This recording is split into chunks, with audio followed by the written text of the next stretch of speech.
Yeah, I hate to keep going back to Neil deGrasse Tyson, but I was actually a huge fan of Neil deGrasse Tyson. He blew my mind with the multiverse theory, the way that he described it. I mean, literally blew my mind. Poof, muffin top, pow, like bang, like blew my mind. Um, but he said, the God of the gaps theory is where, well, we don't understand something in science, so God must have did it. And he says that that gap is getting smaller and smaller, so God is increasingly disappearing. And it's like, bro, you think 96% of the universe is dark matter, dark energy? That's a pretty big gap, that you call God. Hi.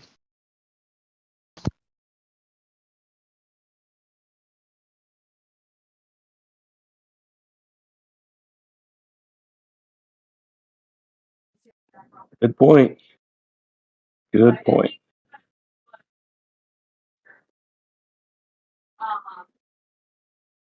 Culvers don't like talking about dark matter and dark energy.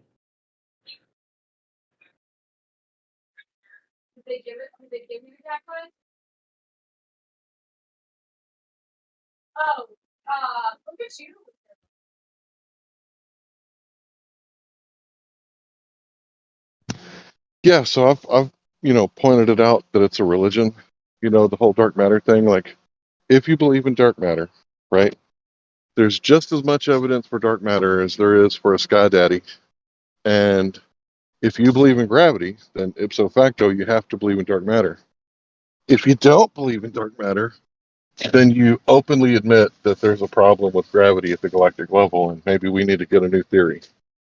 So, this really is a religion. It's a heliocentric, sun worshipping religion where they think that Big Bang is the creator God, right? The first most high God, right? The oldest God. And then gravity is, a demigod, right? That creates space balls or planets and suns and solar systems and galaxies. Like, all this is held together by gravity. So if dark matter does not exist, right, and gravity is not the ruling force that holds everything together, then your religion is wrong. And it's okay if you believe it. You can believe whatever you want to believe. I don't care what you believe. But don't take tax dollars from me and tell me that it's science.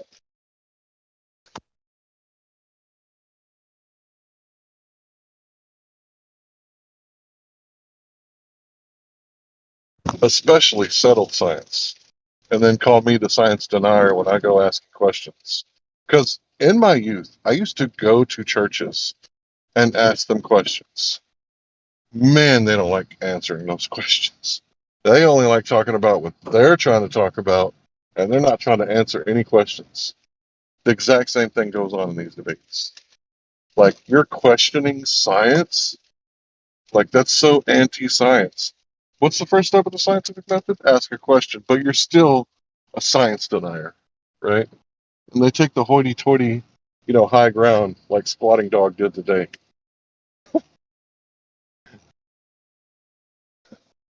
It's so funny, because Well, it's almost it's like pseudo. philosophy. It's almost like pseudo intellectualism, right? Like I even told him, I'm like, dude, you're pretty smart, right? Like I feel like the dude is probably pretty smart, but he's taking the easy route of just, well, I can just claim that everything that's been presented to me that I've read in a text is 100% factual, so therefore I can just regurgitate it and find the information without actually having to critically think about it, which isn't necessarily the best intellectual position to take, at least in my opinion. But it's the easiest position to take in an argument, especially this argument. Well, I asked him, what are you skeptical about? He said dark matter. So that automatically makes him skeptical about gravity. Like, if you're skeptical about dark matter and you don't think it exists, then that means that you think gravity doesn't work at the galactic level. Unless you just believe dark matter. If you believe dark matter, then fine, you believe gravity works.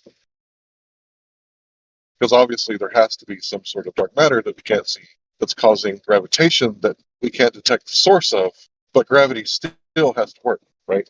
But if you question dark matter, like you honestly question it, then you're questioning gravity itself. Can't have it both ways. Yeah, and the funny Can't. thing is, I recall Walter Lewin saying in a lecture basically that all of the forces that we're dealing with here on Earth are basically electric in nature, and then we have to invoke gravity when we talk about like the galactic scale, right? So if everything works off these ideas or conceptions of like electricity and electrostatics on the earthly realm, and then we have to invoke gravity at a galactic level, but our gravity's off by 97% on the galactic level, then what the heck are we even talking about when we're talking about gravity?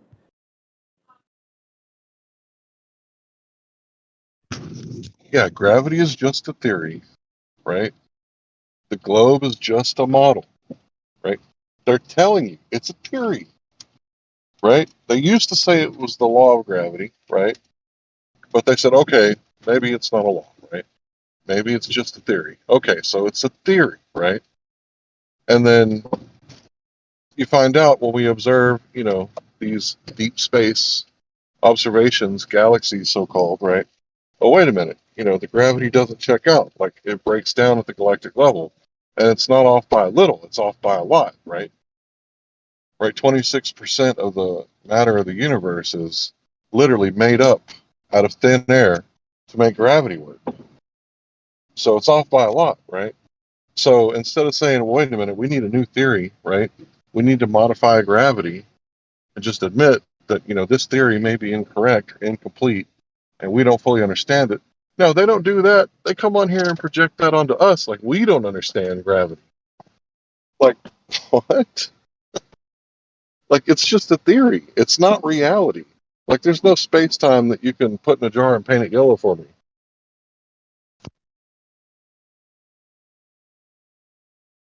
So I will give them a little bit of credit because most of them, when they try to invoke gravity, do invoke kind of the Newtonian idea or the universal law of gravitation when they try to invoke it. But the best part about that is why I think they started in with the whole space time, all that kind of crap, is because it's pretty obvious to me that what's taking place within the universal law of gravitation has a lot to do with how we deal with electrostatics and things along that line. And yeah, I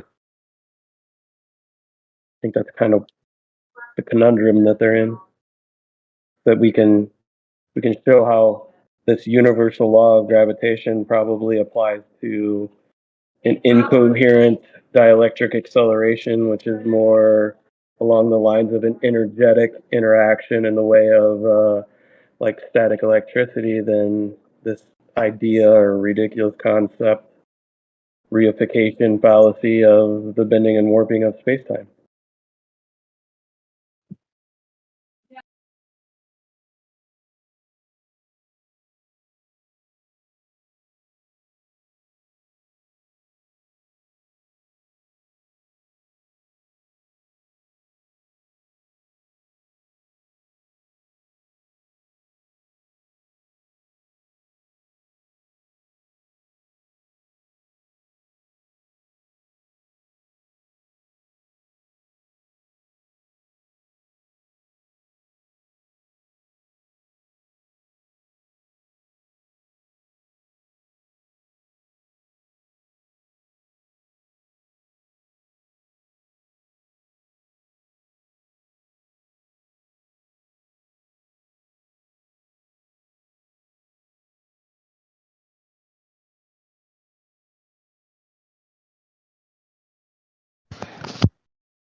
So the thing is that, if they want to teach it to children, like this is our best understanding of what's going on, right? This space time, you know, special general relativity.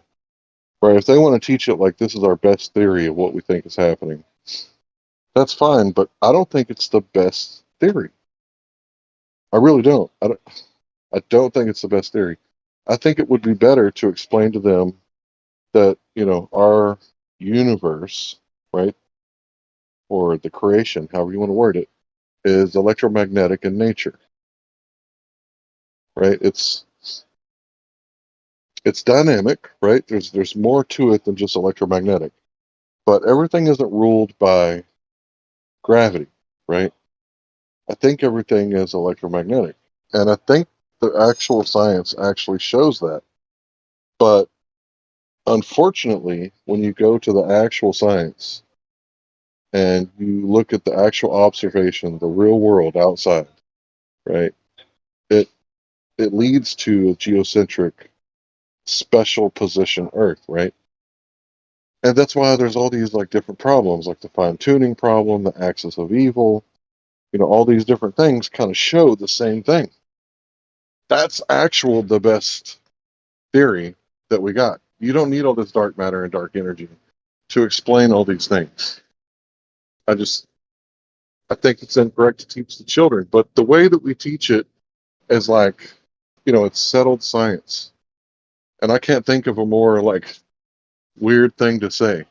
Like it's weird when people act like this is settled and it's science at the same time. So, from my opinion, we should be like looking into the Schwinger effect and the quantum foam and the 0 point energy, and we should be finding a way to harness this to make it usable, not storable with batteries, but usable on the fly, like 0 point energy on demand or ether on demand. And that would end like a lot of the wars and energy crisis and problems like this. But it's my opinion that they want their cake, they want to eat their cake and have it too, right? Well, They want you to go green, but at the same time, they don't want you utilizing a carburetor that gets 300 miles to the gallon. yeah, Larry. I mean, you're honestly alluding to what the crux of the argument is, right? It's like if that's the case, if we go down these roads where all of us that take like a legitimate look into it, seems to be there's something along the lines that is off. It seems to be we've been pushed in a specific direction with this whole relativity and all that kind of crap. All the things that would slowly fall apart in what you just said are things like war, energy crisis, all these things that the powers that be seem to be able to utilize as levers of control over people. So if you wanted to maintain control, you would try your hardest. You'd have a large vested interest in ensuring that that doesn't happen and that people don't start thinking along the lines of electric universe, electromagnetic creation. That that would not be in your best interest if you wanted to control the world. Well, the thing is that if you wanted to control people, you wouldn't let them think that the Earth is the center of the universe, because you can't control them once they realize that the Most High God is in charge, and we're all equal under Him, which is literally my belief. Right? You wouldn't want them to have that, right? And that's what gravity does. It keeps us on the ball, right? It keeps us on the prison planet, right? And if you wanted to control everybody, you would need a constant state of crisis, because under a crisis you could suspend the Constitution, have a police state, et cetera, et cetera, et cetera. So they have to keep us scared and ignorant, right? Because they get us into that hippocampus state of mind where got to eat, got to survive, you know. um, they keep us acting like animals, I think, is what it is. And if everybody just woke up and realized, like, whoa, I'm not an animal.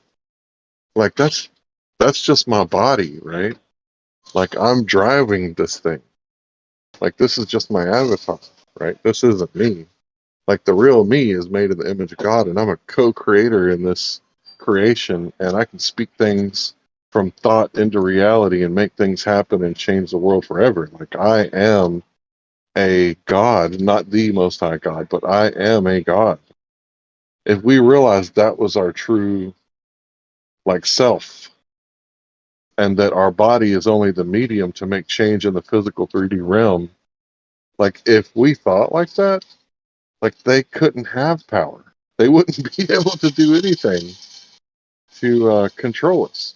And that's why we have government school, to keep us from realizing our true potential self, because in reality you can't die.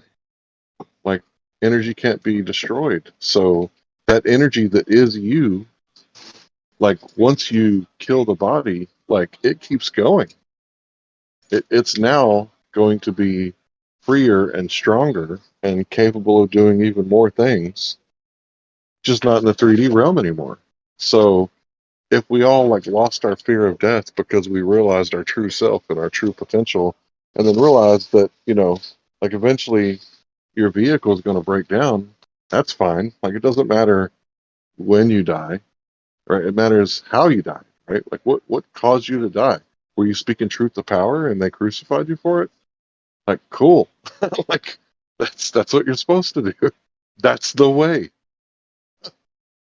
So I think that's what's up. They want to keep us in a perpetual state of chaos and fear so that they can control us, because there's no other way to control a man other than to make him think he's a human.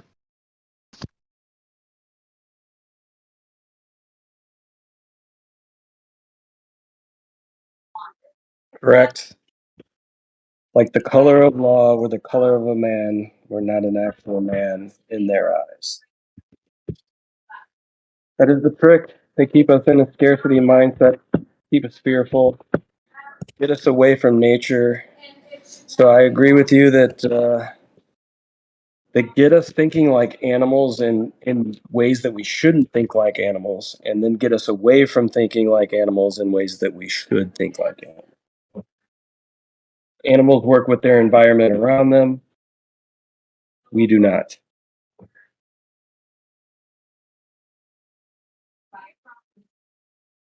We've been sold this idea of scarcity. Um, yeah. In a world of abundance, ever expanding abundance within this world, we're told that through the controllers, through the eyes of fear, that everything is running out. Food supplies are short. The water is being tainted. There's no fresh water.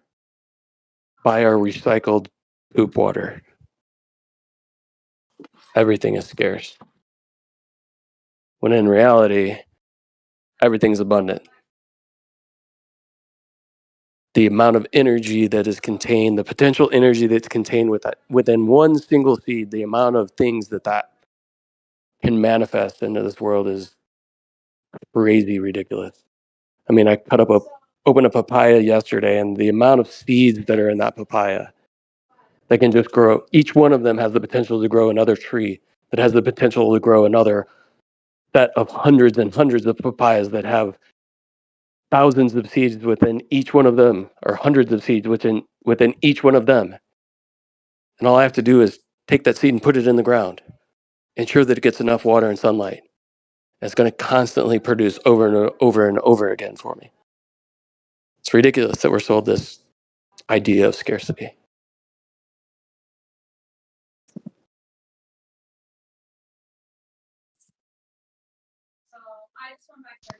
So I know I keep talking about it, but I recently like felt my lineage, right? My bloodline. And I'm looking back like, these people were kings, right? But they didn't pick a fight and then send their knights. Like, they were on the front line leading the battle themselves. Like, they were in the skirmishes. They were in the thick of it. They were in the trenches. And I'm looking at my ancestors and going, man, these dudes were smart. Like, not only did they attack a city, but they put half of the army on the other side of the city, attacked the city, and when they started getting their butt kicked on purpose, right, they did a little ropey dope and then retreated. And as they retreated back, they drawed the army out of the city. And then the other half of the army come from the other side and surrounded them on two fronts. I'm like, holy shit, these dudes were geniuses. Like they feigned defeat and took casualties on purpose to make it look like they were losing so that they could, the big picture, have less casualties. You know how much guts it took to be that first party? To be like leading the attack, get your ass kicked, retreat, and then call in like the reserves on the other side. These motherfuckers had some balls, bro. And I kind of feel like this is how we're supposed to be. This is how a man should be, right? Now, obviously, I'm not inciting violence. I'm not saying we should go to war, right? I'm just saying this is how we should move.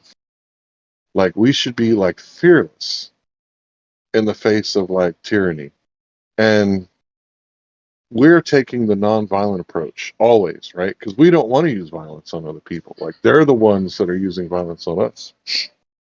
The state doesn't mind using violence to have power, right? We're not like that. We're different. We're trying to say, hey, really the revolution is not something where take to the streets and violence and chaos, right? The revolution is every once in a while we wake up and figure out that we're being controlled and manipulated and oppressed and suppressed. And right now we're in the beginning stages of this revolution where we're going, wait a minute, everybody needs to wake up. Like the only chains that are on us are the metaphorical chains in your mind. It's just like the Matrix. Like the only thing that's holding you down is yourself. And you know what do you get when you go to the colleges and they teach you that you're suppressed and you're oppressed and it's the white man holding you down? Like, is the white man holding down Obama? Is he holding down Oprah? Like, I admit there's been atrocities in the past where that one guy killed like what was it, like 20 million Africans, and you see like the really terrible pictures where they cut off their hands and all sorts of weird stuff. Like, I'm not denying any of that, but like right now, if you're being held down, most of it's you. Like, you're holding yourself down. And yeah, there are like things set in place, right? Like the Bubba Gump tax, like your income tax, right? Your sales tax, your inheritance tax, your capital gains tax. Like, I get all that's there, right? But like really it's about freeing your mind and the rest will follow. Or emancipate yourself from mental slavery. None but ourselves can free our minds. Like, that's really what's going on. I'm sorry for being so long winded. No, I was literally going to interject with that Bob Marley quote. That's quite hilarious that you wrap that in there, because that's the truth. None but ourselves can free our mind. Yeah, we can't convince anyone that the globe model is a bunch of bullshit, right? They have to look into it for themselves. They have to go looking for the curvature outside. They have to go try to, debunk the flat earthers. Like, that's the weird part that gets me about this argument. The globe earthers are saying, look at the sun, look at the moon, look at the stars, the eclipses, right?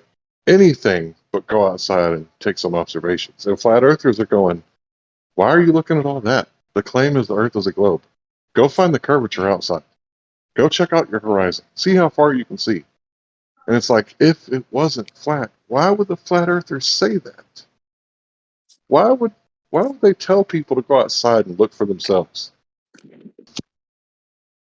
Yep. Go outside and look for yourselves. 100%. 100%. I think, I don't know. I want to see some Globers do some Demokian type measurements. I want to see. I want to see you prove it to me with the dirt, with the soil, with the water. Prove the curvature to me with those things, not even just optically.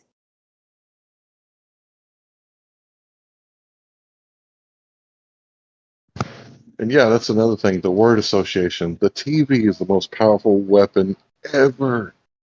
And when we say Earth, people picture the blue marble in their mind, right? But Earth is that dirt outside that the earthworms live in. That's what the Earth is. The outside thingy, you know, like the stuff Yeah. that your body is made of. And the whole globe That's just a model.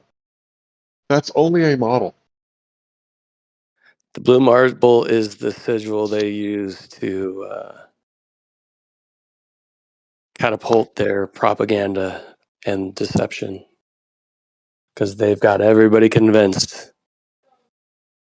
Even flat earthers, I guarantee you, people that haven't been in this conversation that long that are flat earthers, if they were honest with themselves and somebody sat them down and said, close your eyes and tell me, visually describe the first thing that pops in your mind, and you can go through a bunch of other stuff. But then when you say Earth, I guarantee you, still to this day, many flat earthers, when that term comes into your mind, that blue marble appears. That's powerful stuff. Yeah, that's why I've always made fun of people who said they were woke. I'm like, you know, like, what do you mean we're woke? Like, you got it all figured out? You're awake? Like, you're awake past tense? Like, no, we're all brainwashed. Like, all of us have been brainwashed to some extent. It doesn't matter who you are, if you've ever turned on the TV, if you've ever cracked open a magazine. I seen this thing this morning when I was getting ready for work. There's a psychologist, and he basically said, before you're like 8 years old, like everything comes out of your mind. Like, I like this, I don't like that, right? And then as you start getting older, you start listening to other people, and you're hearing their thoughts, right? Because they're saying stuff that you hear, right? But when you're young, you know whether you like something or whether you don't. Like, nobody has to tell you. And it's like you go to public school, and you come out of the college, and you're like suffering from this woke mind virus, right? Like, I shouldn't have to work to eat, right? It's like, okay, let's break that down. You shouldn't have to work in order to eat. Okay, well, I guess someone else has to cultivate the food because, yeah, it grows naturally, but it has to be cultivated, right? You can't just normally put the seed in the ground and walk away, right? Normally it has to be somewhat cultivated. You have to take care of the plant and create the perfect environment for the plant to grow. So basically what you're saying is that you shouldn't have to work to eat. You should be able to live off of someone else's labor. How the fuck does that make sense? How do you have the right to live off of someone else's labor? So obviously you should have to work, right? Communism is never going to work. And this whole idea of, being the perpetual victim, that's exactly what I would want. If I was a dragon king and I was ruling over my people, I would want them to think that they are victims, right? But if I was a good king and I wanted to share my gold and prosperity with the people, I would want them to think that they were fucking conquerors. Like they are wild, ravaged beast of a man. And anything that gets put in front of them, they can just part it like the Red Sea and go right through it. Build a new bridge, build a new path. And once again, I'm not pushing violence, right?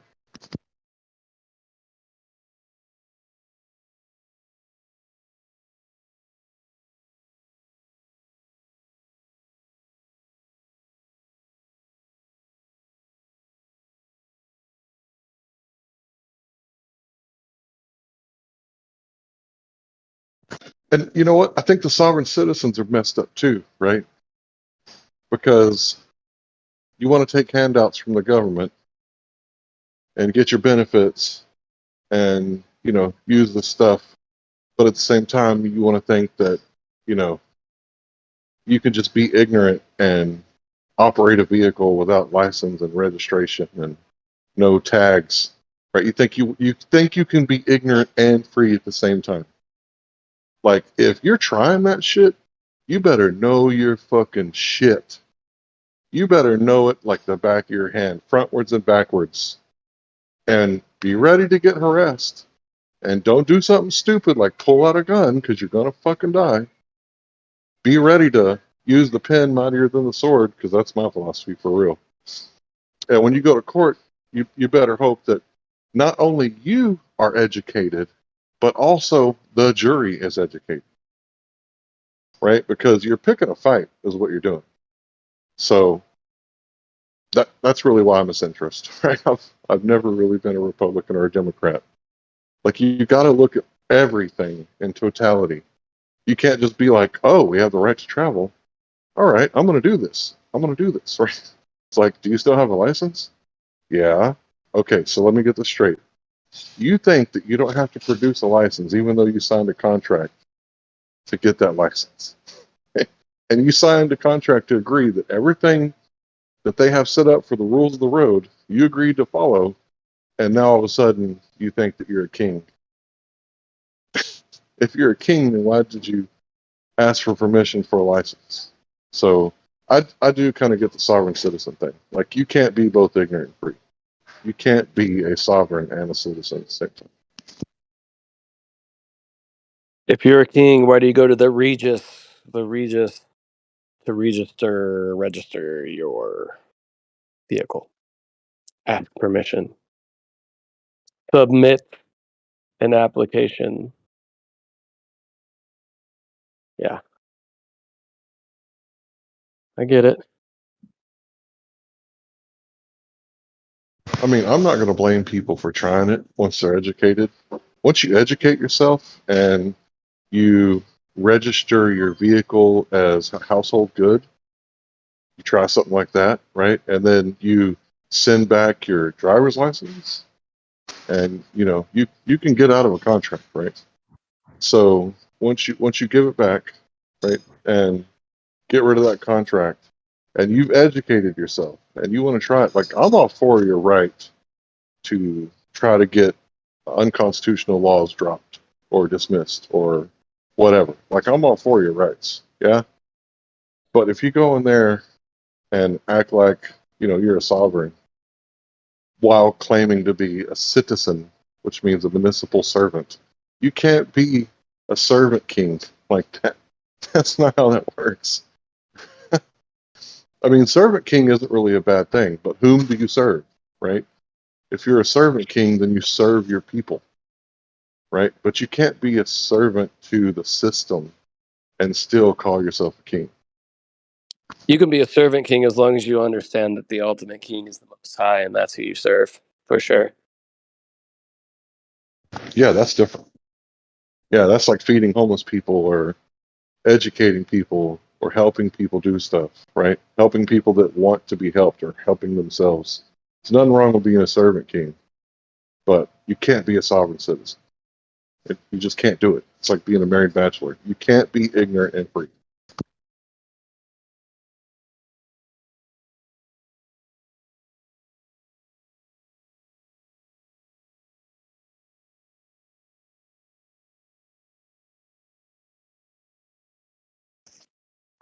Yeah, I agree. I'm actually kind of the opinion that most adults aren't actually adults. They're not adulting because they're looking still to another man for what they can or can't do, right? The same way that a child begs for permission to go outside and play or gets banished to their room as punishment for doing something that breaks the household rules.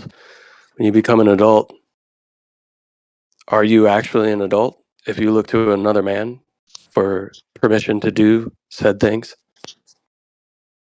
I think most people are UCC1 insane persons. That's what I think.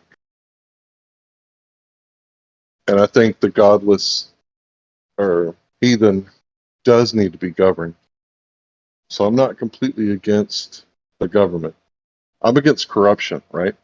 Like, not that long ago, a Long Island audit goes into a police station in New York with a law, a laminated, that says that not only does he have the constitutional right that they swore an oath to, but at the state level, he also has that law. And at the city level, he also has that law showing that he has the right to film in the police station. So what he did was illegal only because they had the might to arrest him, right? And we're going to see how it turns out, right? Is he probably going to get a big fat paycheck from, the taxpayers, the tax cattle? Probably, because the cops have a license to kill with qualified immunity, right? But they confiscated his watch, his camera, which probably means his phone, and everything else, but they gave him the laminated law back. They didn't confiscate that. So think about that for a second. Like, if you're a bootlicker and you're like 100% for the cops and the government and all that stuff, and you think conspiracy theorists and flat earthers are crazy, how do you explain that one? Is that not corruption?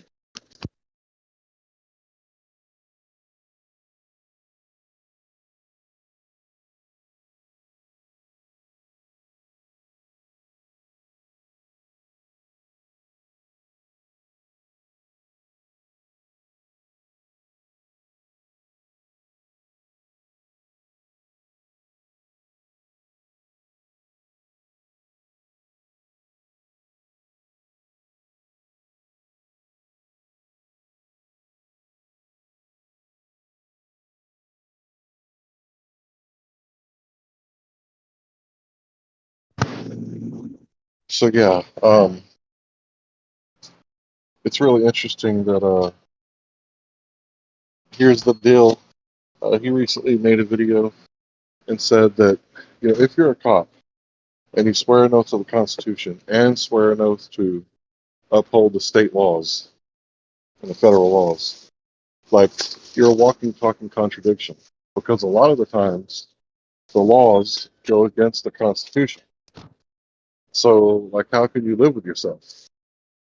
And that's a really good question. Like, the cognitive dissonance that you would have to know that, Constitution says you should be secure on your person's papers and effects, right? But every time you meet somebody, you ask them to give up their security for their persons. Show me your persons. Give me your papers. The papers, right? It's like, how could you hold those two things to be true at once? For example, I knew a guy who I was working with, and he was going to college, and he wanted to be a cop. I think he ended up being a prison guard. And he told me that he didn't think civilians should have weapons. I was like, bro, what are you talking about? He's like, yeah, I don't think the everyday person should have weapons. It's like really interesting to me that one anarchist killed Franz Ferdinand in like the past 100 years. But how many people have government killed? Like state-sponsored genocide. Why is it that no one ever says, I don't think government should have nuclear weapons? Why why is that? No one ever says the government shouldn't have nukes. But you hear people all the time like, I don't think your everyday person should have an AR-15. So let me get this straight.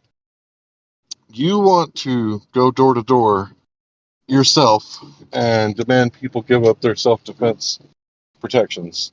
Well, no, I don't want to do it. I think that the government should do it. Wait a minute. The government doesn't have the authority to overturn the Constitution. Like, they couldn't do it if they wanted to. So, yeah, I want to use the power of the state. Okay, so let me get this straight. You want someone else to use the authority of the state that they don't have to go door to door and confiscate weapons from women, Jews, blacks, Mexicans, and other minorities so that they can't defend themselves from slavery, grapes, and other atrocities. That's what you want to do? Well, I didn't say that. That's not my argument. You're straw manning me. That's exactly what you just said. That's exactly what you just said. Yeah, I think a lot of times people don't understand this idea or the concept of like, if you don't have an inherent right to do something, you or a group of people, or regardless of how large that group of people is, do not possess the right to then give that to somebody else. I can't give somebody something I do not have. But somehow we've been convinced that we can give people rights that we don't or shouldn't possess. It's kind of weird. Let's give the government the right to have all of these things. Okay, well, how can we give them the right if we don't possess the right individually ourselves? What do we somehow miraculously have the right as a collective? Where does that right come from? I mean, I remember reading our founding documents, and it basically says that our rights come from the Creator. We're endowed by our Creator. That each man is endowed by the Creator with certain rights. So if I don't have them and the Creator didn't give them to me, how can I give them to somebody else? People don't think about that.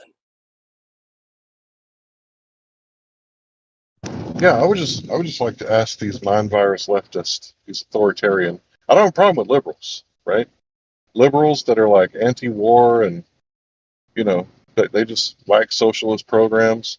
Like, we can have a conversation, right?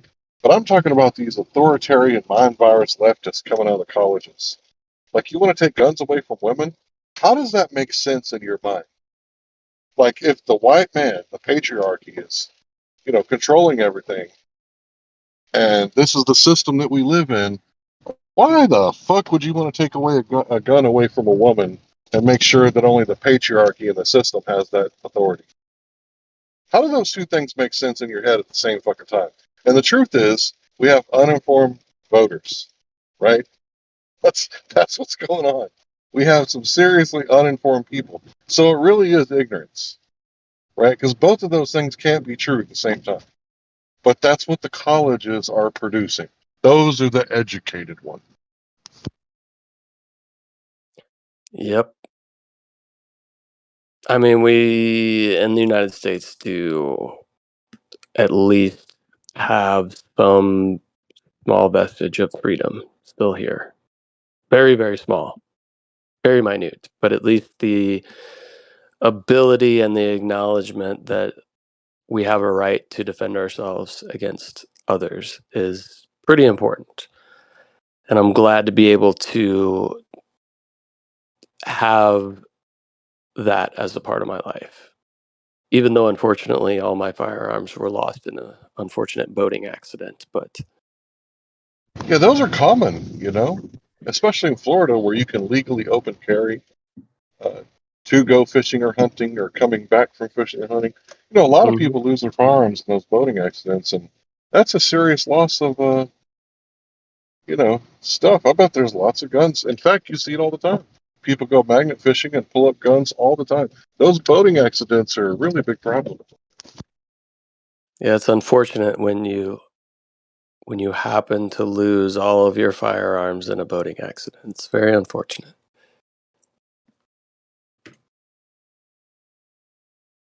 But can you imagine one of these liberals, right? But these people that think that, the everyday man shouldn't have an AR-15. Like, can you imagine them going door to door and demanding AR-15s? Talking the blue hair, the Right. tattoos, the nose rings. Like, They don't want the average person, right? But we think that law enforcement and the government, the feds, the military, they should all have the ability to do it, right? They should have the ability to possess those firearms, but not the average citizen.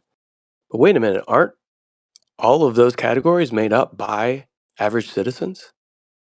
Isn't a law enforcement agent just an average citizen? What makes them special? I don't know. I mean, I play on 2 hockey teams, and I only have 1 law enforcement individual on either of those teams or either of my soccer teams. And you know who always gets in a fight and always has to go in the penalty box and has anger issues? It's the one guy that's in law enforcement. So the average citizen probably doesn't have the self-control, but only law enforcement or the federal government or any of these people should be able to possess it. It's very interesting. that's a really good point, because I recently watched I guess it was kind of like a mockumentary on Netflix about the Stanford prison experiment. And I got to tell you, man, that was so hard to watch. I couldn't finish it. I couldn't finish the Gulag Archipelago either. But after a while, it was like, man, what the fuck? And I couldn't finish the movie. So I really think there's something weird about the psychology, right? How they break you down to build you up, just like Ignatius of Loyola did to himself and his followers in a cave or whatever. And then once they got you brainwashed real good, then you get drunk on power, right? Because like imagine, okay, a guy in Florida, what was it, 901.151 or something like that, the law that I just mentioned, where you can open carry an AR-15 to go fishing. Imagine you see a guy with an AR-15, right, and he's walking down the beach to get to the pier so he can go fishing. He's got a fishing pole in his hand, and I guess there's alligators in Florida, so that's why they passed that law. So, they want to be able to defend themselves, which is a You legitimate ever fear. seen a guy carrying an AR-15 converted into a fishing pole? No, I can't tell if you're joking Just, right now. I can't either. Yeah, But can yeah, you imagine a citizen? Oh, go ahead, bro. there's a YouTuber. I'm trying to remember his name, but he goes fishing all the time, different states, with a firearm, just to promote the what is it, the Second Amendment, right? So he's like an activist.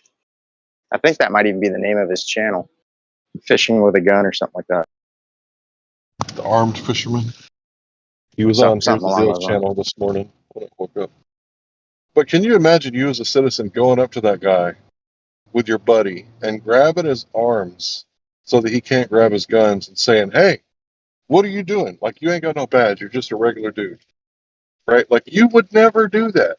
The only way you would do that is if you had a license to kill. That would be the only way that you would do something like that. If you had a license to kill, then you and your buddy might go up to the guy and grab his arm so he couldn't grab his firearm and, start arresting his motion and taking away his right to freely travel and defend himself. You would never do that without that license to kill. Pretty much.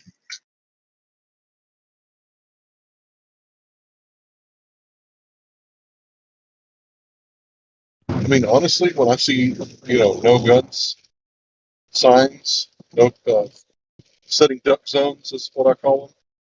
Like, I get scared. I'm like, oh shit, like, this is not a safe place. But when I see like good men and women like walking around with weapons, I'm like, whew, I'm safe. If something were to break out right here, right now, like, that dude's got my back, you know? And they're going to attack him first because he's showing his weapon. So that gives me a second and a half that I need to get mine out, take out the aggressor, right? That's literally how I think. And why other people don't think that way, I don't know. Maybe they watch too much.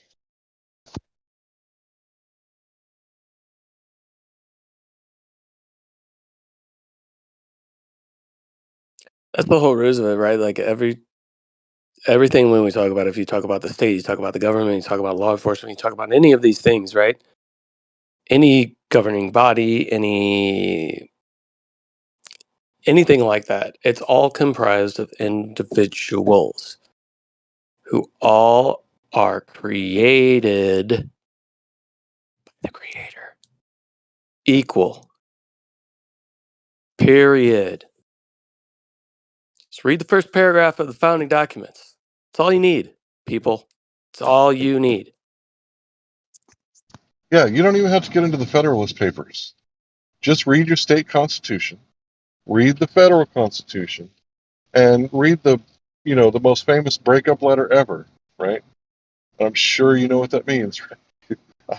I don't have to call it out by name. I'm sure you know what I'm talking about. We broke up with England, right?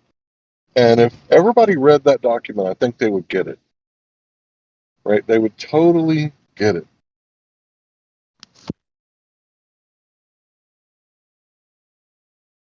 I mean, a lot of people have read it, but I think the bigger ideas just seem to escape them somehow. Like, what do the words mean that you are reading? I don't know how they can just, lots of people, it says what it says, but they can just paste over it with all these other ancillary things that have nothing to do with what the words actually say. Like, why does that happen? It's weird.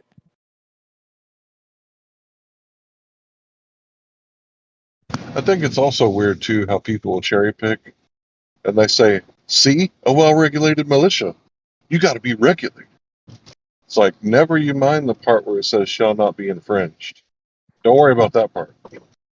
I had a friend who's very anti-firearm, who, when I may or may not have mentioned that I owned firearms before said boating accident, asked me who my commanding officer in the militia was.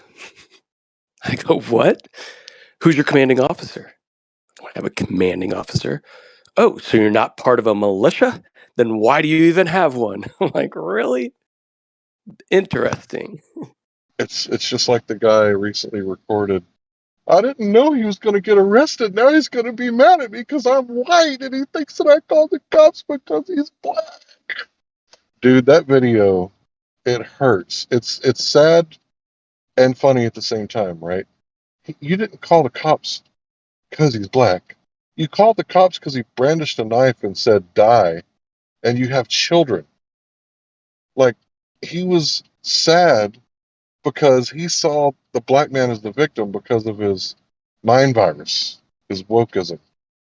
And I just can't understand people like that. Like, he pulled a knife on you in front of your children, and you're upset because the cops are removing him from society because he was acting like a menace, and you think race is involved somehow?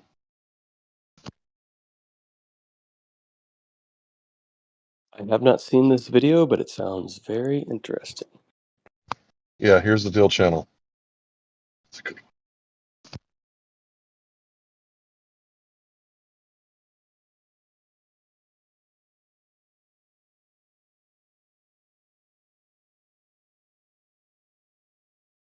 I just can't get over how people like their entire life is run off emotion. Like, I get it. I'm kind of an emotionless, heartless bastard sometimes, right? But I still get emotional. Like when my cat got ran over in the road, like I cried so much, like there was so much tears. Like, so I do get emotional, right? I do get it, right? It's one of those things where I don't get it how it's ruling everything. Like, you completely suspend all cognitive ability and just think, well, we got, a lot of gun violence in this country. And when I bring up, yeah, like when a woman defends herself from, eating too much grapes, if you get what I'm trying to say, like that goes down as gun violence. But if she's not allowed to defend herself because there's been some tyrannical laws that somehow got passed, even though they're unconstitutional and haven't been challenged yet, and her estranged boyfriend comes and kills her with his bare hands, because men are stronger than women, let that sink in for a second, then somehow that's not recorded as gun violence. But the first one is, where she defends herself. And it's like, that is a completely logical argument to me. And then the five largest Democratic cities, when you remove them from the equation, we go from being the third in gun violence to 189th if you remove Baltimore, Detroit, Chicago, New York City, and Los Angeles. We go from being third to 189th. And if anybody still understands the law of cause and effect, they understand that that means that's the cause. The Democratic cities. Yeah, St. Louis is pretty much run by Democrats too, even though the state of Missouri is typically red. Yeah. The city is definitely run by Democrats. Go look up the crime stats in the city of St. Louis. Ain't pretty. But I mean, I don't believe in the two-party system, right? Like that whole ruse. Right, me But it's neither, but the it's obvious. mentality Sorry, behind it. sorry. No, I was just going to say it's the mentality behind certain perspectives that is causing the issue. Yeah. So me as a libertarian, which means that I think we're all equal under God, non-aggression principle, don't throw the first punch, right? Libertarian, I'm anti-authoritarian. Obviously, that's what that means. So the way that I think is that you should be free enough to smoke pot out of your shotgun. But somehow there's like this two-party system that says you either have the right to use whatever medicine that you want, including herbs, or not both, or you have the right to defend yourself with whatever means necessary. So both of those can't be true at the same time under the two-party system. So if you're Democrat, you can smoke pot in a Democratic state. If you're Republican, you can have more than 10 rounds in your magazine, but you can't do both at the same time. Yeah, I used to love when libertarianism was described as I want my homosexual friends to have the right to defend their domicile from somebody stealing their marijuana plant with firearms.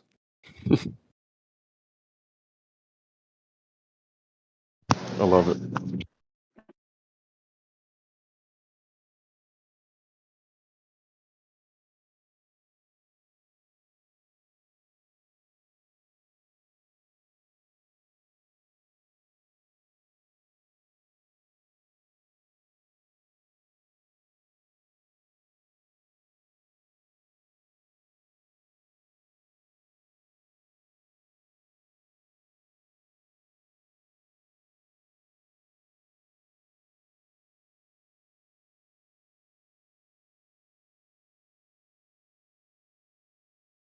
But the sad part is, Larry, I find that most people kind of agree on a lot of things, and they don't really adhere strictly to the party line, but they feel the need to attach themselves to one side or the other.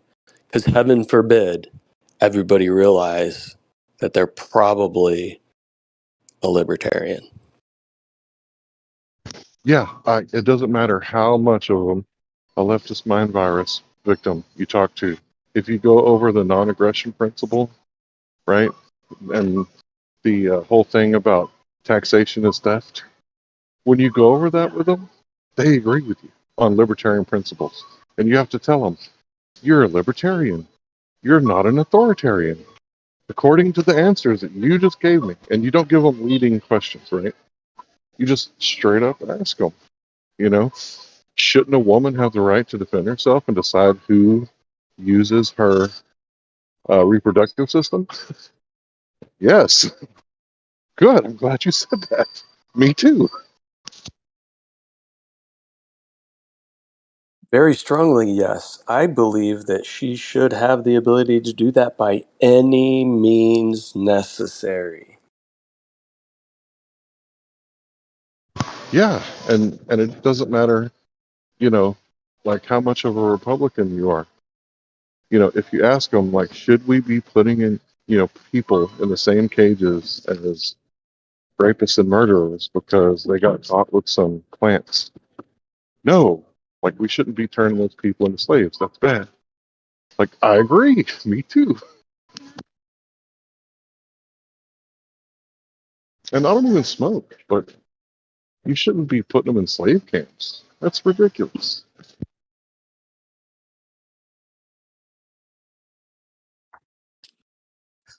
Yeah, I mean, those laws have ruined so many lives, especially getting young people in the system. And once you're in the system, it's hard to get out of that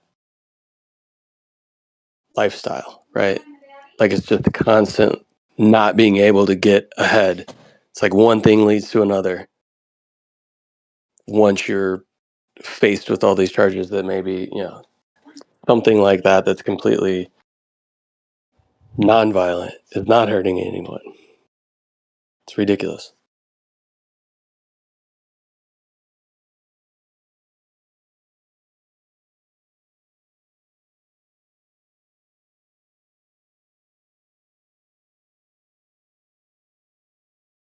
Yeah, so if I had a way to describe our society today, uh, I guess I would say that they're blinded to common ground and only interested in arguing like remedial points, right? So, as a libertarian, like I'm obviously against the government being involved in reproduction, right? So, obviously, I think it's a good thing for each state to decide. So, the Supreme Court's ruling doing away with Roe v. Wade, I think that's a good thing. I don't think the government should be involved at all. The problem is that we're under Obamacare. So women up to like 40 something can get like free birth control, like absolutely free birth control. The problem is that some women, not all, some women use abortion as birth control. To me, that's disgusting. And if they can't regulate themselves, then they need to be regulated from the outside because who's going to advocate for the baby? And another thing, they call it a fetus. That means offspring, which means baby, right? But they're so ignorant, they don't know that fetus is Latin for offspring. So they use it as if it's an actual argument that it's not a baby. And if you're that ignorant, then maybe you do need to be governed by the state if you can't govern yourself.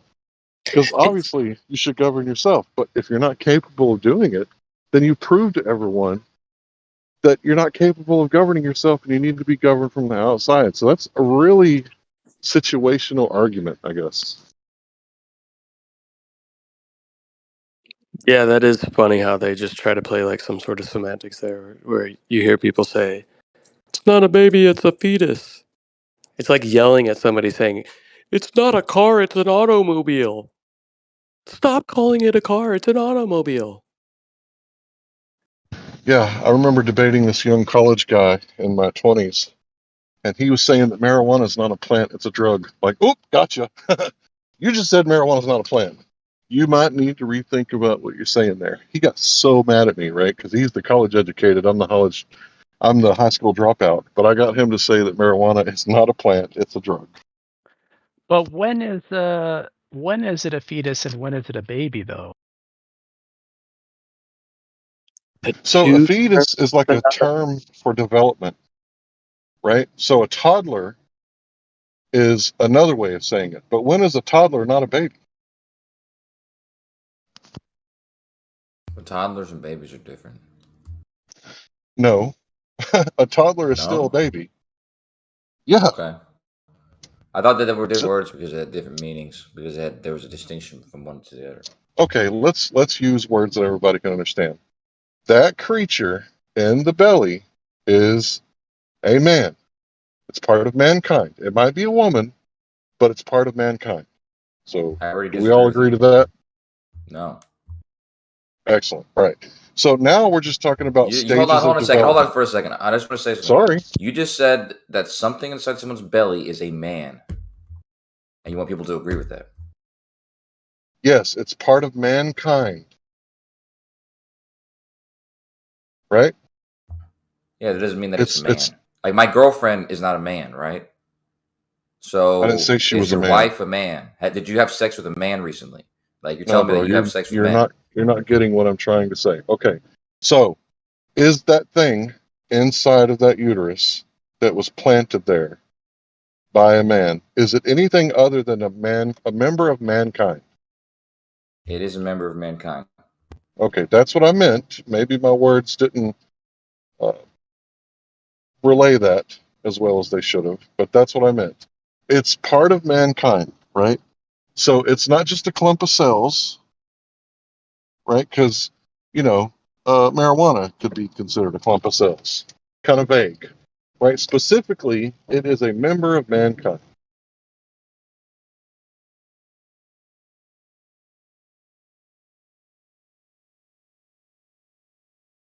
Right? You already asked me that. I already confirmed that it was a member of mankind. Do you say think yes. it's possible to say a lot of this stuff without the extra stuff? I would say yes, Larry, and they're trying to go back on an argument that if they really go down that line, then I guess Declaration of Independence and the Constitution, and when they talk about all men being created equal, that somehow that's not applied to women. Is that kind of a stupid argument to go down? As an adult, I context think you makes sense to understand what he's me. saying. I think you're intelligent enough to understand what he's saying. Yeah, Napalm, are you intelligent enough to know that there's a difference between a baby and a toddler? I am. Are you? So if there was a burning building and someone said there's a Simple baby question. inside and you go in there and find a toddler, are you going to be like, I don't know what they're talking about. There's no baby in here. You were wrong, man. Here's your toddler. No, I'm going to go save their toddler, and I'm going to say, here's your toddler. You said it was a baby, but it's a toddler. Here you go. Are you Like are you the words have different meanings, man. Yeah, it's like I don't know why we're arguing about this. Men are not the things that are inside of women's bodies unless they're having sex with them. Those are babies. Those are fetuses. Okay, they are men. A toddler is mankind. not the same thing as a man or a baby. Yep. Are you saying that many men have not been inside your mom right now? Is that what you're trying to say? Yes, that's what I'm saying. My mom's So had 5 kids. What is mankind? Does that exclude women? No, it doesn't. So that kind, when we're talking about categorizing a kind, and we use the term man, is man all encompassing with regards to mankind, with regards to male and female? Mankind encompasses even women and children, not just men. Mankind doesn't only apply to men; it applies to men, women, children. You know, you're Okay, incorrectly making that You're incorrectly making that distinction and trying to imply that man only means a male gendered individual within mankind. Right. Because what if I'm like biologically a man, but I identify as a dolphin, and you're like just excluding me? Listen, dude, it's not going to be one of those days where it's like, as adults, we should probably understand how we use words, dude, and that they means different things.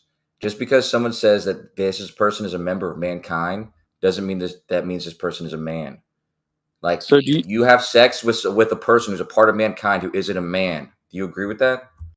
so do you believe that It's a within simple question, man. Like, there's nobody want to answer the question. so What do kind you of Like, man? believe it'll within the drop the bar right there. founding Do you have sex document? with somebody who's a member of mankind who's not a man? What kind of mankind are you specifically referring to when you say Oh my mankind? god, Womb you man. guys got Yes, for it. it's a womb man. It's a womb man, right? I have sex with a womb man, right? Is that correct? Yeah, man with a womb. Exactly. What's the point of all this again?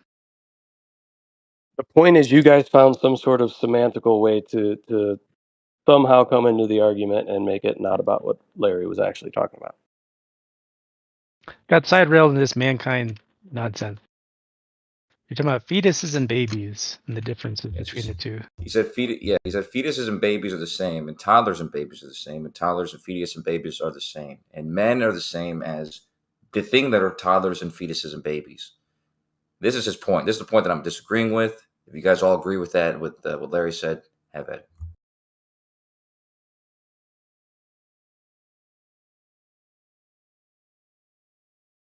Okay, so maybe I didn't word it right, okay? When I said that is a man, maybe I should have said that is a member of mankind, okay? Because a man has a certain connotation. So a man has a certain connotation, right? But also, when you say it's a fetus, it's not a baby, that's kind of like saying marijuana is a drug, it's not a plant. Like, how in what fucking reality is marijuana, cannabis, right, not a plant? Like, in what fucking world is that true? Yeah, I can agree with what you're saying there. I found the same problem with what they're saying. But I think there's also some truth to what they're saying, but not entirely, right? Because fetus is a stage of development, like has a a certain quantity of weeks of development, right? You can't say that like an embryo is a baby, right? Clearly, it's not a I baby, mean, right? is it alive? Is it alive? Well, I mean, what we're saying is it a baby or not, right? Not is it alive. So like an embryo clearly wouldn't be a baby, so you wouldn't say it's Right. a baby. Would an embryo be alive? Yeah, embryo's alive. Okay. So, are you sure about that? I don't think they. Like we always come back to like how we deem existence and life. Like nobody can ever answer these questions though. But yeah, I mean, it all kind of comes together within these discussions here. So if you've got an embryo and you got a sperm and they unite, and therefore you got a fetus, which is living, sure, it might not be within that qualified stage of being considered a baby or a toddler, but that's no different than saying a baby isn't an old man. Well, sure, it's not an old man, but hopefully one day it will be. Right. So, True. I just noticed that this woke virus, like, completely goes out the window when reality hits, right? So, say there's a woman. She went to college. She's a feminist. She's pro killing the baby, right? You guys call it pro abortion. She's pro murdering the baby, right? And let's say her daughter gets pregnant and she's happily married. Everything's going to plan. And she gets in a car accident. And she goes, to the doctor. And then for some reason, her mom got her phone cut off. And then she goes to her mom's house after losing the baby. And she goes, Mom, I got in a car accident today and I lost the baby. In what world is that mother going to say, no, you dummy, you lost the fetus? Is that going to happen in reality? Do you think she's going to be like, forget about my daughter and her emotions? I have to correct her ignorant ass and make sure that she doesn't say that again. You didn't lose a baby, you dumb bitch. You lost a fetus.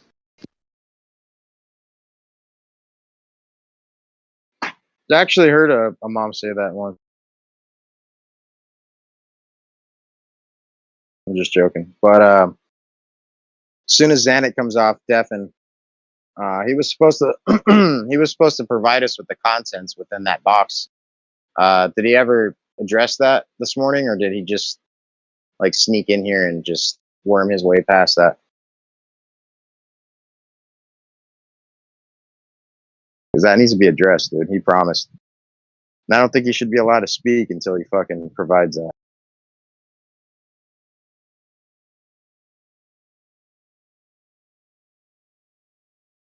He'll probably That's just- provide that information before the citation that he claimed he may or may not provide to me. So we'll see.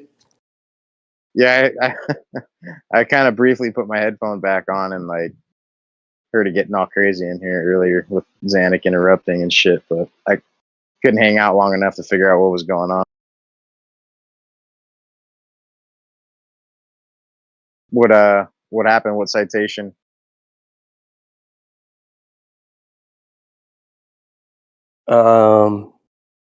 Just the common arguments about observation over distance and the claim that what we see optically should just follow straight trigonometry and all that fun stuff. So I just asked for a citation of how this idea or concept that you hold as a base axiom of observations follow straight trigonometry has been proved out via experimentation.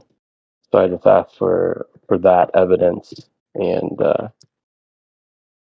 he did mention that he was the citation. So leads me to believe I'm not going to get some actual scientific evidence that this is the case, even though they use that as their base axiom for every argument that against what we claim is taking place visually within the world around us and how we see the world through perspective and our Yeah. Wow. So when Zanuck says he is the citation, I just hear, I am the Senate.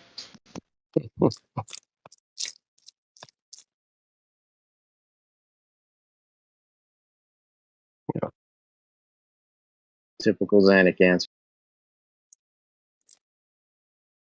What if the Jedi were the bad guys, right? Didn't he say only a Sith deals in absolutes? Ooh, Yep. is that an absolute statement, Jedi? Jediism debunked.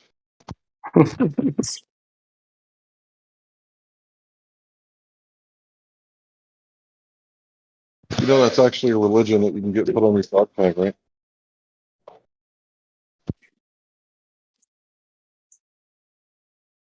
Is it a recognized religion, Jedi? At least for the army. My brother-in-law told me about it.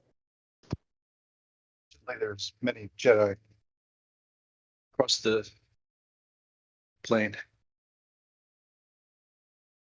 And maybe in other star systems. Who knows? We don't know. Tentacle head people. Did I a, don't know. did a poll in the UK before, and that was the second most recognized religion. Just proving that polling data is nothing but people fucking with the people who are polling them. Hey, Kosho likes polls. Get off.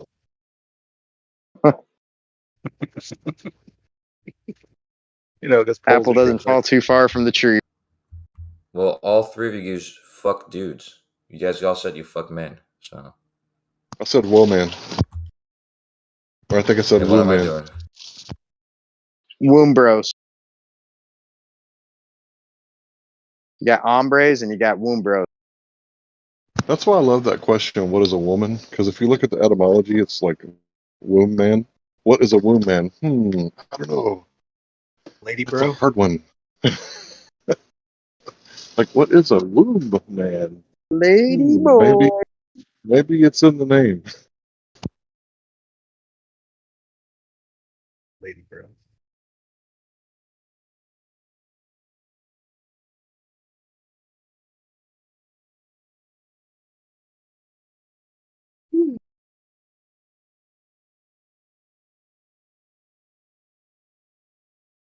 Actually, you do the human thing, like we're different hues of man or whatever, But craziest thing, man, I was talking to my friend. We were like watching SNL, We used to like try to figure out like what was funny about it, or just predict different things and see what they were going to talk about that week, whatever.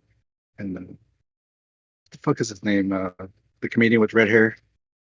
What was his name? And he's Bill Burr. talking, and then he goes like something about like, "Are you a human?" He gets up right close to the camera to talk about human, like all the stuff. I'm like, what is that? We were just like going on about that like a few minutes before, and then that happened. That's a really funny one, man. The human. Do you get? Is that just relating to like shades of man or something? Like, why do we call it human? Anybody have a feeling on that one? Yeah, I think it's because human rights are kind of like a joke, like civil rights, when really it's God-given rights. So if you have civil rights, civil, what does civil mean? Larry, nope. Sorry, go ahead. What about if it's like, yeah, is it hue like, because it's just man otherwise, right? Isn't it? There's no need to qualify the hue in front of it. Right, so a qualifier like takes away from the validity, right? Like, so if I say I'm a Christian, that means that I follow the good book. But if I say I'm a gay Christian, well, I've just made a qualifier, like separating myself from Christianity, right? I try sometimes. Okay, thanks, Larry. Good shit. Well, if I'm wrong, please tell me. I'm good. Maybe No, I'm that not. was good. You answered it. I wasn't asking you particularly, but whatever. It's good. I'm glad I got the answer. Yeah, it's good. Also, it can allude to like within the legal sense of the term. So if somebody is operating under the law, they are operating based on how the law is written. They're they're lawfully, legally, however you want to define that there. But then there is also a legal term regarding somebody operating under the color of law, meaning that they are basically not operating under the law specifically. It's under the guise of the law, under the color of law, under the illusion that it's lawful, but it's actually not. It's the color of law. So when you talk about the hue of a man, talk about a man's color, right? The hue, human. You're operating under the guise of a man, but you're not actually a man. Just like a law enforcement agent can either be, somebody can be operating under the law or under the color of law. And if you're operating under the color of law, it's not actually the law itself. So a human is not actually a man. It's something masquerading as a man. Just like people can masquerade as the law when they're not. They're actually operating under the color of law. Like that.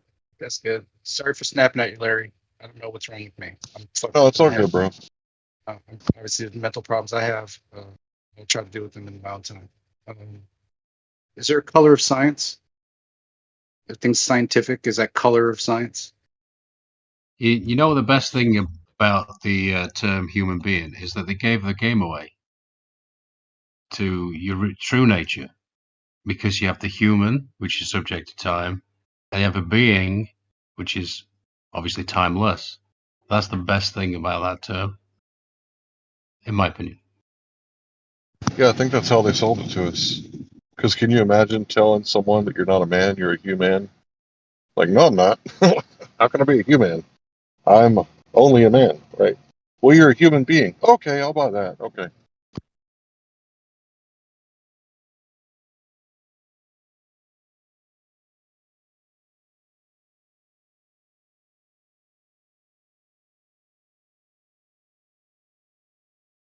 I probably didn't explain that very well because it seemed very long-winded and repeating myself, but you might have a better way to explain color of law and kind of human better than me, Larry, maybe. Yeah, the pseudoscience thing is really good, right? Because if you got science, right, you know what we're talking about, right? Hopefully everybody knows what we're talking about, right? We're talking about the scientific method, right? But if you got pseudoscience, well, that's something else, right? That's kind of like saying I'm a man or I'm a good man. Right? You're a good man. What the fuck is that? Good man. That don't even exist. How could you be a good man? None of us are good. We're all wretches, right?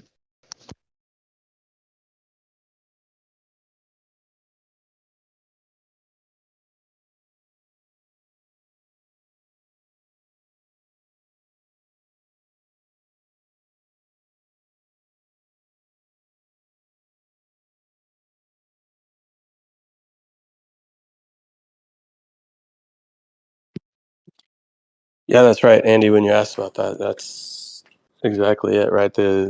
What would be the color of science is actually what we would call pseudoscience, right?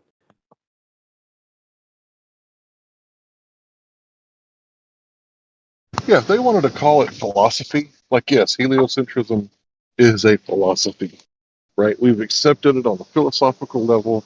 That's what we believe to be true. Here's our model. Like, I don't think any of us would even be here. We would just be like, oh, that's cool. You can believe whatever you like. But when they call it science and then, act like it's settled science, hold the phone. Wait a minute. Who died and made you king?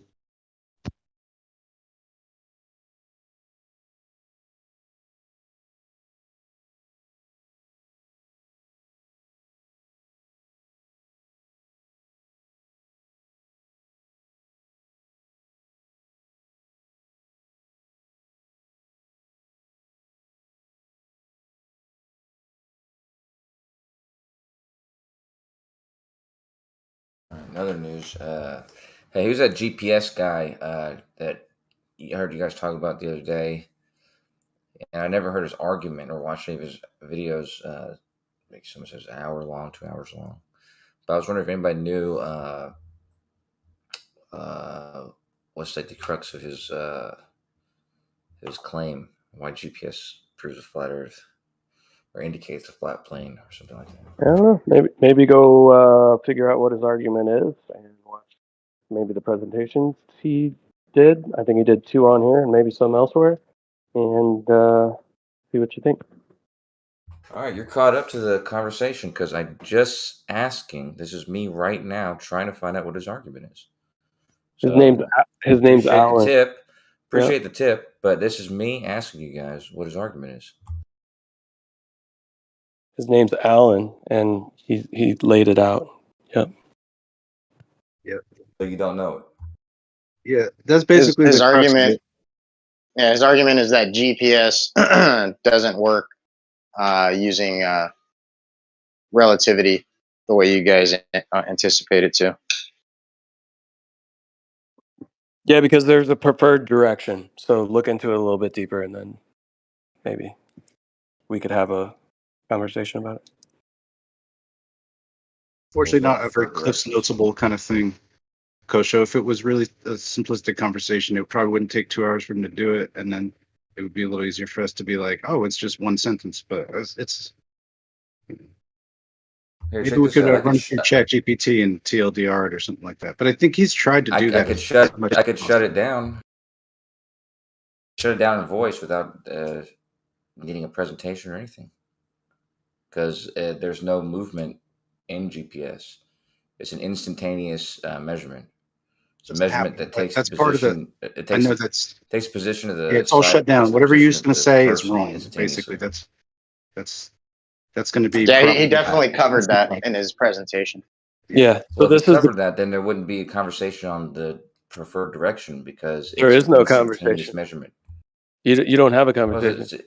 it's an instantaneous measurement taken from an instantaneous moment. It's Yeah, a No GT. movement that's or direction completely dealt involved. with. Like I said, maybe you should look into it and then come back with maybe an actual response to it. I've just confronted it. I just shut it down. There's no movement involved. So what you're saying is you do know the argument, you have looked into it, and you're trying to bait people into a conversation about it. Is what you're saying? No, Are I've you already lying, asked you saying guys, you and don't understand? between you and Dice Low, you guys answered the question, and I'm telling you that the answer to that question, And you automatically it's know, already shut without down. even knowing the topic, within 2 seconds of a few words coming out of our mouths, you have a rebuttal to shut down the complete argument. I find that disingenuous. I Oh, yeah, feel that's like right. You did maybe. It doesn't matter what you try find to- disingenuous. You couldn't even answer the question when I asked you if you fuck men because you couldn't make a distinction between men and women, right? So if No, you're going to say that what I'm saying is I did disingenuous, not then that's say. crazy, dude. Kosho, why are you putting words in my mouth, and why are you trying to strawman me like that? Because I never said that. I know, but Why are you I getting so asked you sensitive? point blank and you didn't answer me. That's what I'm saying. Like you wouldn't I've answer the already question. No, I was going to answer you. Larry started speaking. I've already shut down this whole GPS thing.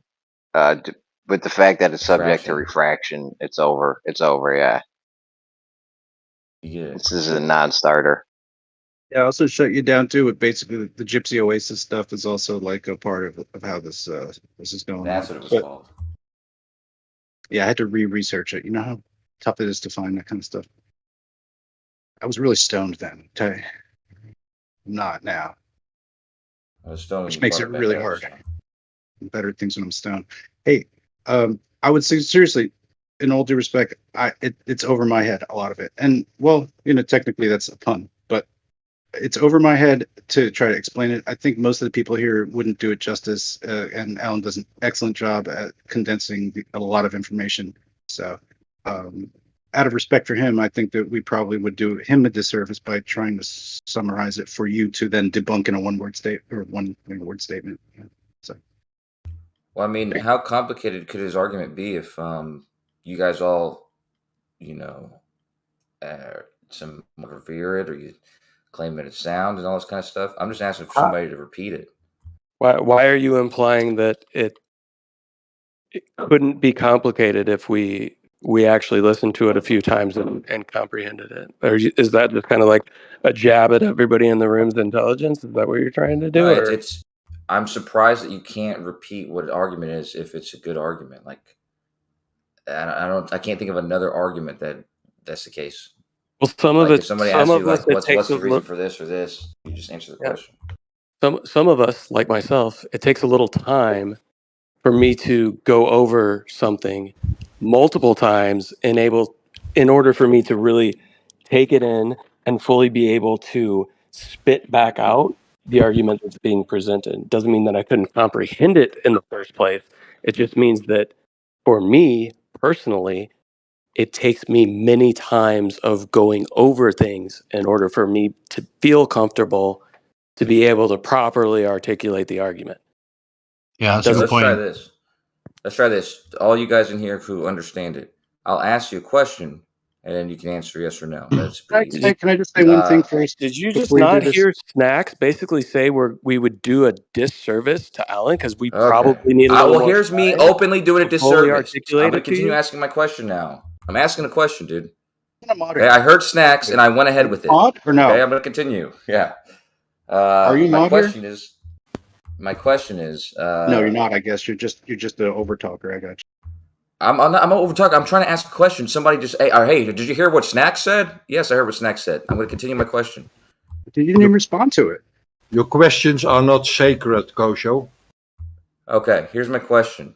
Sometimes, In Alan's argument. sometimes I Oh my think goodness. that when you start, Listen, Lightwater. If I was curious what you were thinking, I'd ask you that, dude. I'm asking a different question though. I'm going to give Okay? you.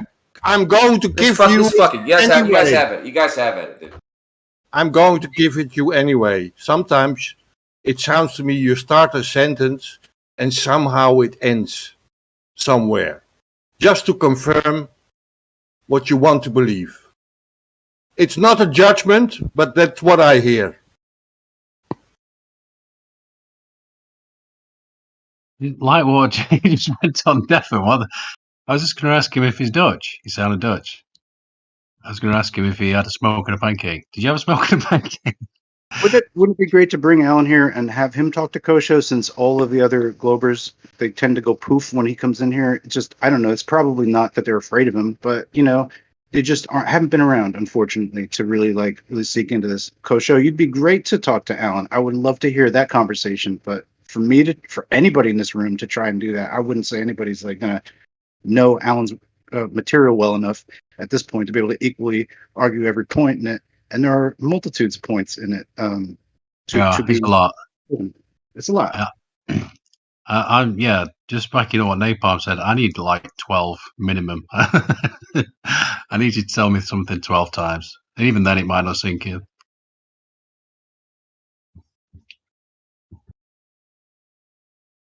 Yeah, it was a 2-hour presentation, wasn't it? Yeah, and the Globers have been like non-existent for a while, and then they're probably going to come in now because they've been in the backtrack chats trying to figure out how they're going to rebut the argument. So they're going to try to come in when maybe there's some people here that don't have the ability to fully articulate the argument and try to lay down some sort of refutation to it, and then tout victory as if like they're the winners of this. And I don't know, maybe you guys should, if you were legitimately unaware of what the actual argument is, then maybe you should look into that first before asking people who are saying, hey, we don't fully have the ability to properly articulate it back to you at this moment. Okay, if you Maybe. guys are done jerking each other off and have come to each other's mouths already, I'd like to ask my Hey, question now. none of It's a that fairly simple question. It's a fairly simple question. I think even you can answer it, Napalm. Okay? What I'm Even I asking can? is, Even me? is Alan claiming in any sort of part of his argument that because of the direction that is preferred while the Earth's rotating, because of the Michelson-Gale experiment, which is stated there, that this should some way affect the GPS, in which it doesn't, and so it refutes the claim that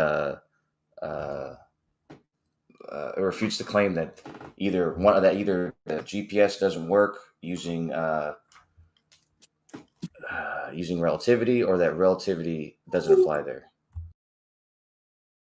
I'm sorry. Somebody, Did you just yeah. basically formulate a statement without a question when saying I have a question?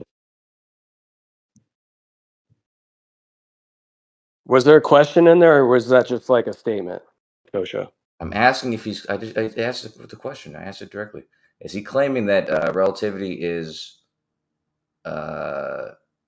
being misapplied or not applied at all in the case of the GPS, when it should be, because of the preferred direction that's involved in the Michelson-Gale test? I don't know, but that's a very specific question for somebody that hasn't taken in the information to ask. But maybe you should ask Alan. Somebody literally just said the answer. Somebody just told me that. They just said preferred direction. They Maybe literally you just should said ask that. Napalm, just don't respond, dude. Like somebody else who maybe has the answer, respond. But just saying ask Alan or whatever claims you're making about Alan, that's great. When Alan gets here, I'll ask him. It's a simple question, though, just to see you can where, ask in this room that's just to heard see, you can just ask to see Dyslow. where. That's the only person that heard him. So there you go. You can ask Dyslow, see if he wants to answer you. As far as I know, nobody else was in the conversation, that's in this room currently. I think it's really weird. There hadn't been any Globers here in a few days, or they haven't been micing up, or whatever's going on. And now there's a Glober in here, like really getting emotional because we can't go over what we heard 2 days ago. That's like a 2-hour long speech, and we can't regurgitate that 2-hour speech back to him. I really don't understand what's going on here. To be honest, Larry, emotions can be suppressed in language. I don't like to put people in emotional place because many of our arguments are emotional in foundation.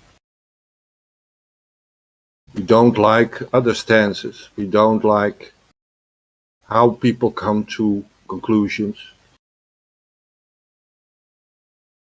We all think we are on top of the world, almost like a globe. And we should appreciate and respect each other a little bit more. Even if we get into a fight. I just spoke to Kosho, maybe a little bit unrespectful, but for me there was a little kind of truth to it. So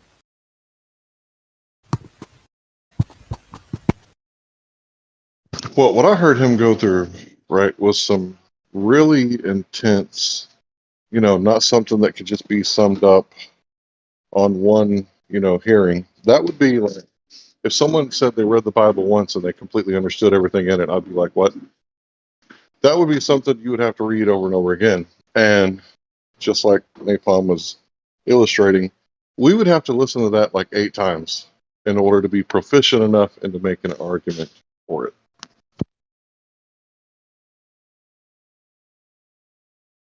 agree that Alan has profound knowledge in what he explains, and it's not easy for us to fully understand it and repeat it, so it's kind of pointless to put us to a test. Yeah. Right now, Right. Witsit was here. Witsit gets it. He could probably repeat it back to you, right? Because he Yeah, probably got it. But and for then the rest of us, we need to hear it again. and then put words like degenerates and that kind of stuff and retards in it. He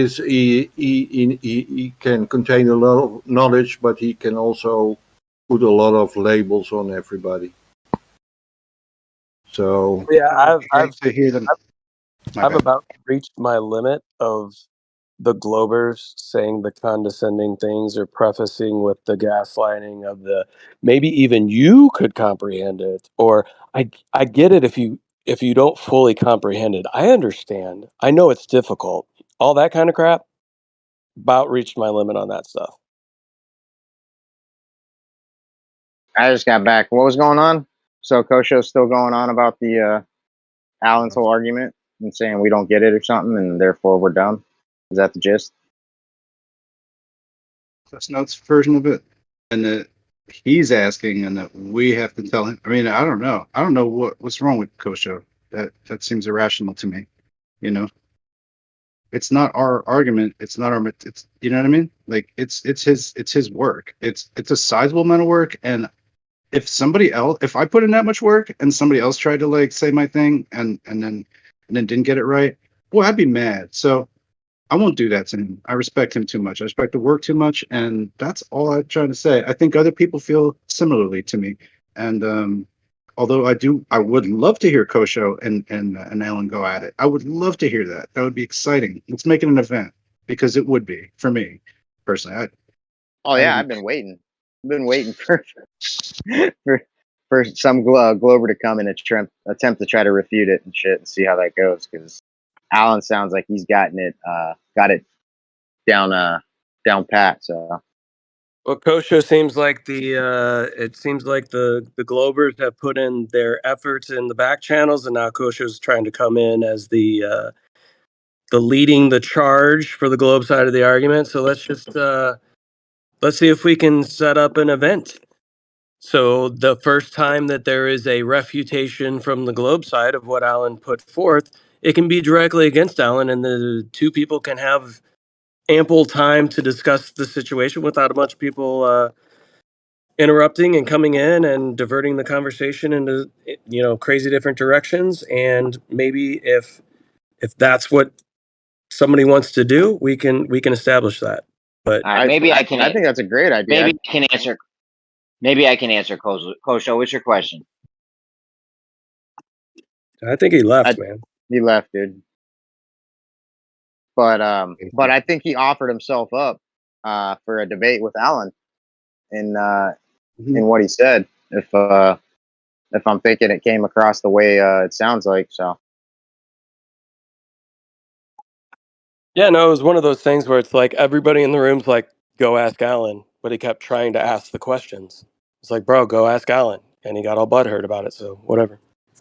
You know what? I don't really think Alan would be interested in debating these folks with this thing. I think that was for us in the sense that if Alan does debate Kosher, let's say they both agree to debate, are they ever going to get past level 1?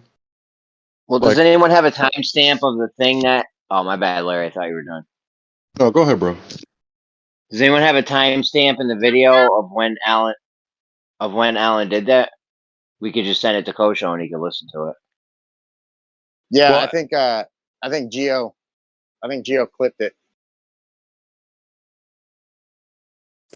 Said 2 hours is too long. So I think Yeah, I think there was a legitimate presentation, and then he came back in like the next day or maybe the day after, and then also spoke on it for a while as well. And I know that took place. That would have been Friday, roughly around 1 p.m. Eastern Standard Time, maybe noon. And the Globers have been silent ever since.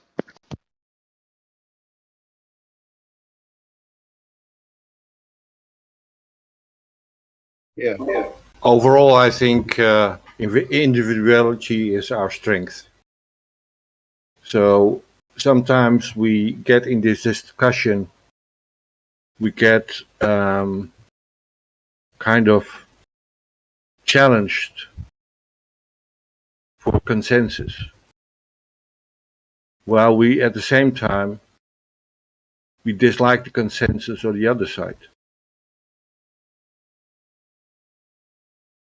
Also, Alan's extremely intelligent, and to me, I think I find him extremely intelligent and extremely well studied on this stuff. Yeah, So where, yeah, and I have the feeling that he would more or less agree with my point on this, that individual insights are far more better than complete consensus. Do you agree I'll with tell that? you right Steve? now. My bad. Do I'll you tell you agree? right now, Alan. Go ahead, Sorry. Light. Yeah, I just wanted to ask next, do you agree with that, more or less? Well, let me tell you my opinion on this Alan character. He's obviously smarter than a lot of us, because we got to be fucking stupid to be sitting here debating with these guys day after day after day, running us in circles. So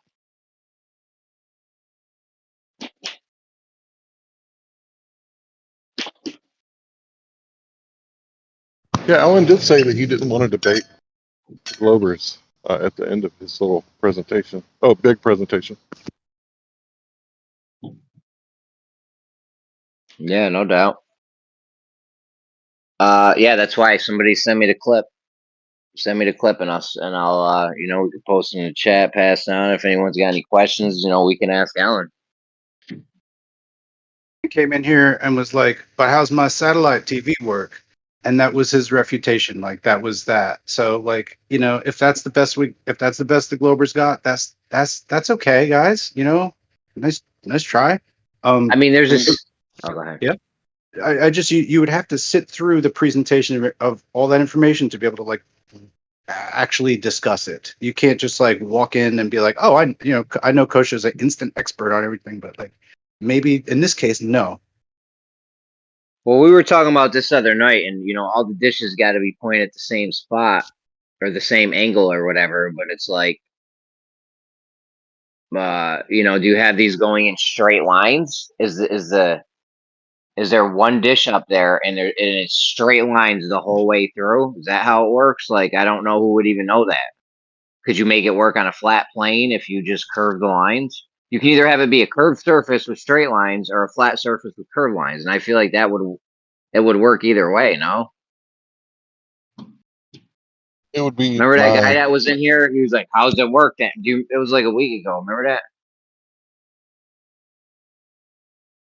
I think it would be good advice if I was a Glober. I would wait till Alan's in here and ask him questions and take notes and make sure that I understand the argument, rather than go into I'm going to debunk it. Because what if Alan's right? Has that ever crossed your mind? I mean, I know that it probably hasn't, but what if Alan's right? Because I don't even understand Alan's argument. I know it was profound, but I can't say that I got a grasp on it and I'm ready to debate it because I heard it once. So if Alan was in here and I was a Glover, I would just ask questions and take notes, and maybe challenge some of the answers, but more importantly, ask questions and take notes. But one of them, it did have something to do with simultaneity of signals, and that is not a real thing. That's that was a part of it, right? I mean, there are numerous amounts of scientists he mentioned and studies and stuff. I can't recall that, right? There was probably like 5 or 6 of them that were main, parts of it. You know, it's quite a bit for to synthesize all that stuff, and the words are, you know, he's just trying to speak it out. It's like it's at that speed. It's at the speed of he can speak it. It's not like we don't. I wish I could have rewound some of the stuff and just like hear it again, be like, what the fuck just happened? Like there are parts of that like where I didn't understand, and that's okay. Like overall, the argument seemed very cogent, and nobody else had anything to say about it. You know, so I'll tell you what we shouldn't do. Good. I'll tell you what we shouldn't do is we shouldn't try to scare Kosho off. As far as the Globers or anti-flat earthers or whatever you call them, Kosho's like probably one of the best ones, honestly. Yeah, I but You don't, must I not don't have think been anybody listening, scared him off. Jeremy. Sorry, Jeremy- Jeremy should. Go ahead. go ahead.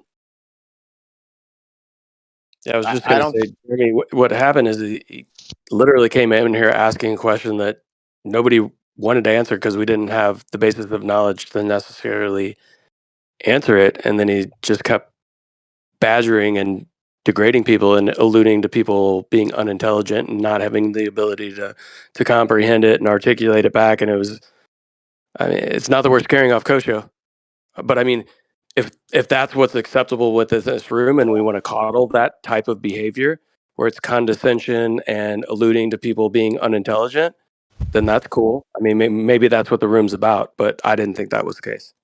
That's not what Yeah, we're nah. about. Nobody here. Okay. And That's- for that's not Kosho to what- say that Kosho can't say that we're sucking each other's dicks off in here. That's not right. That's not what's going on. Is that what he said? Yeah, it did. I know what that feels like. That's not what's going on here. Please. Jeez. All right. Yeah, he just took off like on his own accord, and like nobody. He was I don't probably a think little any. frustrated. I don't know. It's probably But, fucking time for dinner. Does anybody remember what his question was, though? Yeah, he was just literally asking us to give him a synopsis of Alan's argument, and Yeah, I gave him a he- brief rundown, like he wa- super he- brief. He wanted Go ahead. he wanted to give us some kind of Allen test, and it feels a bit like what I said. I like individuality more than complete consensus. We can agree on some things, but our strength is in individuality. Well, the shit Alan did here, I mean, that was all over the place. Not like in a Pete Shea kind of way. I'm just saying, like, it covered a lot of stuff. Like, there was an Eddington thing, there was GPS, you know. That was some in-depth shit right there, so. Yes. Like I'm taking notes, man. It's like stuff I gotta look up. I mean, M. Scott Veach is like he said he's like half the way through one of the PDFs. Multiple PDFs were dropped, you know what I mean? Like I can't even bro. Like that's like anyone who's in here, I would fucking say you're a liar if you could replicate his argument right now. I'll call you out right here. The overall feeling of Alan was he showed us his thinking and some of his arguments and how we came to it. He didn't try to put it on us, so it was a kind of a good vibe. Well, I could probably replicate the Eddington part of it. I don't know. I missed the beginning though and shit. If anyone has that clip, send it to me, please, in DMs. Thank you. Let's get Kosho in here. Jeremy's ready. Let's go. No, I can't do Why the don't we all- GPS part. I missed that. Do it now. I missed Pull the. it. I missed the Why beginning don't we? part. Why don't we all listen to it together, and then when it's over, we can ask Alan questions if he comes around.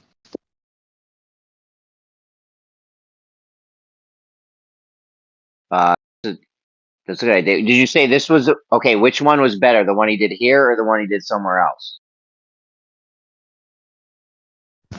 Or maybe I should agree with the Nordic guy. We should listen to it individually because that's where our strength is. He did it on like the 5th of July or 4th of July or something like that, and then he came back again. Did it? Was it last Oh, night? he did it here twice. Yeah, basically the same presentation, and I'm still be trying to soak it all in. Which one man. was better? They're both equally good, actually. He covered all the same points. I feel like we gotta watch them both now, or we're gonna miss something. He might have put a crucial detail in one and not the other. Are they clipped out though? Can somebody send me the thing so I feel like watch if you it? had both of them, you'd still be missing something. It was a lot, I know. Even the Eddington part that I heard was pretty in depth. Yeah. Yeah, it was packed tight. That was dense. If that was density disequilibrium, that shit would have sank. Like Mercury, like an anvil in Mercury. If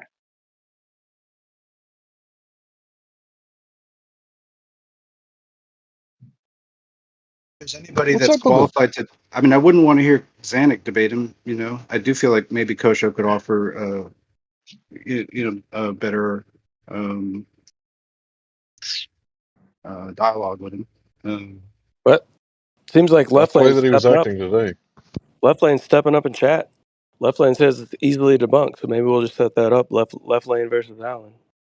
You got satellite TV. It's I don't know debunked. if Alan's not interested. If Alan's not interested in debating these guys, then we have to I'll talk digest. to him.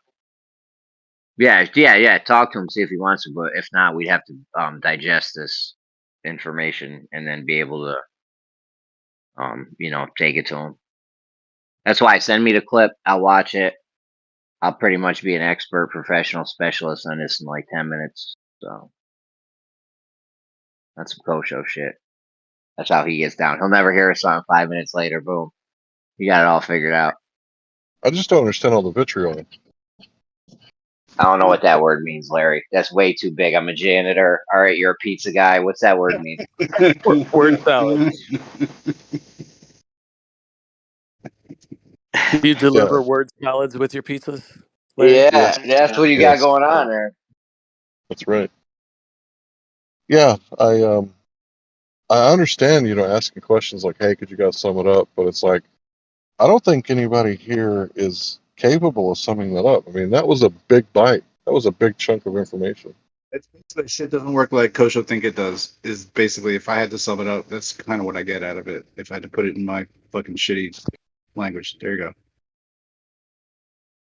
I don't even think I Does could that write a guy review. fuck with us though? Go ahead, Larry. I was just gonna say, let alone summing it up, right? I don't even think I could write a review on it.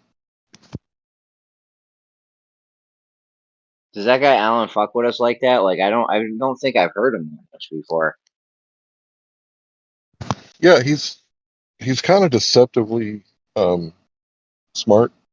Like, I didn't realize that dude was like on point like that until I heard that, and then I was like, "Oh, I'm I gonna know. go to this guy. I'm gonna make sure he's on my friends list." Like, I He's didn't really chill. realize Yeah, I know. That how was good. valuable he was.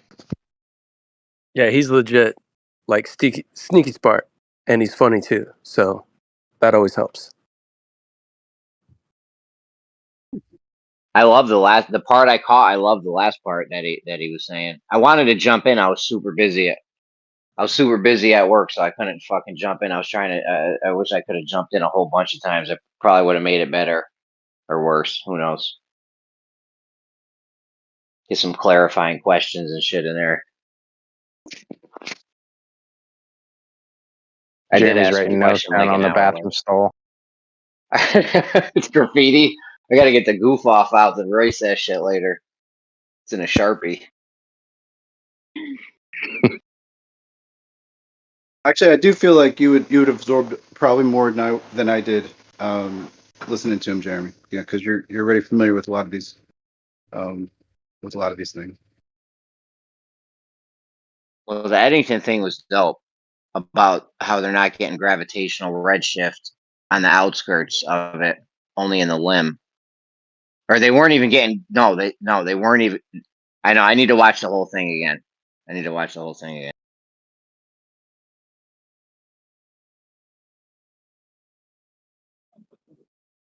Yeah, and that's my thing. I'm going to need some time to like go back and properly take in the information, and then do a little side research on my own to either confirm or deny some of the claims in it, and then come back with some better understanding before just blurting shit out.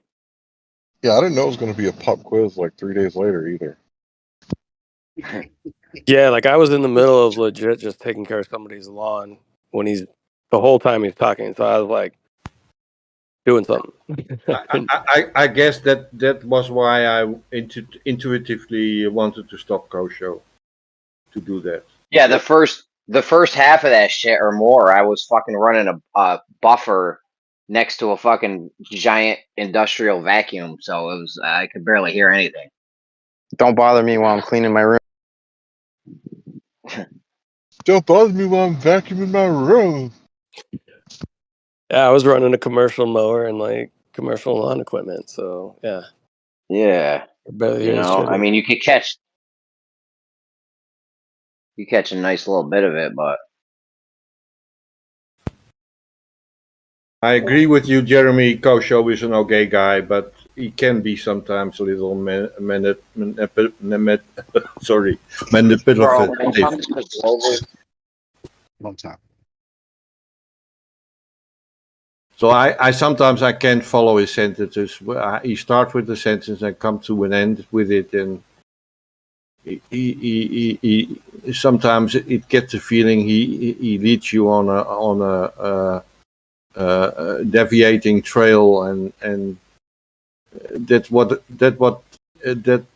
is what he was trying to do. Nobody has said that they fully understand Alan. If you get someone with that kind of information, how could you ever completely understand it? If it was completely understandable, we would have been felt foolish for not understanding it any time sooner.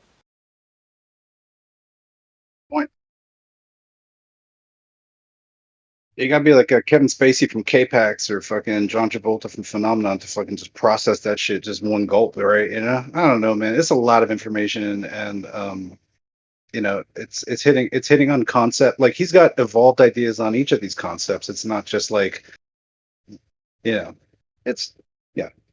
I think Kosho would be doing himself a disservice trying to walk in there because he's gonna catch himself. If he thinks he's gonna walk in and just like cruise through that shit, it's not happening. You know, I don't care how smart he thinks he is. Mm-mm. He's not. He's not that level smart. I know I'm an IQ test. Play one on TV. I was surprised by my own posture, Snacks, today.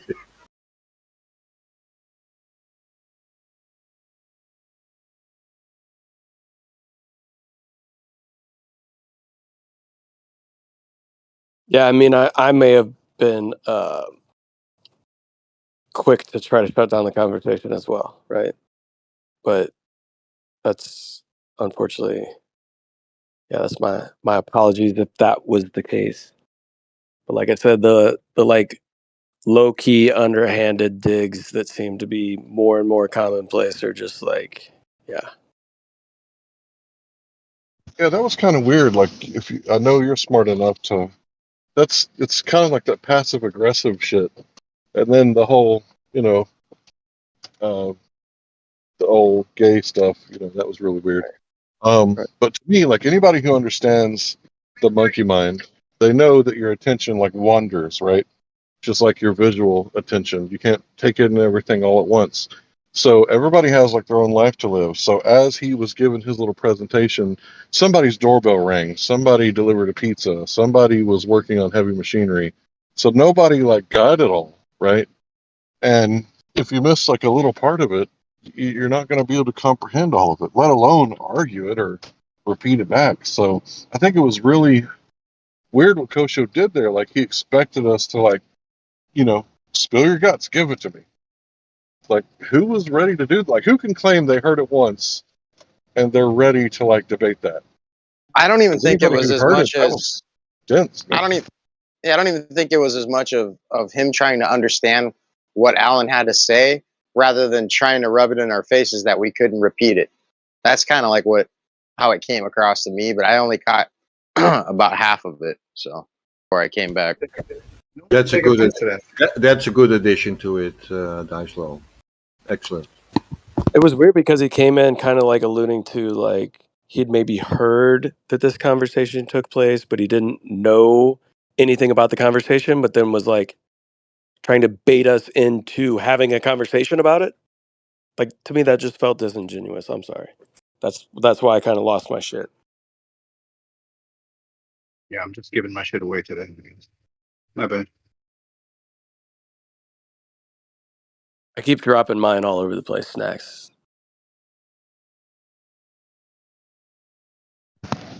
Yeah, and I think Sometimes I heard.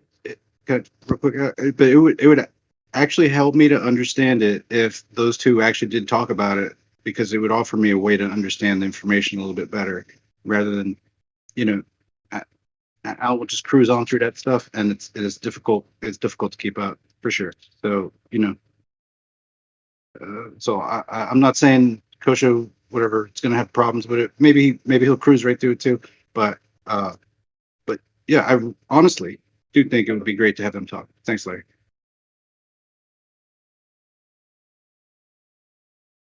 Yeah, no problem. Yeah, I just think that it's one of those things to where anybody who heard it knows that it can't really be summed up from hearing it one time. And maybe Kosho didn't know that, it was a really dense presentation. Witzett's presentations are pretty dense. I would think, my opinion is that Alan's presentation was denser than Witzett's stuff. That's my opinion.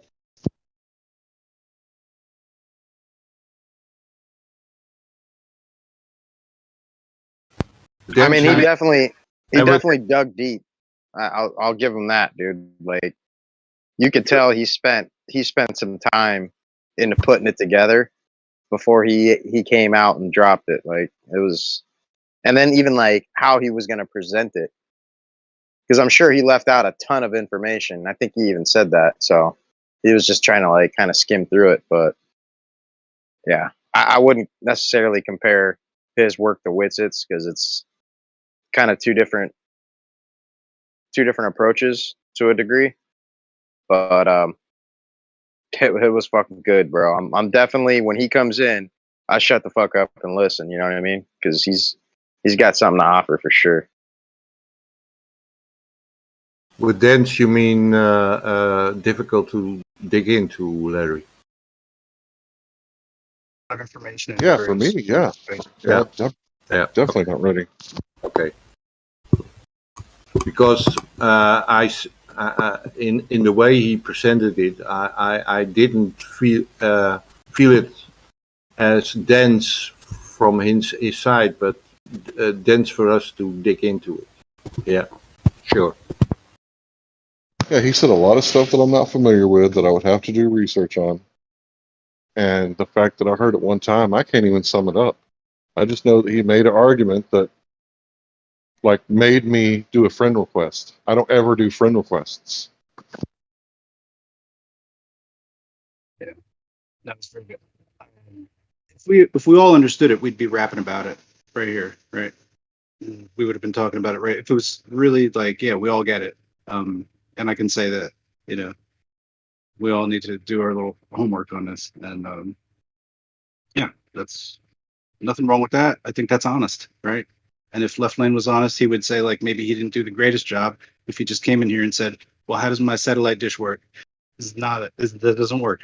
You can't. I don't think that offered that almost seemed childish to me when Left Lane came in, and not to insult Left Lane at all, but the arguments that he was, it's just Alan was just throwing so much heat, bro. Like I don't think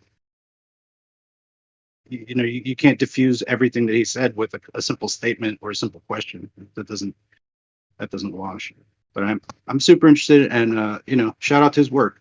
I don't think there's any reason for anybody to try to run his work into the ground before they even heard it. You know what I'm saying? That's all. Yeah, if Left Lane did the squatting dog, well, my satellite dish works. Therefore, everything about GPS has to be true.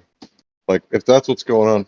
And I realize that this is kind of an affirming the consequent, but I call it the squatting dog fallacy because it's kind of like this bullshit's true. So everything, this dog shit's true. The dog shit's on the lawn. So everything I say after it has to be true. Like, to me, An like, just equatable because you're. level of logic. Go ahead.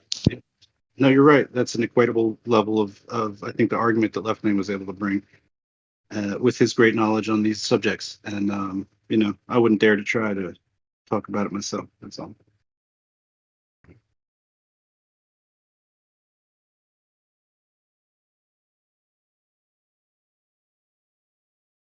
mean, Jace was in the chat too. Jace didn't pop in here and try and tell him what was what. I mean, there were other people I saw in the chat. I don't know. It's just it would be nice if like some of our resident Globers in here would have been available just to speak with them.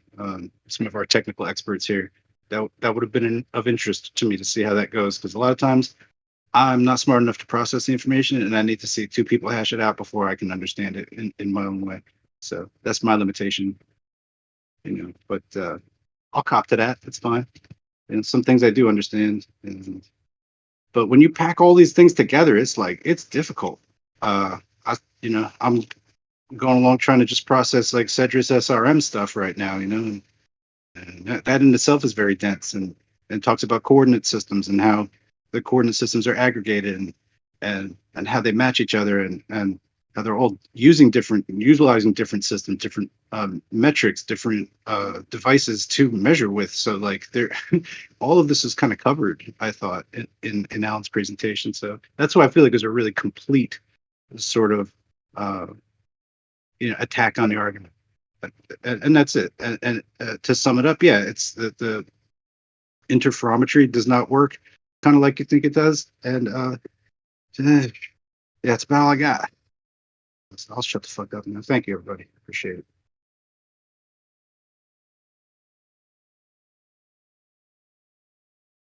I fucking hate talking. Need to stop doing that.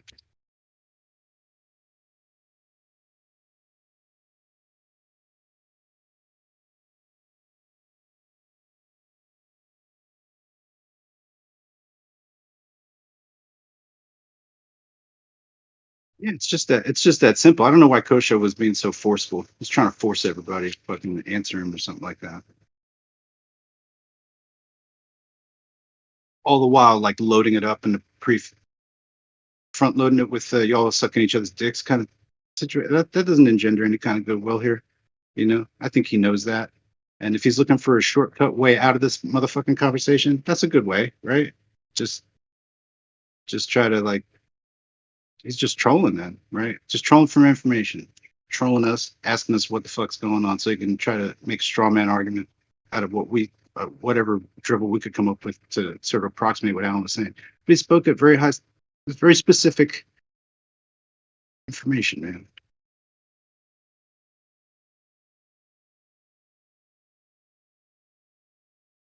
I don't know why he's so hot and bothered if there's nothing to worry about, right? If you didn't feel challenged, then why be like that? Do you feel challenged, Kosho? Maybe. I don't know. It's possible. But like if we absorbed all that information, we would be talking about it right now. If we would be chit chatting about it and making memes out of it and all kind. You know what I mean? That's not the case. I think we're all still kind of like chewing on it, which is cool, right? That's a human thing to do. Honestly, I kind of forgot about it. I mean, ever since it was brought up again, I can't stop thinking about it. I definitely want to download it myself. Actually put it on my phone so it doesn't get lost. Maybe even upload it, right? Still got a You could channel. search it. I imagine since Alan was pretty restricted in his comments on the channel, you could probably just search it in the chat and just look for what was his name? Space Audits is his handle on here. So you can just, if there's any Globers or anyone else for that matter that's curious on the topic, you could search it out and see the PDFs and information that's dropped. All right, that's about all.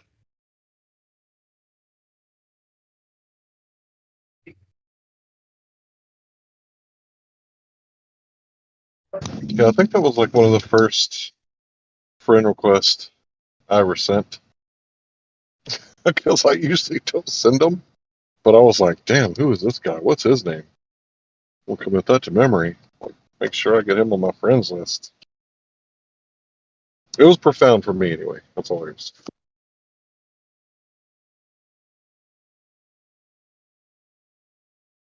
It was all over the place. It was cogent. All his arguments were cogent. And then they weren't.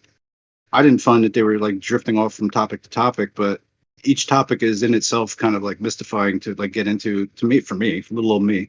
And then, yeah, shit, man. It's a lot of information. But so is really like if you're going to try and even describe how this stuff goes on without questioning it, right? It would still be a lot of information. And it's information I don't hear Globers bringing either, where they're not like going into all these different systems and coordinate systems and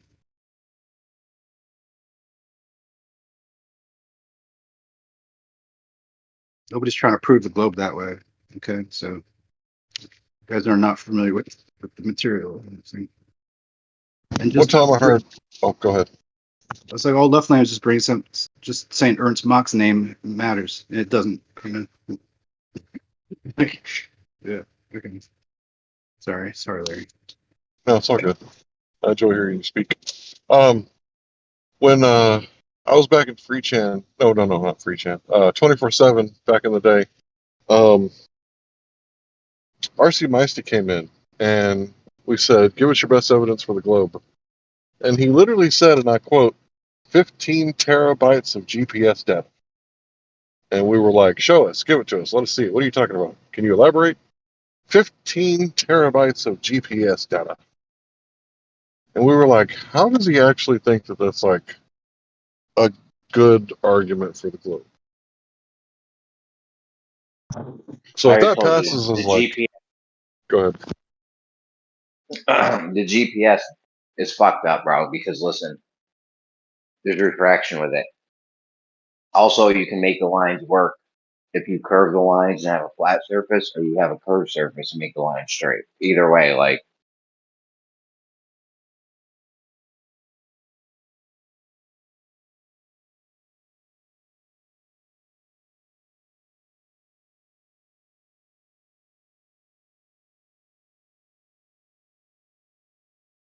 But in RC Meisty's mind, which I believe he works in the educational system, he's like I don't think he's a teacher. I think he's like an administrative type educator. He's up in the hierarchy somewhere. But like to him, that was a good argument. Like he thought that he like defeated the flat Earth once and for all with that one sentence. 15 terabytes of GPS data. And I just remember thinking like, what? Like this is your best argument? And one time I heard him say that he taught the children, you know, flat earthers say that water doesn't curve, but look at this drop of water.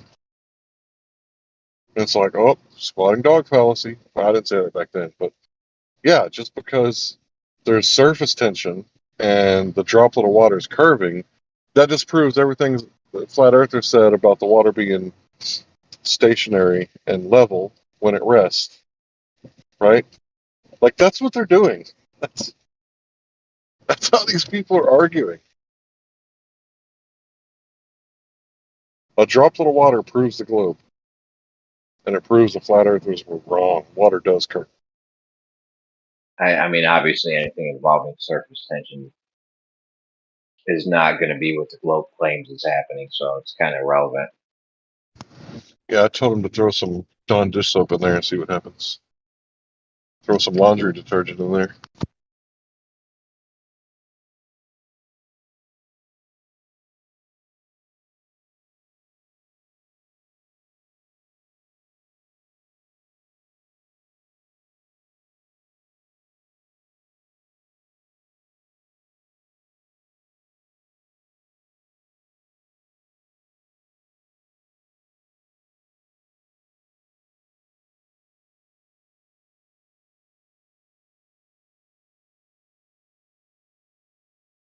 Guys, please remember to ask your Globers if they're skeptics, and if they say yes, what are they skeptical about the model?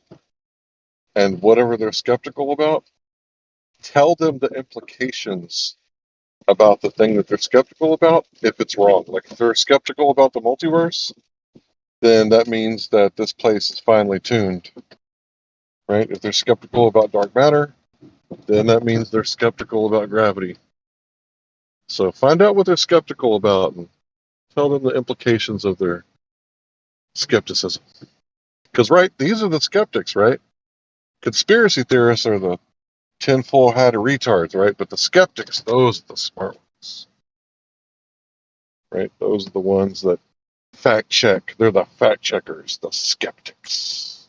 Sorry, I don't want to change the topic or anything, but that's neat, Larry. But I was trying to ask earlier. I was in a bad spot in the school. I had a lot of shit going on. What happens to ice in a vacuum?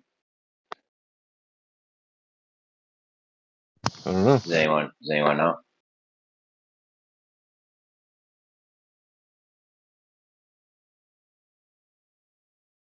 I'm gonna have to YouTube that later.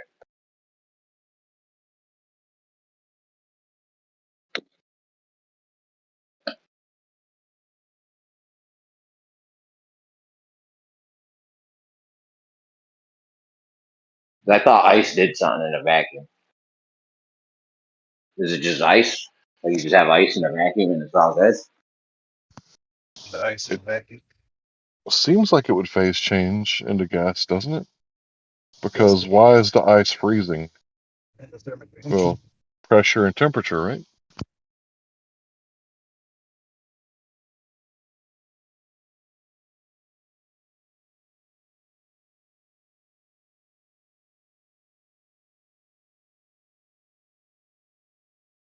So phase change is dependent on pressure and temperature with water. It is kind of questionable if there could be ice in a vacuum.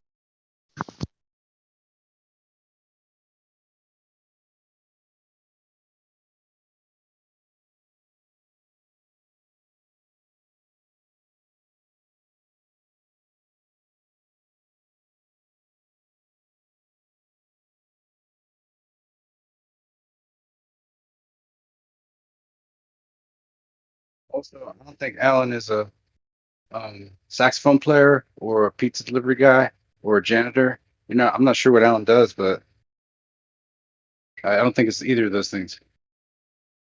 I'm only able to think of saxophone player things. I'm limited that way, but I'll give it a try, man. The shit was awesome. They did a good job.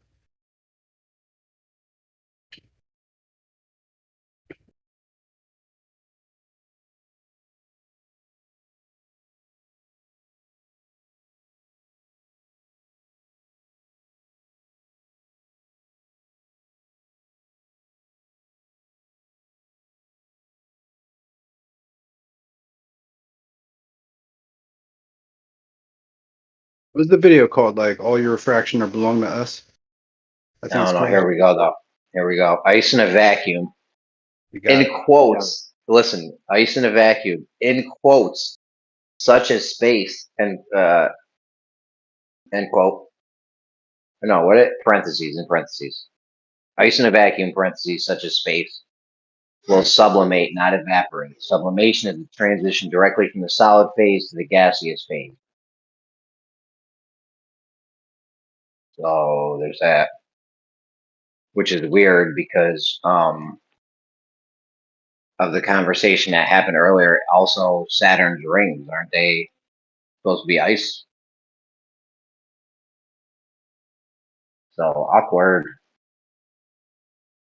Say them.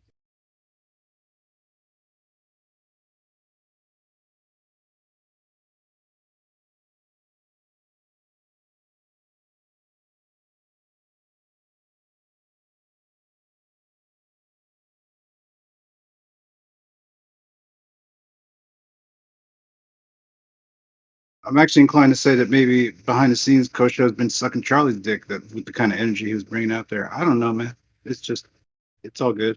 It's all good in the hood. Come on back, Coach. We talk. Have a regular conversation.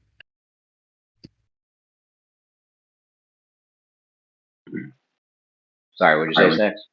I must have missed it. What happened? I guess I'm only hearing the aftermath. Did Kosho erupt or what happened? They had a little tizzy.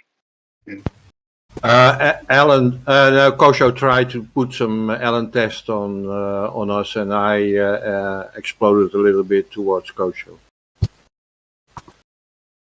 We were all shooting some hoops, and Kosho wanted to play some soccer, and we were like, "Dude, no, we're good." And he's like, "No, no, we're playing soccer. We're like, nah, dude, we're just shooting hoops. And he took his ball and went home pretty mad about it.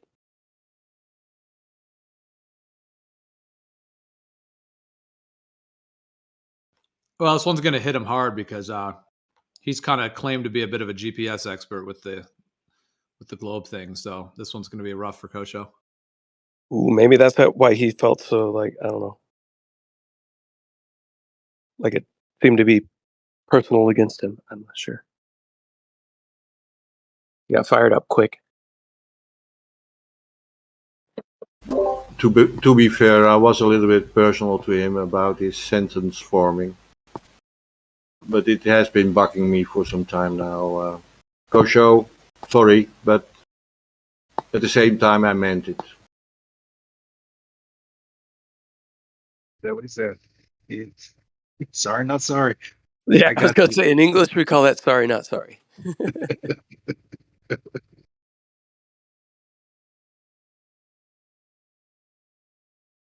Sorry, not sorry. Napalm, that was you earlier with the guy with the ice in the vacuum you were talking about? Oh, yeah, with that dude. Yeah. What was he saying about the ice? Well, I asked him, like, where's the ice on the ISS? Where did it come from? And how much of it is there, right? Because it seems to me like if there was ice on the ISS, there would be, I don't know, could pose a problem. We'd have to figure out if too much of it forms, what does that do to the orbit? Like, it seems to me like NASA would want to know if there's ice, how much it is, and where it came from. So that's why I asked him. And he was just basically saying that, like, their expensing of fuel could cause water vapor, which would then cause ice to form on the ISS. But yeah, after looking into it, like you obviously just did, and seeing that ice would basically sublimate in a vacuum, meaning it would go straight to gas, how would it form to begin with? I don't know. It's interesting. I mean, is it possible to have ice in a vacuum? I don't know. If I make an ice cube and make a vacuum right now and put the ice cube in a vacuum, is it just going to turn to gas? Like, I don't know. Probably at a specific pressure. Yeah, I don't know if like a little desktop or tabletop vacuum would be sufficient or not. I would say you probably need at least at minimum what it takes to make water start to just boil like crazy. Well, the citation I read had in parentheses such as space, so that's clearly like a vacuum where it would sublimate, I think. So to me, that would allude to an environment that wouldn't even be conducive to ice form in it to begin with, right? The water sublimates right into gas. Right. If you have water in a vacuum, it just goes to gas. Why would the gas go to ice after? I don't know. I feel like it'd be so spread out instantly. Gas Because of moves its at like. temperature? Jeremy, I know for a fact we've discussed this before. You asked that same question a couple months ago, or maybe a month ago, when we were talking about comets and comets being made of ice, and where does water come from before it? You know, if they claim that the water on Earth came from comets hitting Earth, like, well, what about the ice? How did it form in space in a vacuum? Where did it come from? Like none of it ever adds up. Because yeah, that's where we ended up in that discussion as well. Is about the sublimation, about how ice gases out. Basically, it goes, it skips the liquid stage and goes straight to gas. So yeah, how do you form it? Right. My only thing that I could think of it like an extreme temperature, right? To overcome the pressure. I don't see what else would reverse that or allow for ice to be able to, if ice in the environment of a vacuum sublimates into gas, is there a possibility of implementing such a temperature that is so cold that ice would be able to withstand? That's that an pressure? experiment that you could easily do too. You could create like a vacuum chamber and create a very cold environment using, say, I don't know, dry ice or like whatever. You see if it's possible. Well, it's definitely. I remember that comment thing a little. Yeah, it's definitely not going to happen in the ISS because ISS is in the thermosphere, and they say the thermosphere is fucking thousands of degrees. So definitely not there.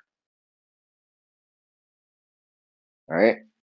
Well, then that kid's argument was the lack of air molecules to be able to have the temperatures. But if you have something within the thermosphere, once you come in contact with that energy from the sun, isn't it? I understand it's easier to maybe cool down in that environment so your overall temperature doesn't get that hot, but I don't know. Isn't the thermosphere supposed to be extremely hot, like thermal? They just have a temperature that's like thousands of degrees for that area. Yeah. I know they can claim like if you're on say the shadowy side, like if you're shaded, like if the radiation isn't hitting it directly, so maybe on like the dark side of the ISS, like maybe that's where the ice is forming. Yeah, but at one round trip, there's no dark side. ISS does one round trip. There's but the ISS is also tidally locked like the moon, so it keeps one face pointed towards the Earth and the other is always dark, right? yeah, it doesn't. No, what? No, it Well, doesn't. no, it wouldn't always be dark. You're right, because the sun's separate. It wouldn't. It would be dark to the Earth, not dark to the sun. Yeah, the ISS does one round trip. It all got hit with sun, unless there's like some parts and crevices or some shit. But basically, the whole thing at some point got hit with sunlight for some amount of time. And every like 90 minutes, it does an orbit. So every 90 minutes, it's getting. Every 90 minutes, it's getting sun and shade. Yeah. Dude, the temperature thresholds of that. Can you imagine what kind of metal and rubber, whatever that shit is made of? You couldn't have those temperature swings. That shit would be fucking. This shit would be like a rust bucket at this point. If you just had some shit on Earth and those temperature swings, dude, you wouldn't even have metal. You wouldn't even have metal anymore. Yeah, metals expand and contract a lot in temperature swings. Like anybody, I mean, I do siding for a living, so I'm going to use this. Like, if you've ever gotten up early in the morning and somebody has aluminum siding, say it's winter or spring, fall, whatever, where it's cold nights and warm days, you can hear the aluminum ticking and cracking, snapping, like tick, tick, tick, tick, tick, tick, tick, because it's expanding at such a great rate as it's being warmed up. The connections where it's connected, right? Yeah, well, yeah, it's where the nails are gripping against it, and also if there's a paint line or something like that, those things, yeah, they. Expansion and contraction There's a reason why the siding has a slot for the nail. You have to allow for expansion and contraction. Otherwise, it'll. Same reason why that. Yeah, Isn't this how we have the little sidewalk? Sorry. Go ahead.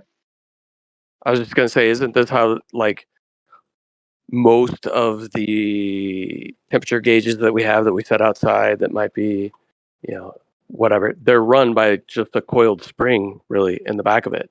And as that metal expands and contracts based on the temperature, isn't that what causes a lot of those dials to move? I suppose, yeah, that I mean, I don't know enough about different types of thermometers. I know we stopped using mercury thermometers years ago, so that's probably correct, but that wouldn't be the case in the case of a mercury thermometer. I mean, well, I guess it's the same case with the mercury. Mercury still being a metal, but a liquid metal, yeah, it expands in the heat, therefore rising in the tube, therefore setting up it's the same thing. I'm talking about the ones that have the dials, you know what I'm saying? Isn't it just like a little thin strip like coiled around that thing is residing on, and as that expands or contracts, it moves? I could be wrong. I don't know. No, we need a Google that. It's sound, but I don't know enough about thermostats or thermometers. That sounds right. I know the one in Just real quick, like Lou, okay, question for Lou. Lou, did you do that to your About Me on Discord? No, man. Yeah, you Discord's a asshole. I bunch of thought it was bitches. fucking real the other night. I'm like, oh shit, Discord's putting warnings on people. And I started checking. I was like, Lou's the only one that's got it. Maybe it was. I thought you were wiling out or something. Yeah, Discord's a bunch of bitches, man. They don't like me. What were you gonna say, Deslo? No, you put Yeah, that I on was there yourself, right? Yes, I did it myself. Yes. Yeah. It's pretty funny though, isn't it? Hilarious. It looks, it looks all legit. You go ahead and fucking click it and go to their terms and shit. Yeah, it looked legit at first glance. I was like, oh shit. What were you gonna say, though, Deslo? Ah, it is way past the point, bro. Sorry, I hate that. I know, my bad. So yeah, it's all good. Xanic's in here though, dude. So as soon as he comes off deafen, we need to press him for the contents within that NASA box. And if he ain't trying to give it up, bro, then I don't know, dude. He should be limited on his. Bro, on he's his still been talking in open here. the NASA box.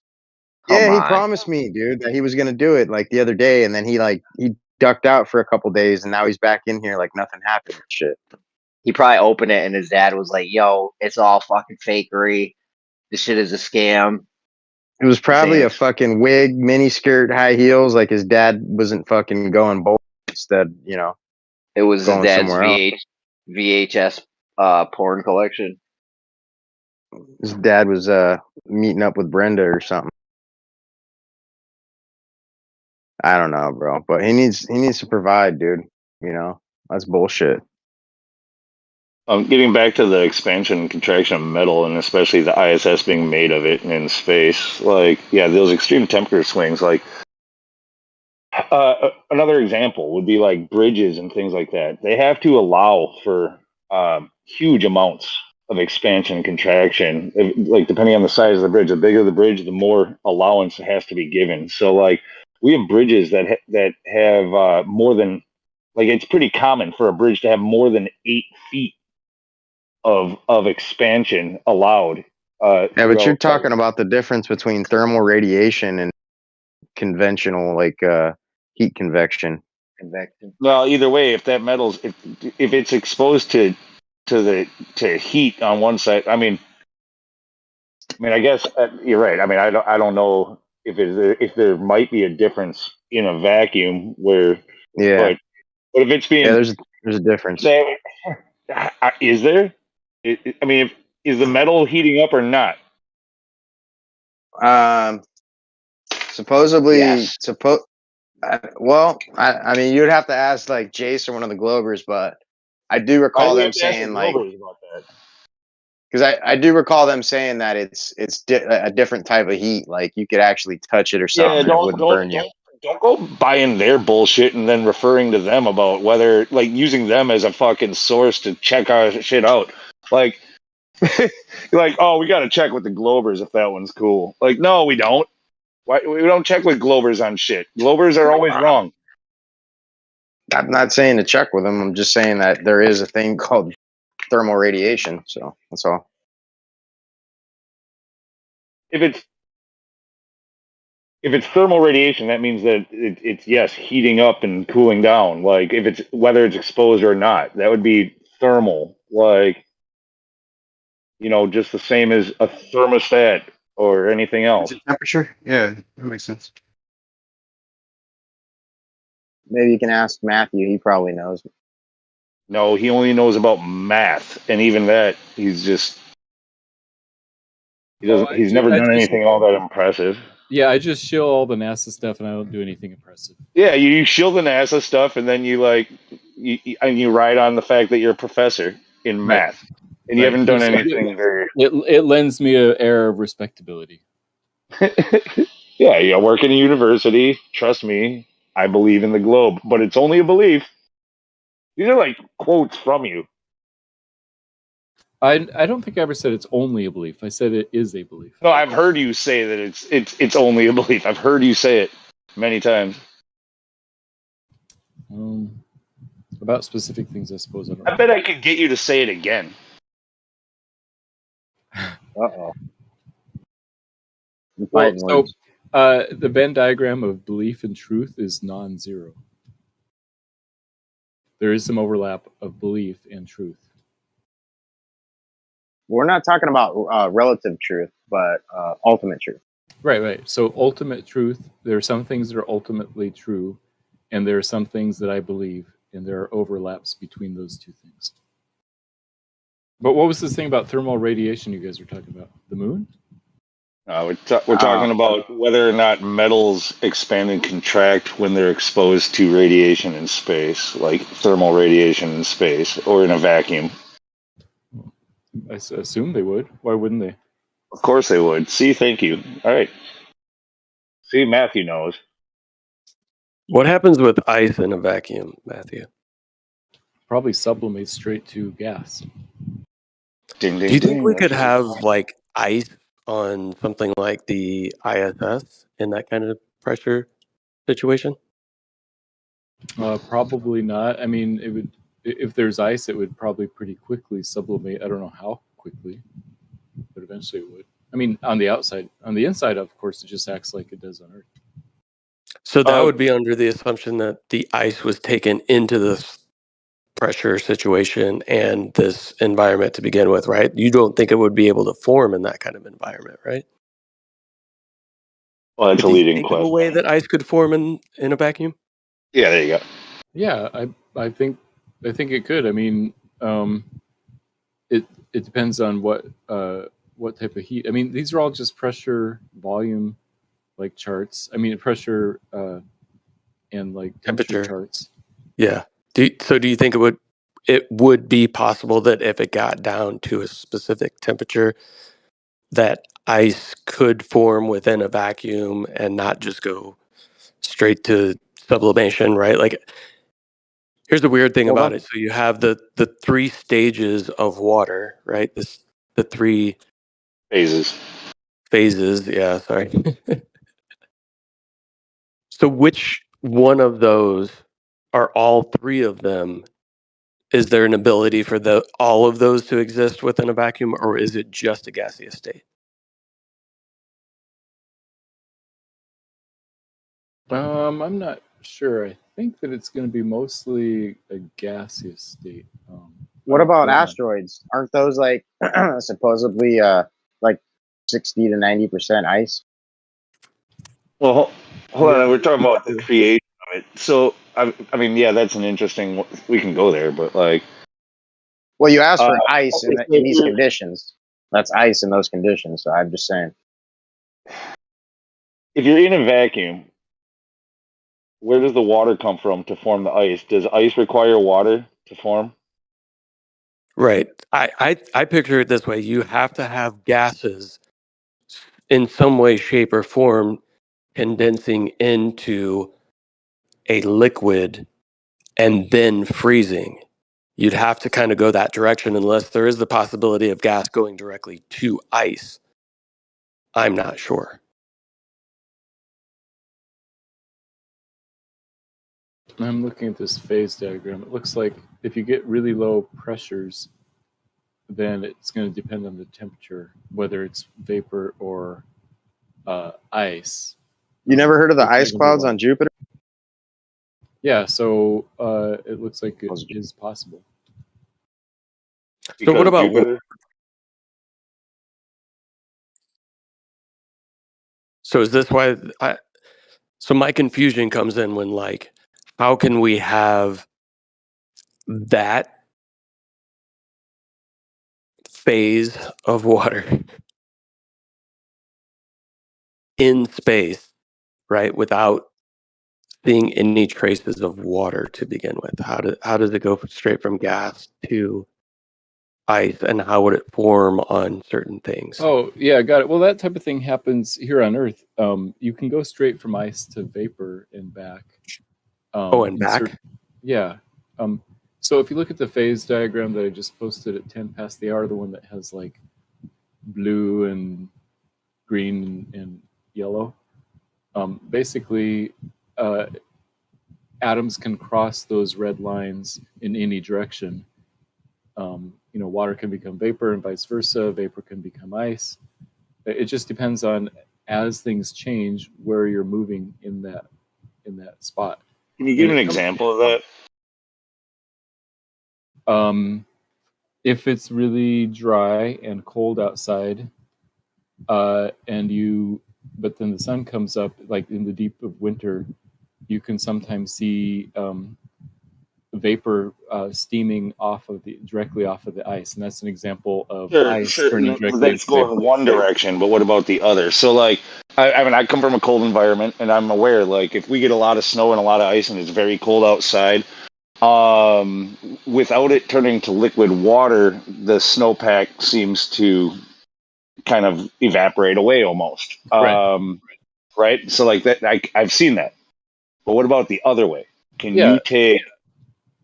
An example. Can you show us a condition where you have nothing but water vapor turning straight into ice without being a water form? Sure. When it's really cold outside and ice forms on your windshield, it's coming straight from the atmosphere. There's no rain or snow or sleet or anything. It just comes from the atmosphere and makes an icy layer on your windshield. A frosted windshield, is that okay? I guess I could dig it. I mean, it doesn't happen very often on Earth, Yeah. but if you look at the phase diagram, the frosted windshields happen all the time. That happens very often on Earth. But there has to be a decent There has to be a decent amount of humidity in the air in order for that to take place, right? Right. Like there has that to be lots of water in the air. Yeah, that's And you're based also on talking water about a vapor. container. You're talking about that taking place within a contained environment. So just saying. Right. But so the atmosphere is going to be high. I mean, the pressure is going to be high. Yeah, but we're talking about like an atmosphere, right? Where an atmosphere is comprised of water vapor, and that water vapor is freezing on a windshield, right? So it goes from water Or the vapor lack to thereof. frost. Yeah, or the lack thereof, i.e. the vacuum of space, as they call it. Yeah, that's the other side of the equation, right? So if we're talking about in a vacuum where there isn't any water vapor to begin with, like what came first, the chicken or the egg? What came first, the ice or the water vapor? And if the water vapor can't exist or is non-existent within this environment, where did the ice come from? Right. I mean, we're again, because we were talking about space and the vacuum and this being able to happen in space. And Matthew, you said, well, we can even see this on Earth. But yes, in fact, we can only see this on Earth. I can't see this happening in space. And so the next question I think would be, can we replicate it in a vacuum chamber? Can we make this actually happen? Yeah, I see what you're saying. I mean, if there's no atmosphere, then you can't have atmospheric water forming into ice because it's not there in the first place. Yeah, that makes sense to me. So are you changing your answer then? You cannot create ice in a vacuum? You can, but it has to have a source. I mean, so you'd have to have an introduction of vapor of you'd have to have the introduction of gases into a vacuum to do it. Right. Like if a spacecraft were venting some kind of gas, it could condense on a cold surface. But in a vacuum, just coming from the vacuum, it means almost nothing. So there's not going to be any atoms to make the ice in the first place. So let me give you a scenario, Matthew, and you let me know what you think. So let's say we're on a spaceship, call it the ISS, and we decide to go outside and walk around in our spacesuit outside of the ISS. Would there be anything within the ISS that could be, gassed out or something like that? I understand like the burning of fuel that might be needed to keep it in its orbit. However, keep it pointed in the right direction, whatever they do, right? Would there be something taking place that would allow for ice to form on the ISS? And the next question would be, is the temperature on, say, like the dark side of the ISS maybe a cold enough environment to where that off-gassing of water vapor would instantaneously somehow become gas and or a water vapor that can, I guess, change its phase to the ice, right? And then the other side of that would be, would that be possible on the lit side of the ISS, because we're talking about the thermosphere. So we're talking about some extreme temperature changes. Would we have the ability to have like consistent ice forming in any way, shape, or form on the ISS, considering how quickly that goes from lit to non-lit as far as the ISS is concerned? Yeah, making a 90-minute orbit around the Earth. Yeah, that's a good question. My general answer is I don't know. I suppose I could speculate and say, I suppose there might be some source of atoms or gas or liquid coming out of the ISS. I think generally they try to not have that happen, right? You don't want it leaking. As far as like how long it takes to form or sublimate, I don't know. I mean, a similar question is it possible to have an ice cube on a hot pavement outside in the summer? And you'd think the answer is no, but if you put an ice cube there, it actually takes a little bit to melt, so it's there for a little bit. And how fast those processes happen probably depend on how much heat there is, how much sunlight there is, and all that kind of stuff. So I don't know. Right, but every 90 minutes, though, I mean, how much could the ISS possibly be gassing out to form any solid chunk of ice, especially if within half of that time, 45 minutes, it's now lit and in the sun. It would never have time to build up anything substantial. There are parts of it that are in the shade even when they're on the sunny side. For example, the back of the solar panels, because they try to keep the front of the solar panels facing the sun. So anything that's on the other side would be still in the Yeah, but shadow. there's not jettisoning anything out from the back of the solar panels. Yeah, I would hope not. Yeah, like that's where if it was going to happen, wherever their jets are, that they're every once in a while they give themselves a little poof of boost, right? And it's very rarely, right? Right, it's pretty how rare. often? Yeah, very rarely. So, and it's just a little poof. So, how would they build up this ice when they're going through the thermosphere, sunlit side? Like the sun hits it every 45 minutes at least, or every 90 minutes at least, right? Probably 45. 45 would be close as a mathematician. Well, it's every 90 minutes, and so 45 minutes of those are in the sunlight. Yeah.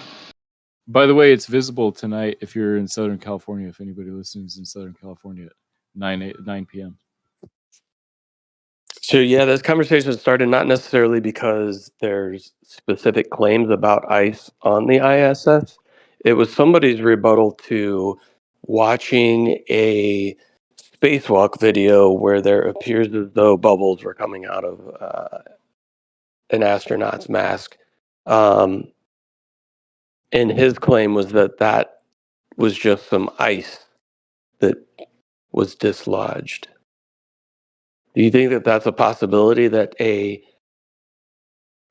somebody on a spacewalk within the lit side of the ISS would be somehow like dislodging ice from either the surface of the ISS and or his suit, and it would be leaving in a solid form? Well, if when he first got out there's any kind of water anywhere on the spacesuit, that would instantly freeze when he went out into a vacuum, and that would eventually get dislodged, I suppose. I would expect they would try to minimize that kind of loss. Oh, hold on. Why would So would it freeze into ice, or would it just sublimate? Right. So Evaporate off? that was my next question, Lou, is that what happens with water in that environment?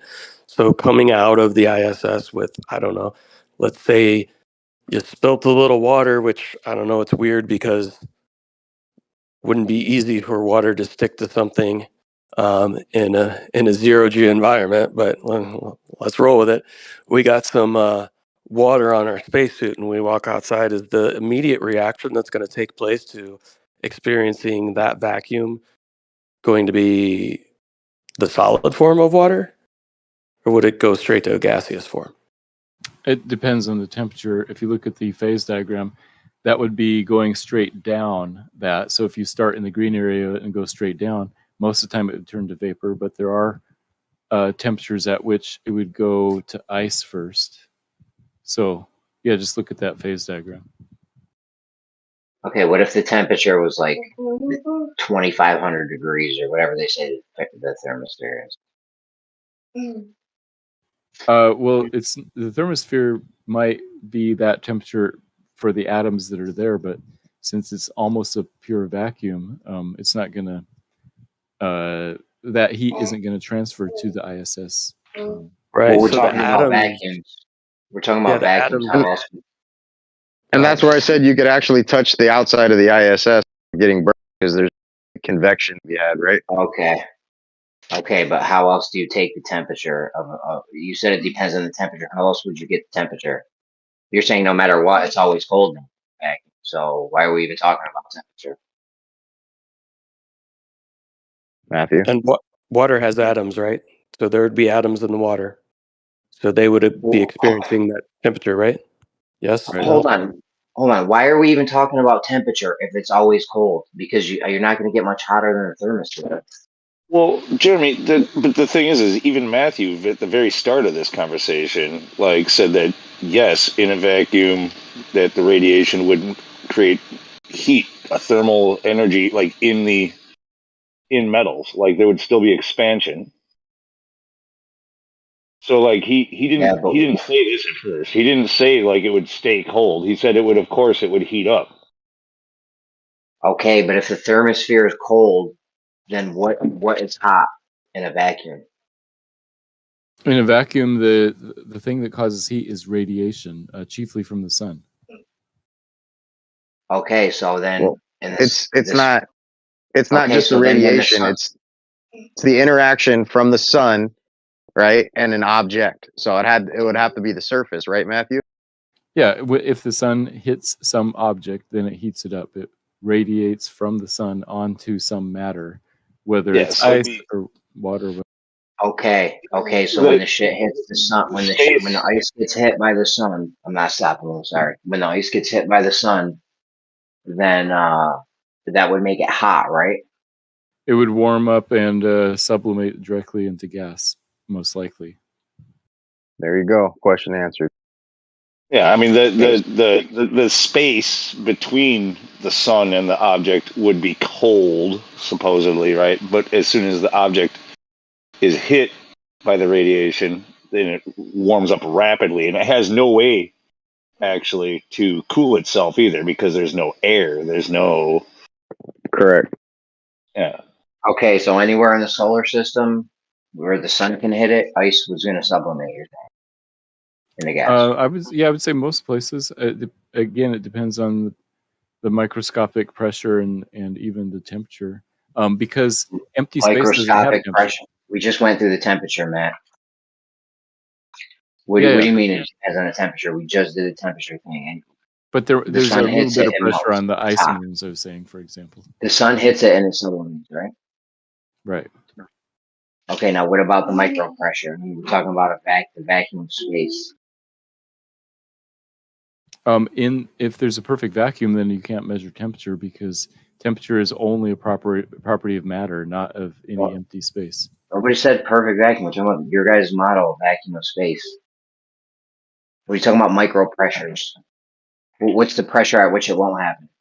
So near perfect vacuum. Since it's not a perfect vacuum, it's near perfect. What's the pressure at which the ice won't sublimate when it gets hit by the sun? Yep, I don't know. I mean, I feel like you just made that up. Micro pressure. No, I'm looking at the phase diagram of water that I posted a while ago from a chemistry website. So somebody else made it up. Yes, I believe the people who created the phase diagram of water, I think, is a true chart. I don't think they're lying to us. So I have sources that say ice sublimates in a vacuum, and even has in parentheses, such as space. Yeah. So so this whole conversation, we're talking about theoretical things. So what's the point behind all this? Why are you guys asking these questions out of curiosity? Well, we were talking amongst each other about it, and when you happened to pop in, and so now Somebody said, we have to check this. We have to cross-check this with a glober, and then you popped in. Nice. Yeah, I mean, I'm neither a chemist nor the son of a chemist. I'm just sort of You're just a math guessing. guy, like you said originally, right? Yeah, I mean, I'm generally interested in all kinds of different sciences, and I took physics and chemistry in school once upon a time, so I have like a rudimentary understanding of how they work, enough to like make me arrogant and think I know what I'm talking about, but All right. make big So mistakes probably. so with that being said, the real question is, does GPS prove the globe? No, I'd say it's strong evidence, and it would be hard to explain how it works without satellites and a spherical Earth. But I would just merely call it strong evidence, not proof. How hard would it be to refute that? I mean, it would depend on the ideas. So I'm open to hearing ideas about how GPS could work on a flat Earth. I haven't heard any that seem plausible to me yet. All right. Well, I guess there's groundbreaking news coming your way soon. What, that they finally figured out how GPS works, lo, these many decades after it's actually been already working? Yep. Huh. Not yeah, actually, like how you said it, how it actually works, right? Not how it's assumed to work. So yeah. You figured out how there's all of a sudden dead spots and no GPS working when the signals are all supposed to be coming from space? Where, can you give me an example of where? I've never experienced any. I mean, me personally, I'm in a pretty populated area. I think they got it down, but I've heard at least people claim that in remote areas, say in the deserts or in mountainous areas, where It's not a claim. It happens. It happened to me this week. It happened. It happened to me this or weekend. out into the ocean. Yeah. Okay, it happened this weekend. It also has happened other times. Me and my wife go to the Poconos everywhere. We get dead spots where the GPS doesn't work. We got. Sorry, I think it was Sirius satellite radio, whatever satellite radio my wife uses. We hit dead spots all the time. So Yeah, but satellite XM radio, Sirius radio isn't GPS though, is it? It's satellite based supposedly, but it's not yeah, I don't know GPS. about dead spots. Yeah, I don't know about dead spots in the GPS. I think we do get one on the way to the Poconos. So. I've heard about it in the southern hemisphere, past a certain parallel. So Yeah, GPS satellites are designed to be used in sort of the middle latitudes. So if you go way up high north or way far south, it might not work as well. Well, also though, if you get out into the open ocean, which like almost nobody ever does, like there's shipping lanes and routes and stuff that almost all boats stick to, and there's buoys and things all along that way that are essentially the same as the towers that we have everywhere else. This like whole idea of like ground-based positioning and everything else.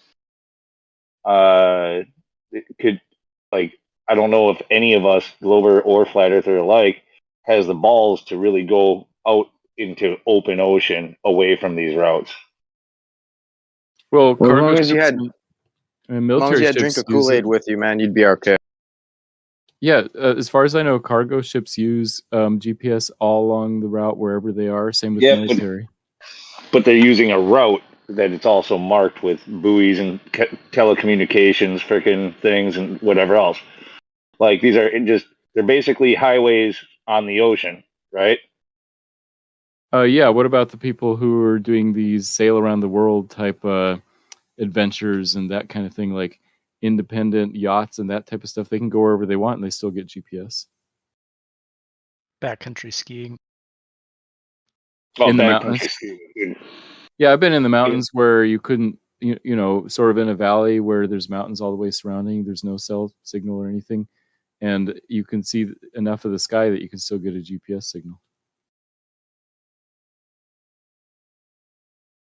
They literally put towers at the tops of those mountains. No, there weren't any towers where I was. It was pretty remote.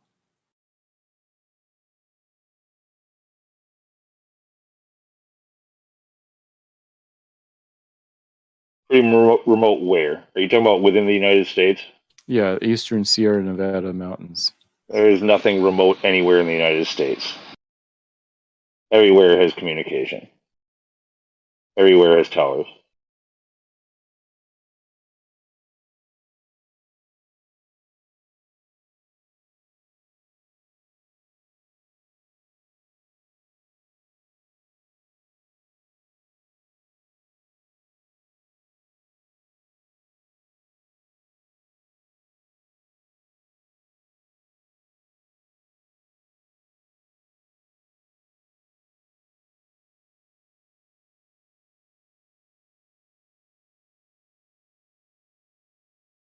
I'd also like to point out, I know there's a lot, oftentimes you do hear flat earthers talk about like lack of GPS on their cell phone and stuff.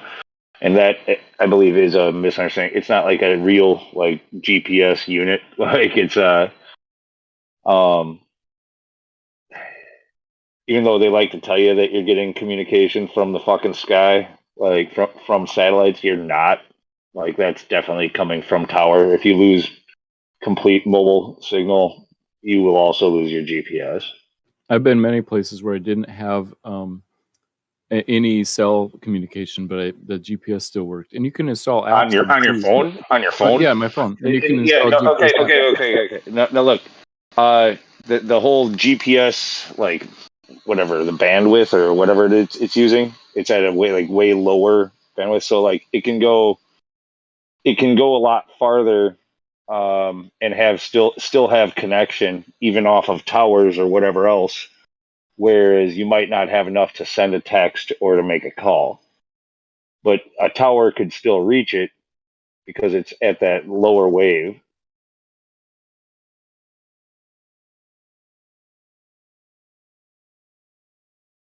Well, I'm just telling what I've experienced. I've never been in a place where GPS didn't work.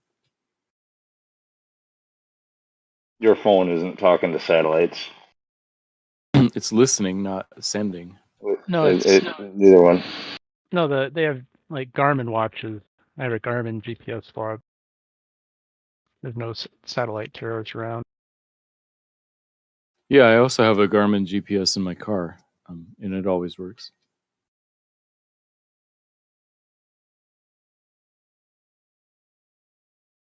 I can download offline maps for Google Maps.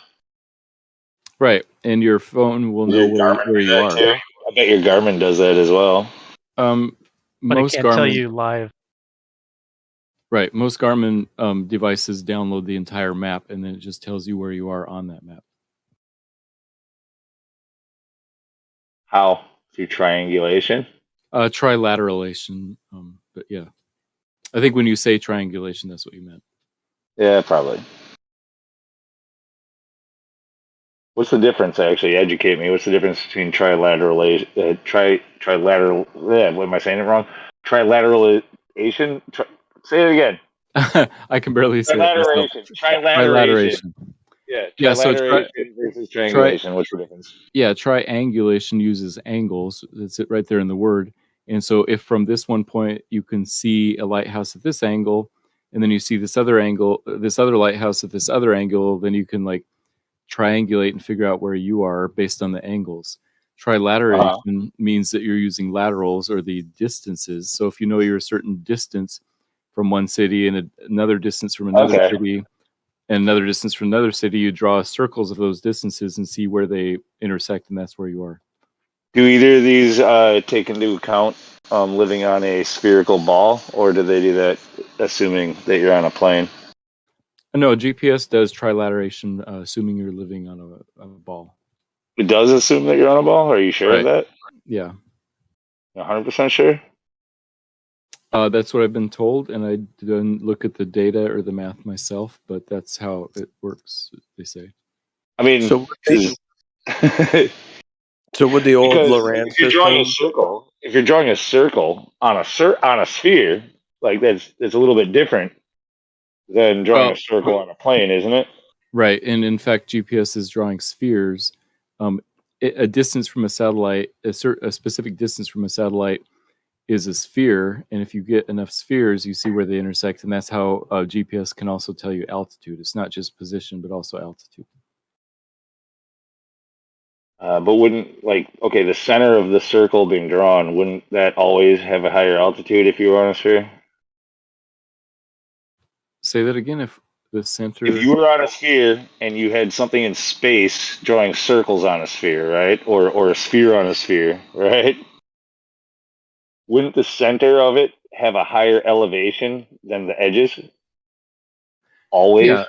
yeah, but if you're trying to find your space in 3-dimensional space, and so imagine 2 different satellites sending out a bubble that's growing bigger and bigger, and as soon as those 2 bubbles touch, then that's your location. And if you have several bubbles growing, and then you can kind of like solve for where you are in 3D space in relation to those other points. That's how it works. So I guess it would be accurate to say that GPS might not assume the globe at all. It would just find your most place likely in not. Everything else 3-dimensional doesn't. space. Yeah, everything else assumes a flat plane and then tells you it's a globe. And so why would this be any different? Well, they find your location in 3D space and then figure out where it is on the globe. Like, okay, this is the location in relation to the satellites. So where are you on a globe? So it would assume a globe, not actually measure one, right? Right, of course. Yeah. I love you, Matthew. Am I saying things that are against orthodoxy? No, dude, you just every time you go, right, of course. Like I don't even think you really get it, but like you agree with us way too often for being a glober, for being an anti-flat earther. Well, I agree with you when you're right, and I disagree with you when you're wrong. Whenever you're pressed, you end up agreeing with us.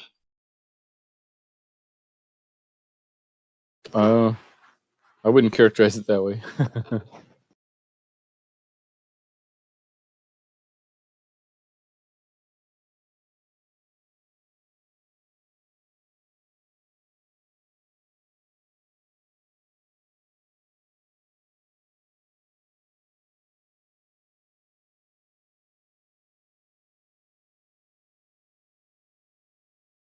Do you want to get back to the part where I get you to admit that you living on a globe is just a belief?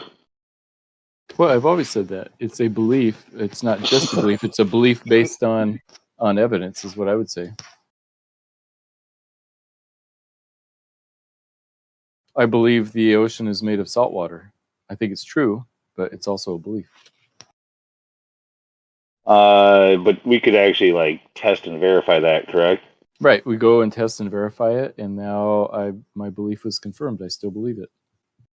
So it's now it's there's different types of beliefs, right? Like I think the politicians did this one years ago. Like there's the who was it, Schumer, who was talking about like justified beliefs and all that stuff, right? Yeah, justified true belief and all that. Yeah. So would that be, if like the ocean's being made of salt water, that's a justified true belief, correct? Right.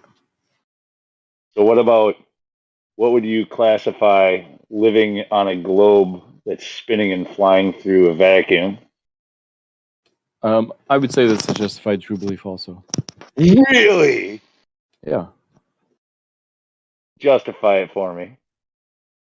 All the evidence, logic, and reason points to that. It's true. You can't just say no. I want to hear about the evidence, logic, and reason. I don't want to hear all of the evidence, logic, and reason points to it. I want to hear what the evidence, logic, and reason is. Sunsets work and are well explained. Time zones, satellite TV works and is designed based Time on zones, globally. TV. Oh my God, Matthew, you've been at this way too long to fucking actually say that. Those things are all like really simple ideas, and it's very cool. Yeah. Stuff we expect like high school freaking or like 10th graders to come in here and say, not you. Yeah, I would expect them to say that too. Good for them. They understand the basics.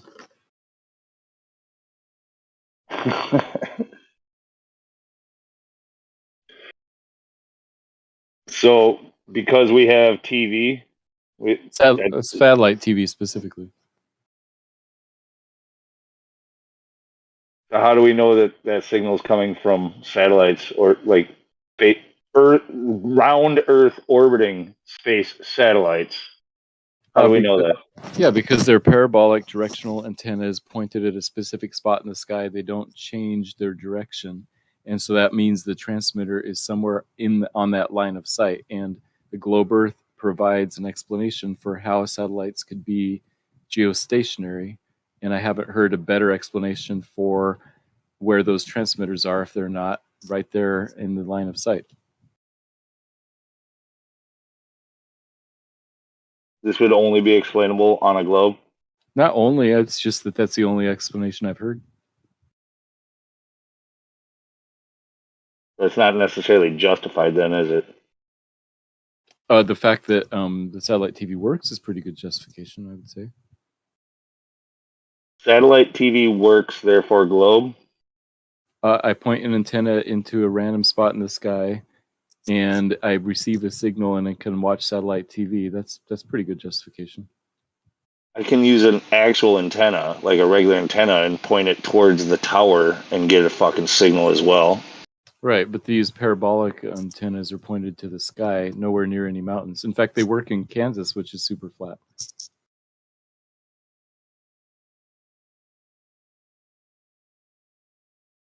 Why would it not work on a flat area? There aren't towers on mountains in Kansas, is my point. There are no towers on top of mountains in Kansas because there's no mountains in Kansas. Or Nebraska. Or Florida. All the boring states.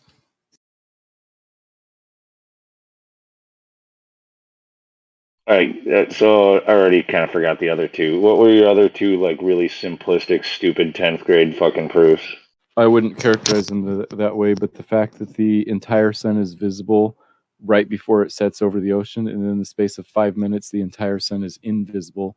I think that's pretty strong evidence that something's blocking the sun.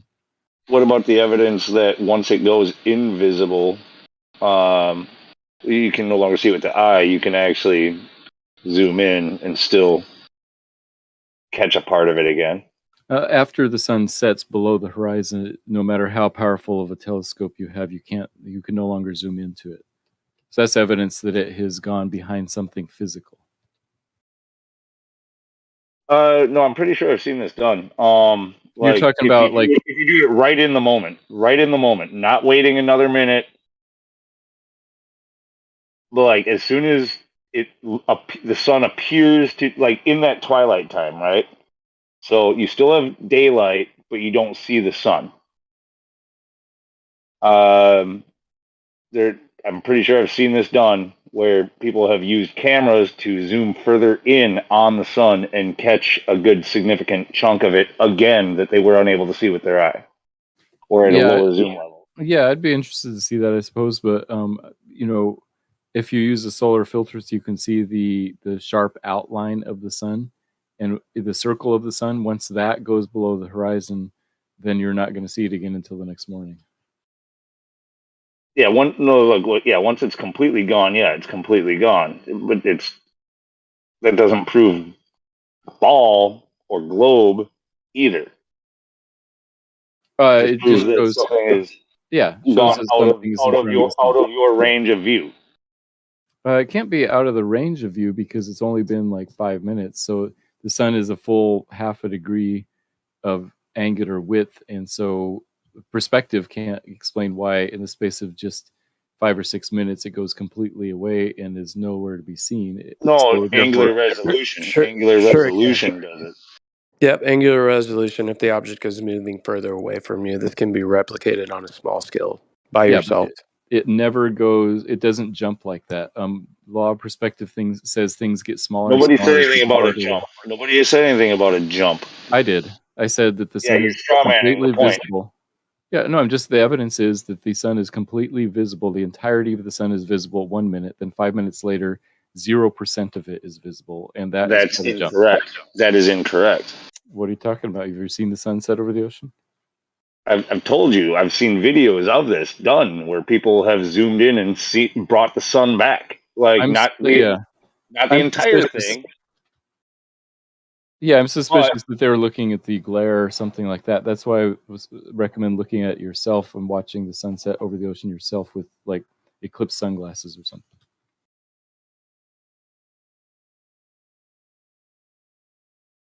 But anyway, we don't need to argue about the evidence. I was just saying you were asking what types of things convinced me. That was one of the things. Yeah, I'm looking for like a good justified true belief, and I think that you're well, what's the right word here? Damn it, there's a good smart word that it's just not coming to me. But like your level of like what you would consider to be justified, I think I think it's weak. I think there's a big difference between doing it, actually testing salt water and seeing if the water is salty versus making an observation and only being able to, in your mind, consider it one way. I don't think they're on par. I don't think they're equal. I don't think that your globe proofs are justified. I think that your saltwater one is, but not your globe proofs.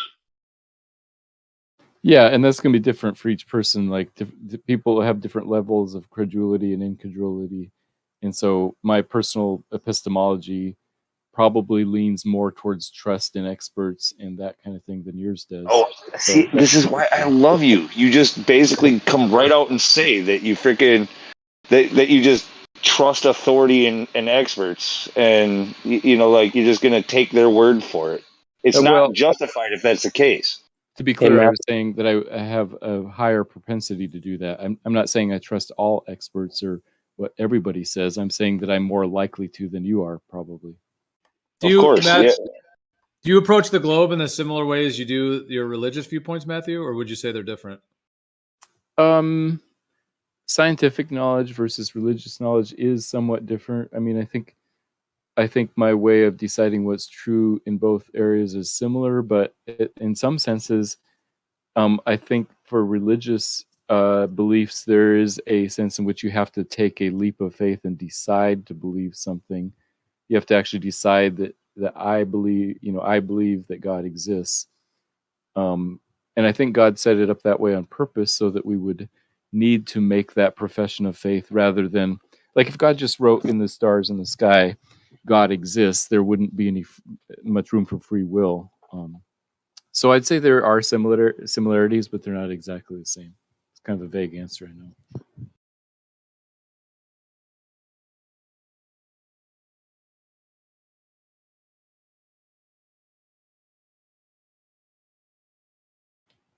All glory to concave Earth. You know what? He's right about the concave Earth would be another explanation for satellite TVs. I think that has more problems. Hey, Matthew, I have a question. Do you think that the testable, repeatable experiments that have been done showing that objects can appear to disappear from the bottom up due solely based on perspective and your distance to those objects over a flat surface, do you think that that is a plausible explanation for a sunset? No, I think all of those are flawed based on the aperture of the camera as it zooms in and out, or that the camera's actually, the center of the camera is actually below the table, or the table is not perfectly flat. Like, Brad, I'm not talking about all of those. I don't believe any of that evidence. So it's been I'm done not on tile talking about floors. the How do ones you get the where camera I'm not below? talking about the ones where the camera is halfway down a table or something like that. I'm talking about over long distances, fairly long distances, upwards of almost 500 feet over surfaces where, as somebody moves away with a camera that is above the surface but residing closely to it, we can get the effects of things appearing to disappear from the bottom up and then completely disappearing. So those repeatable evidences you say have something to do with aperture, but in my opinion, it's actually tilted way more in the globe's favor, considering something on a scale of like 400 feet compared to, 40 miles. The aperture on a camera is going to be the same in both of those observations. And actually, in a lot of times, the aperture is so much larger than it would be in the actual observations that you see of the sun that there is no excuse for aperture, because we would have to get a very, very small camera in order for aperture to be equivalent to how we are seeing with our own human eyes something at miles and miles and miles disappearing. Right. So in the example that you described, I agree that aperture has nothing to do with it. I brought that up for the sort of close range things. Hold on. I didn't say that it has nothing to do with it. Go ahead. It Sorry. wouldn't explain it, I guess I would say. Matthew, have you seeing as how you so quick to write this off, say you haven't seen it, but I know you have to have, unless you're being lazy. Have you looked at Life is Short's channel? A very, very detailed study on angular resolution. Like, he's got hours and hours and hours and hours on this. I'm not saying you have to watch all of it, but you should have at least watched some of it by now before you write this off. So Life is Short. Is this somebody who's been around on Discord? You've never heard of Life is Short? No, he's not been in our Discords, but he's got a YouTube channel, and he's done very scientifically taken many observations, put them side by side, taken all the data along with the including like the atmospheric like conditions for the day and everything else, showing distance to the horizon, what he can and what he cannot see, and everything else. Also breaking down with graphics like how things work. I mean, it's very, very detailed. It's the type of thing that you would really like. But he's got like a 4-part series of each video being like 2 or 3 hours long or something. But then he also has another shorter one that's maybe 20 minutes long that just kind of gives you the gist of it. But it's not at all like what you're claiming, and clearly you are coming from a point of I don't even want to use the word ignorance, but like if I feel like you haven't actually looked into it before trying to write it off. So I guess that would be fitting. Yeah. Okay. I'll go take a look at that stuff when I get a chance. In general, I think perspective is really straightforward. Things get smaller when they get farther. Have you seen the video of the little RC boat on the lake that? Yeah, I have. Yeah. Okay. So is that the camera being below the edge of the table? In that case, it's definitely not, because it's water, so it's definitely above, and the aperture doesn't explain what's going on there. So in that case, with the RC boat, I don't know how to explain that. My guess is that it might have something to do with your conclusion, does it? No, it doesn't. I would guess that it might have something to do with the turbulence right over the water, because that those kinds of things can happen, but I don't know. Turbulence over the water. What do you mean by that? Like the heat waves, like the difference in temperature between the water. It was like in twilight. It was at like dusk or something on a perfectly still lake. No wind, no nothing. Yeah, but the water temperature and the air temperature, if they're exactly the same, that would be the ideal situation to do it. I don't know if that was the case in that situation. Seems like anybody who wants to like assert or defend a globe Earth should just accept things can obscure from the bottom up over a planar surface. You'd be way better off just doing that and then just moving forward from there. Because denying that just makes you look like you're got to be wrong in a whole bunch of other areas as well. Yeah, you guys are denying something that is just like in your face. And when you do that, other people will recognize it and then lose trust in you. Yeah, but there's no physical mechanism for describing how things could appear from the bottom up. What if you hang upside down in a tree? Then Rayleigh criterion perfectly explains most of it.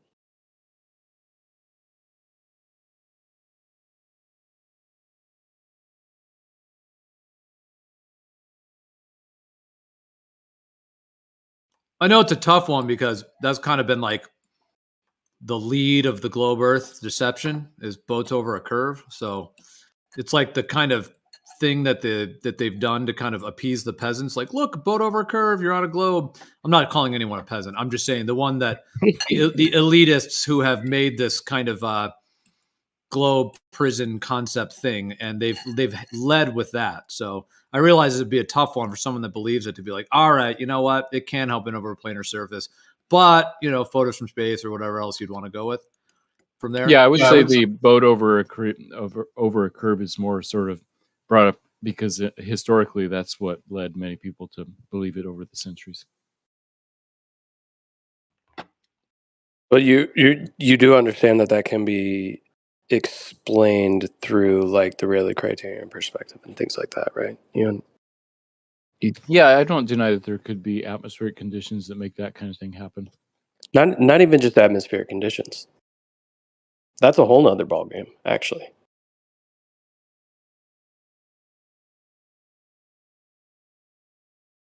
I mean, the Rayleigh criterion is based on perfect conditions for the most part, right?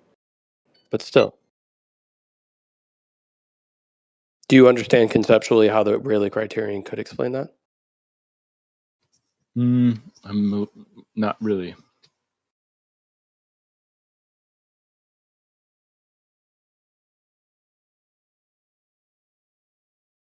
Are you familiar with the Rayleigh criterion? I've heard it before, but I don't remember what it's about.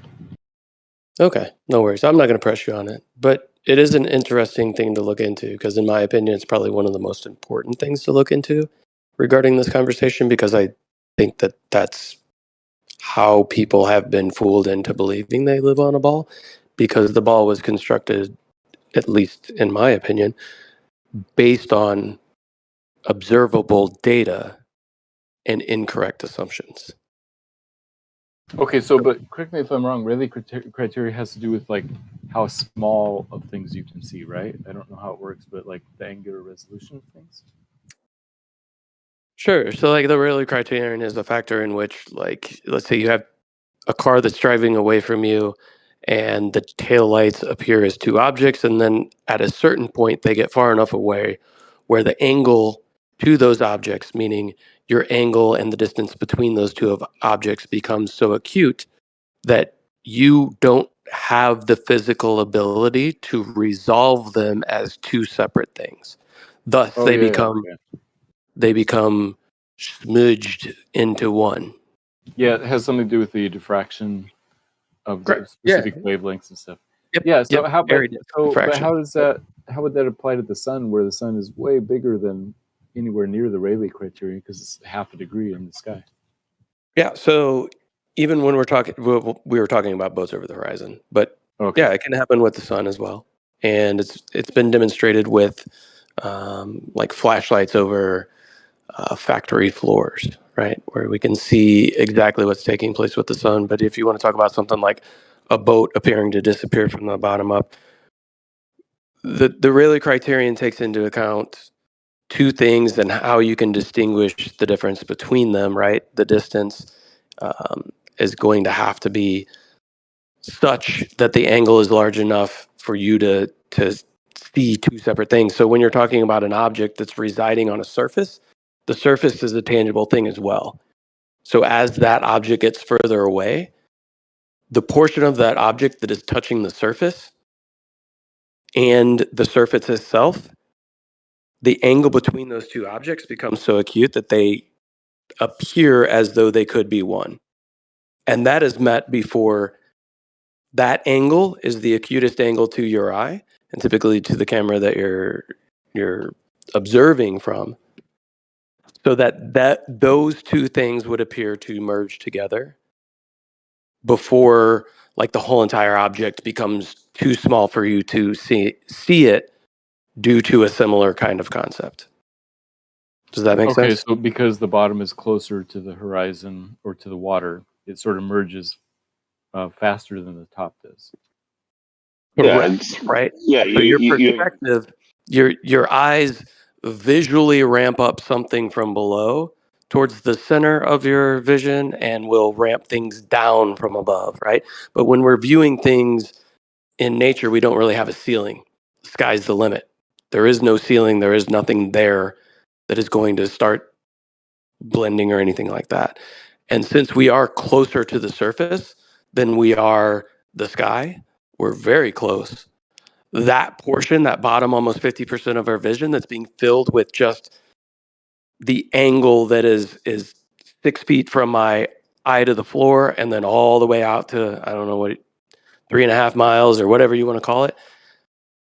That is always going to be the most acute angle. Those things, once you've reached kind of that limit that you can ramp that information up, everything gets so condensed and you've got something that's residing on that portion. So it just appears to disappear from the bottom. Yeah. So essentially, the human eye, or your limit of angular resolution that you're able to distinguish, is a very acute angle. About, I believe it's 0.002 degrees. So that's a very, very low angle. But you'd be surprised at how fast you reach that. It happens to be, for a standard sized man, when looking over water, it happens to be at approximately that same distance that you guys claim the horizon is at. Now, once you reach that angle, your eye can no longer resolve it. Similarly to like how a camera could stop being able to resolve something. Okay. Now they have can have a bigger aperture and be able to see farther, but it'll still work in the same type of a way, where all of a sudden what you were looking at appears to disappear. It kind of gets muddied and grayed at its lowest angle. The stuff that is still above the angle is still resolvable. So as it goes off into the distance, you lose vision of it, not because it's being obstructed, but because you can no longer resolve it. Yeah, but there are clearly times where the sun is visible in, like, the circle of the sun. The bottom half is set where the top half isn't, and that's not due to Rayleigh criterion, because Rayleigh criterion is not directional, and there's definitely enough resolution for you to resolve the curve of the top of the sun. And so my question is, the bottom because of the sun the is actually top of the closer sun to is at a higher elevation. It's not below that angular limit that you are unable to see. Yeah, but the top of the sun is the same size as the bottom of the sun. So the Rayleigh criteria applies to both the top and the It's bottom. not about equally. the size of it. Yeah, it is. It's about the angular resolution. That's what Rayleigh criteria is all about. No, I'm talking about angular resolution, in just the way that your eyes resolve things. Okay, so Right. The most sunken part, the lowest angle, the part at the lowest angle, will stop being resolvable. Yes, but the sun is symmetrical, so the top curve of the sun is just as big in angular resolution as the bottom curve of the sun, and you can't use that to describe why you can't see the bottom when the top is clearly visible. Matthew, you're conflating, kind of like most people do, you're conflating like angular size to angular resolution, right? So you're kind of saying, angular resolution is about angular size. no, these are two different things as well, right? The angular size of an object, right? What we're talking about are angles. So you're saying, since we can see the sun at the top, we should be able to see it at the bottom, because Bingo. this object has not gotten so far away that the whole thing disappears because it's too small for me to resolve. That's angular size. When we're talking about angular resolution limits, right, and like the Rayleigh criterion, we're talking about the fact that the sun is appearing very close to the ground. So as it appears close to the ground, the angle to the ground and the angle to the bottom of the sun, the bottom portion is going to be affected by whether or not you can resolve the difference between it and the surface first. I think you're making the Rayleigh criterion do too much work. I don't think you can do that. Anyway, go ahead. Matthew, I've got I'm going to post. This is the short version from Life is Short, but that'll at least get you to his channel. Okay. Because it's hard to find, but yes, bottom first appearance across a surface. Okay, like This is exactly what Napalm is talking about. What I'm talking about as well.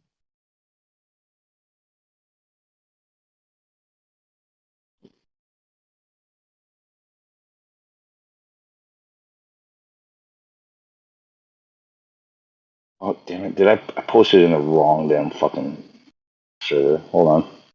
Redoing it. I don't see it. Yep. No, I posted over in 24/7. Hey, Matthew, Here we go. Here it is. Okay, there, I got it. Short. Matthew, do you think, unlike the conversation, you could go into an investigation on this topic with just kind of an open mind as to the information that may be presented to you, as opposed to how you can refute it and still adhere to your belief system? Sure, I'm open to like looking at new ideas, especially ones based on math and geometry, which it seems like this is. Cool. Since you're a math dude, I actually had a question, right? So I just find this interesting. I don't know if there's a mathematical connection, but I find it interesting that most like Earth curve calculators basically work off of the horizon being set at 1.22 times the square root of the observer's height in feet. Do you agree that that's kind of the baseline for those things? That would be the baseline for the geometric location. Geometric horizon based on an observer. So that 1.22, that's an interesting number, right? And I don't think that there's always coincidences. So the Rayleigh criterion, what's the constant that they use there? Or That, whatever I you don't call know. it. I mean, those are just based on which units you use. If you use feet and miles versus kilometers and So let's say we're talking about radians and wavelengths and distance. Okay. But we're using the same number, 1.22. Would you find that interesting that something appears to merge with something else based on a formula that uses many inputs, but the I don't know if it's called a constant, you can correct me in mathematics, but it uses 1.22. So we're seeing these Earth curve calculators that take 1.22 times the observer's height in feet is going to be the distance to the horizon. And then we have the Rayleigh criterion that deals with things that are like merging together, which is kind of what we're talking about regarding the horizon. And it uses, I can't remember it off the top of my head. And 1.219666989. Yeah, 1.22. So what is it like? What does it say? Radians equals 1.22 times lambda over distance or something like that. I can't remember it. Something like Well, if that. it's It uses 1.219, that would be rounded to the 1.21 instead of 1.22, but still in the same freaking small little ballpark. No, 1.219, which rounds up to 1.22. 219? No, 21 is much closer to 21 than 22. Right. All right, so yeah, never mind. Okay. 0.219 is closer to 0.22 than 0.22. Yeah, 219 is almost 22. Yeah, exactly. Gotcha. My bad. But the distance to the horizon thing is using 1.25, a completely different number. No, distance horizon is 1.225. Oh, okay. So one is 1.219 and one is 1.225, and you're like deriving some kind of synchronicity out of that, or what's the problem? No, I was just saying as a math guy, you looked at the two equations and what they're representing, right? Because they're basically kind of dealing with angles. Do you see any correlation between those two? Is it kind of like I'm creating a triangle based on my height above a surface and at a specific distance is where I'm going to see something on my horizon. And then the other is dealing with you've got light coming into an aperture based on a distance between two objects. And we're using the same kind of like, you haven't corrected me, so I'll just say constant in the equation.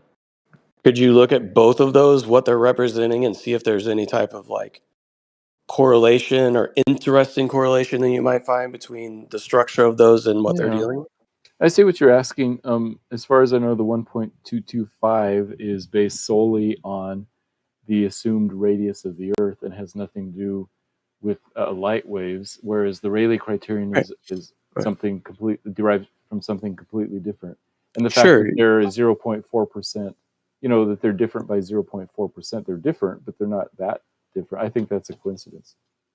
Sure, but it's right. The radius could have possibly been derived from the observation to begin with, which is why I find it interesting that these two things are very, very similar and very, very close to one another, meaning, are we deriving a radius based on an observation, which the observation is kind of defined by the same thing, right? So if we're going to show that the globe the Earth has a radius of this, and we know that because at a specified distance, this is where the radius appears to us.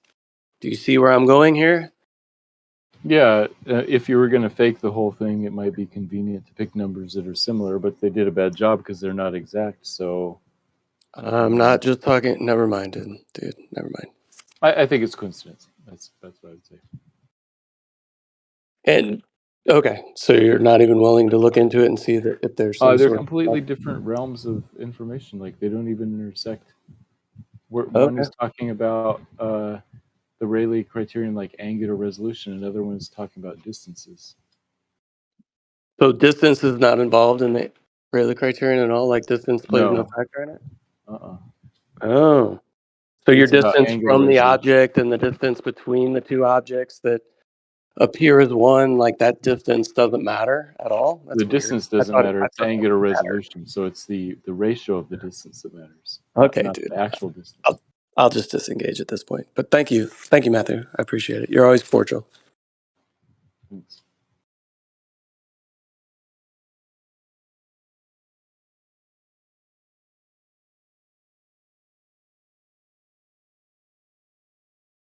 One more time to summarize, Matthew. Is it possible for objects to appear to disappear, bottom up across a plane? I just don't think it is. No, I think that the only way for that perspective only makes things smaller. It's non-directional. I don't think there isn't any preference to down. So why should things disappear from the bottom up instead of the top down or the left to the What right? would you expect to happen otherwise across a plane? Across the plane, everything should just get smaller and smaller and smaller until they disappear. Like we were talking about, Nick Napalm was saying in the Rayleigh criterion, Isn't that only in a perfect? Isn't that only in a perfect like vacuum with no atmosphere, no particulates in the air, no nothing? Like, wouldn't that be like that would be the way that you would imagine it in Tron, right? Like, right. But if there you is don't live particulates in atmosphere, then things would get hazy, and you can especially see this when you're flying. It's hard to see the horizon when you're up in the air. Yeah. Yeah, so I would assume if the Earth were flat that we would actually never see any horizon. It would just sort of fade away in the distance once. There would be no horizon on a flat Earth. You really want to say that? Think about that before you stick with it. Yeah, because there's no because there is atmosphere, and things would just get increasingly hazy, and so there would never be a strong line of horizon. So would you expect it to be all sky or all ground? Which one? If there's no horizon, would you? Yeah. It's a classic question. All sky or all ground? Which one is it? It would merge together in a fuzzy way. It would be neither. So everything would be fuzzy? Right. It wouldn't be a sharp line like we see. And if you want to see this, just go up high in an airplane when you're 40,000 feet high. Sometimes what do you think we see when you see in an airplane? It's the fuzziest. Yeah, there's certain days where you see ships appearing to be floating in the sky. Is that actually happening? No, that's a optical illusion. What do you call that whole area between where they're actually residing in the water and that you cannot resolve and the sharp line that you think you see? What do you call that? So that if it appears that they're floating in the sky. That's a mirage, and No, they're not. No. They're literally just floating on water, but your eyes are not seeing all the way to the horizon that ship is on. The boat doesn't change. It doesn't get actually lifted into the air. It's right where you would expect it to be. On a different day, you would just be able to see farther. It's because of shitty fucking viewing conditions. The ship isn't higher in your view or lower in your view. Right. The ship is in the same place. The ship is in the same place, but sometimes it appears that the area right below the ship is the same color of the sky. Sometimes you can't see as far to the horizon. Right. And with that area in between, would you call that hazy or muddying it or exactly how you described? I would say that it's mirroring it. It's mirroring the sky, so it looks like there's sky below the ship. No, it doesn't look like there's sky below the ship. I mean, yeah, it does sometimes. It's not mirroring. I wouldn't say it's mirroring though. It's just a hazy area where you are unable to resolve. That's the way I would describe it.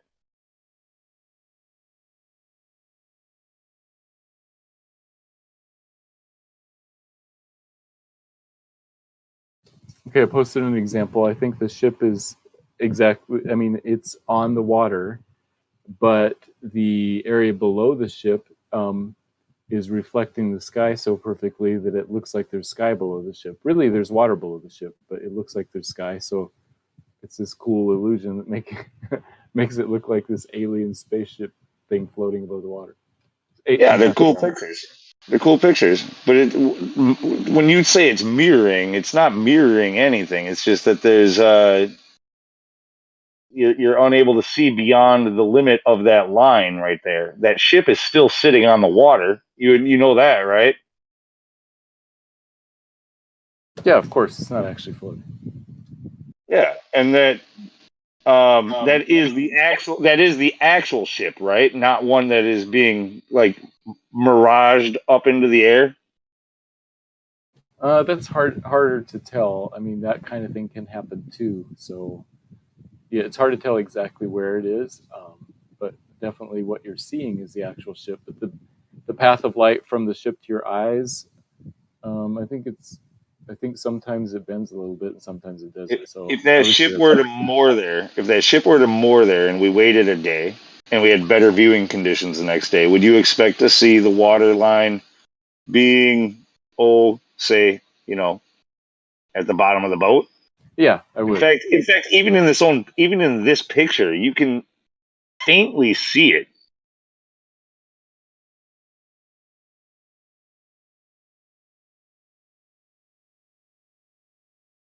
Yeah, I would expect if you came back the next day, you would see the water better. But on the other hand, like the Skunk Bay GIF, things can, sort of bounce up and down based on the turbulence, and you might be slightly higher or lower the next day. No, the thing is that the boat isn't going to be higher or lower. It's just where where the horizon appears that will be higher or lower. The boat will be in the same place. Maybe. I mean, you don't think it could move like in the Skunk Bay? No. I like literally if you actually go and check out the Life is Short thing, like he'll give a bunch of, maybe not these type of specific examples, but yeah, like that's actually one of the things that's in his study there is going out to the same location day after day after day, different weather conditions, and then looking at objects in the distance, like set objects, like where they're not moving, and showing you like how the horizon changes. The object, like if you have a object like this ship, if this ship were to drop anchor and stay there for a day or two or three, all 3 days, that ship will be in the exact same frame. Let's say you leave your camera on a mount, you put it right there. That ship won't move. The horizon will.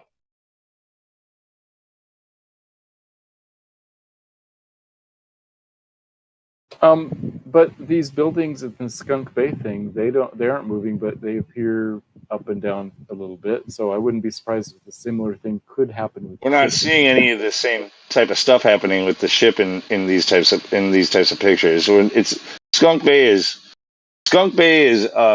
it's an interesting example, but it's also one of which like you have extreme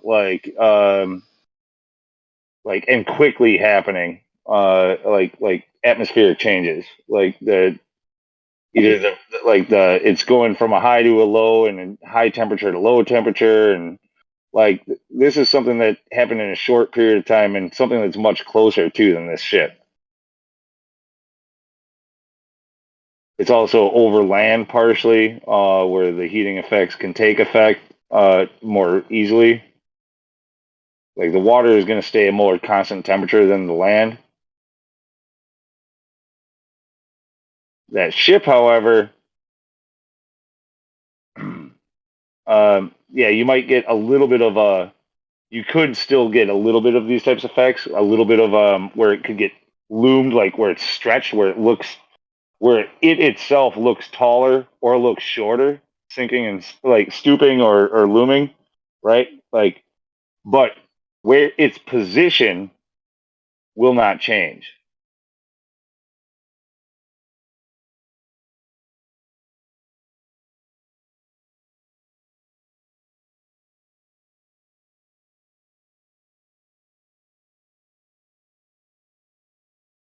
Yeah, I guess in general, I'm skeptical of like trying to figure out anything super definitive on the distant horizon, just because of all these effects, and it makes it hard to like figure out what's actually going on.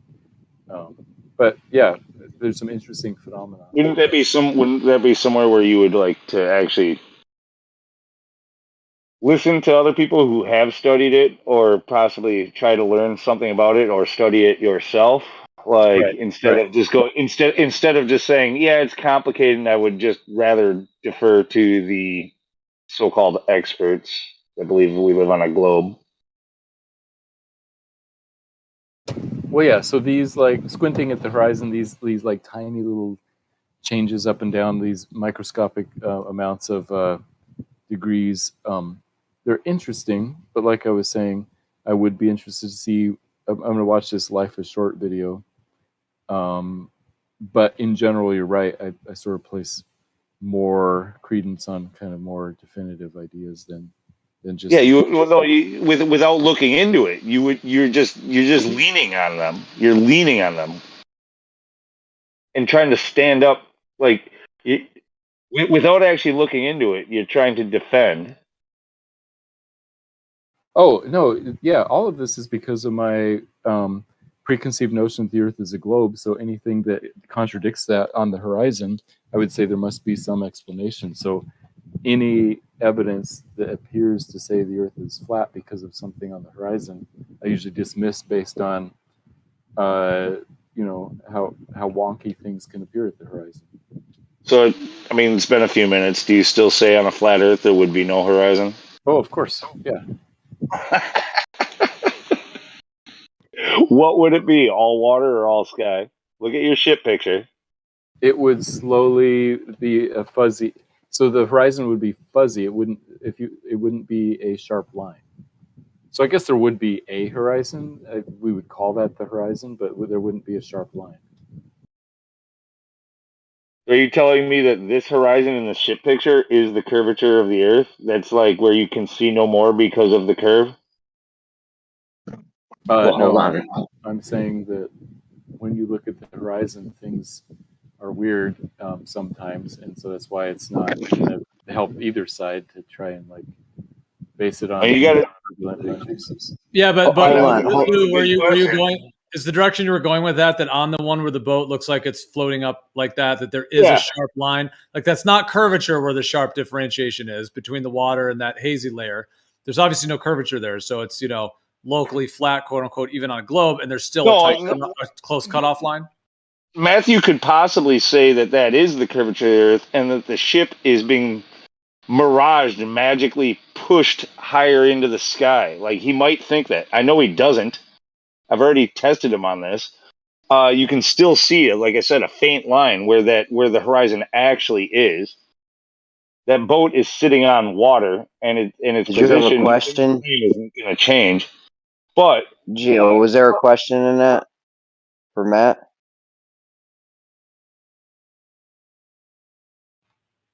look, I don't know. I think Lou kind of clipped me, and I kind of gave up. no, come on. You Yeah, and popped in for a second. I'm not gonna have a definitive answer. I mean, all these things are interesting, but I think because they're not very definitive evidence one way or the other. Is what I'm saying. All right. So at what time can we see the horizon in a sharp line and say that is the geometric horizon? Because this isn't it. Not this one with the boat. I guess if it's like a clear day and you're higher elevation, so all these types of things happen when you're right near the water. So I would say if you're above, I don't know, 500 meters or something, you're not going to have these kinds of things happening.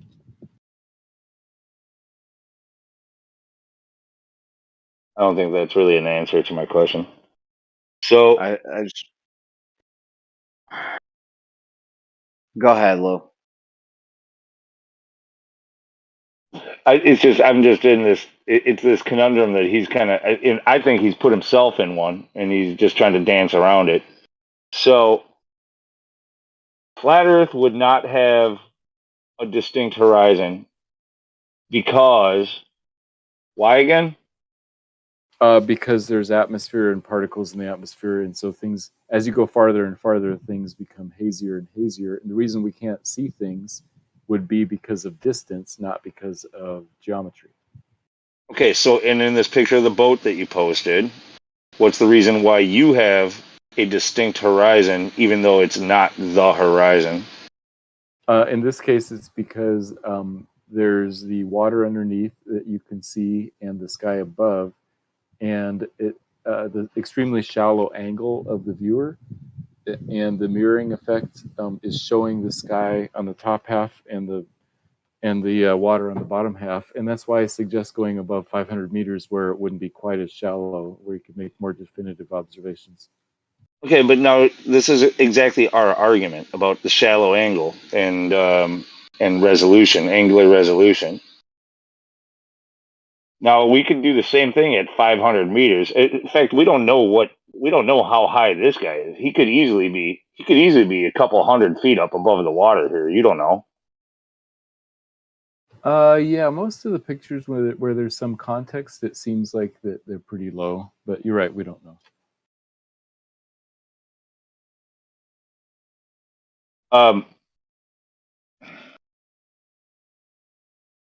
Yeah, even if you went higher up, just push the ship further out, the same effects can happen.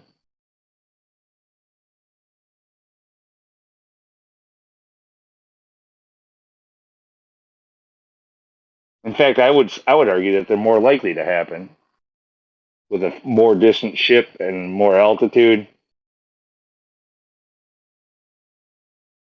Yeah, I think it's mainly when light is going right along near the surface of the ocean that you get these weird effects. So the higher you go, the more likely it is that you would see the actual things and not as many mirages. But I'm not an expert in that, so I don't know.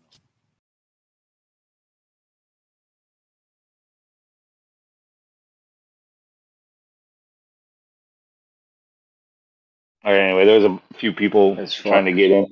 I don't want to be accused of clipping. By the way, when Gio came in, he was literally clipping me talking to Matt, and then he said a sentence, and then I was accused of clipping. You guys go ahead. Well, sometimes it's impossible to get in when like two people are responding right after each other talks. Now, I guess if they're doing a one-on-one, that makes sense, but sometimes it's possible to get in without kind of jumping in, you know? Yeah, and I'm fine with that. I don't mind when people want to nudge their way in or whatever, but then to be accused of clipping somebody, that I do mind. Well, dude, I mean, I don't want to like call you out, but you brought it up. I mean, basically, when you're in the room, every time I speak, you basically clip me at some point. So every time I speak, I feel like when you're here and when you're active in the convo, it's like a ticking time bomb until you're going to clip me. So I'm like, is it 5 seconds, 6 seconds? I'm just saying that's my experience. You do it almost every time. I'm just saying. You sound butthurt. My butt is feeling good right now, actually.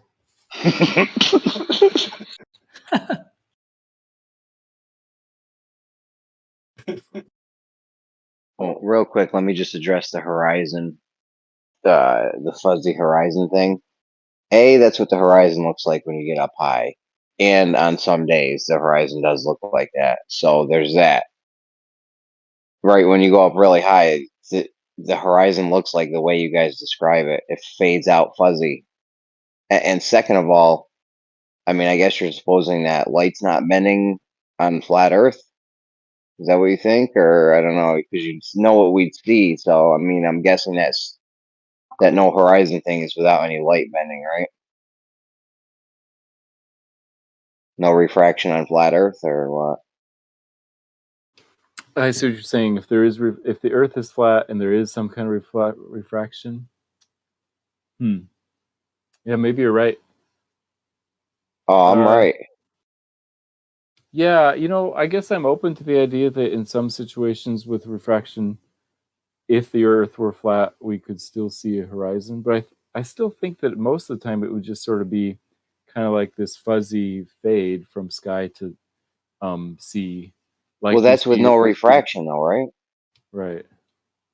Yeah, so I mean, what? There's always going to be some kind of refraction. Like I said, sometimes it does look like that fuzzy thing. Maybe those are the times when there's no. I don't know. It looks like that when you go high up.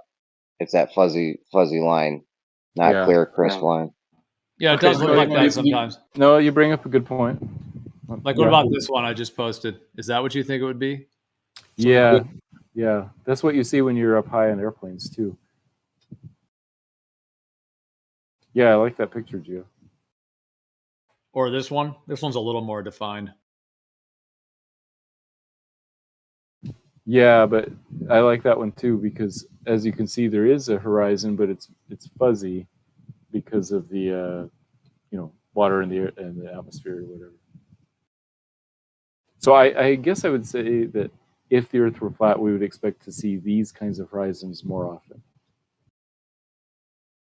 What if the Earth is flat and we see what we see? Well, obviously we see what we see. That's the whole question, is like what best explains what we see. Right. It's a straw man when you say, if we lived on a flat Earth, I would expect to see something else. When literally, like, you can't use that as your proof. You could say you could have that, but you can't use that as evidence for anything. Yeah, very good. I mean, you guys use the same style when you say, if the Earth is round, this would happen. Wouldn't you have to see, in order to have the horizon over a planar surface totally fuzz out like that, wouldn't you have to see like extremely far? Because like, depending how far you can see with the atmospheric conditions, like how much of the water layer are you expecting you can see? You know what I mean? Like if it's like thousands of miles of level water going out, are you seeing 5,000 miles of water, for example? Are you going to see a wave 5,000 miles away? I would say, of course not. Yeah, I guess not. But so if you're so if you're only seeing 5 miles or 8 miles or 10 miles or something, then that is going to be it could be a sharp line compared to what the sky is, which is much more expansive.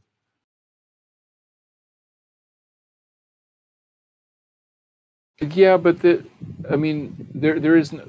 no geometric reason why you stop seeing if the Earth is flat. The only reason you stop seeing is because of light attenuation, particulates in the atmosphere, that type of thing. And that's what I was saying.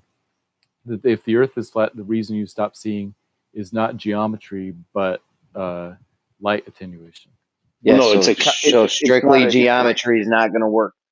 So strictly geometry is not going to work for either of us, right? Because we can. So strictly geometry. Hold on a second. Now I'll be done in 1 second. I'll be done in 1 second. Look, it's not going to be strictly geometry. Lou, hold on. I'll be done in 1 second, bro. Okay, you said hold on a second. I thought you were doing something else. Yeah, hold on. Hold on. You hold on. All right. So strictly geometry. Okay, thanks. Strictly geometry is not going to work for either one of us, then, is it? Because it doesn't work for you guys, and it doesn't work for us. So now, what are we left with? Well, if the Earth is a globe, then geometry could explain why we can't see things, because things literally go below the horizon, like the sun and the moon. So geometry, even if it has some like ambiguities right at the horizon, especially when you're close to the water or whatever, but ultimately we would say the reason you don't see the sun 10 minutes after sunset is because it's literally below the horizon behind the ocean. Yes, I know what you say, but if we use strictly geometry, that's not going to work for your globe? We know that, right? Do you understand that, or do you not understand? What I just explained was geometry. The reason you don't see it is because the geometry of the water is geometrically in front of the sun. Okay, but if we're not taking in any other factors and we're just using strictly geometry, that's not going to work for you, right? Not just geometry plus Right. real world complications, sure. Not just geometry. Yes, we're not going to just take angles to things and say that's where they are and that's it. We're not good. You can't do that because that doesn't work for either one of us. Not just geometry, but that doesn't discount geometry. It's saying that geometry alone is insufficient. Geometry isn't sufficient because if we just use geometry, it will blow your whole shit out of the water. You can't just use geometry. Obviously, there's something else going on. Right, but you're saying, I'm saying that using just geometry is insufficient, and that is not the same as saying geometry is insufficient. That geometry has nothing to do with it. Using just geometry, yeah, let me be clear. Using just geometry for either one of us is insufficient. Okay, yeah, I could agree with that. Yeah, so enough with the angles and all this shit. Like, it doesn't work. It doesn't work for you guys. You guys try to do this all the time, and I pin you guys down and hold your feet to the fire when you want to make angles to things. And I say, okay, that's what we're doing. We're going to make angles to things we see long distance, without just straight geometry, and that just doesn't work for you guys. So I don't know. What do you do? What do you do from there? We explain what other complications have to be taken into consideration beyond just geometry. Like refraction? Like refraction, haziness. Are we not allowed to use refraction as well? Being flat earthers, we're not allowed to have refraction. No, I guess you are, and so I would say that that's a good rebuttal to this idea that on a flat Earth there would not be a sharp horizon. Maybe there would be if there was sufficient refraction. So I think you have a point there. I mean, that's one of the craziest things I ever hear. There would be no horizon on a flat Earth. Like, what the fuck? No, yeah, Matthew, you might as well say next, like, why can't I see Mount Everest from anywhere on Earth? Just go ahead and be that guy. Yeah, so the reason people bring that up is because technically there would be nothing between your eye and Mount Everest except for we air, understand right? why they say it. We also understand why it's retarded. Yeah, because Are there's you too much defending it? atmosphere. No, there's too much atmosphere between here and Mount Everest. Yeah, thank you. So now there's atmosphere. We don't live in Tron.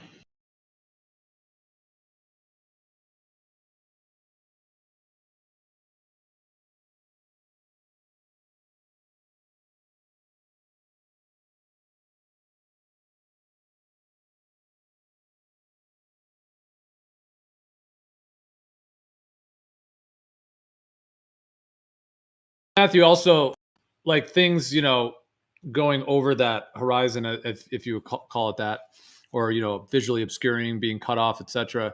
That cutoff point is not consistent with what it would be, the 1.22, etc. with the 8 inches per mile squared. Like, that cutoff isn't consistent.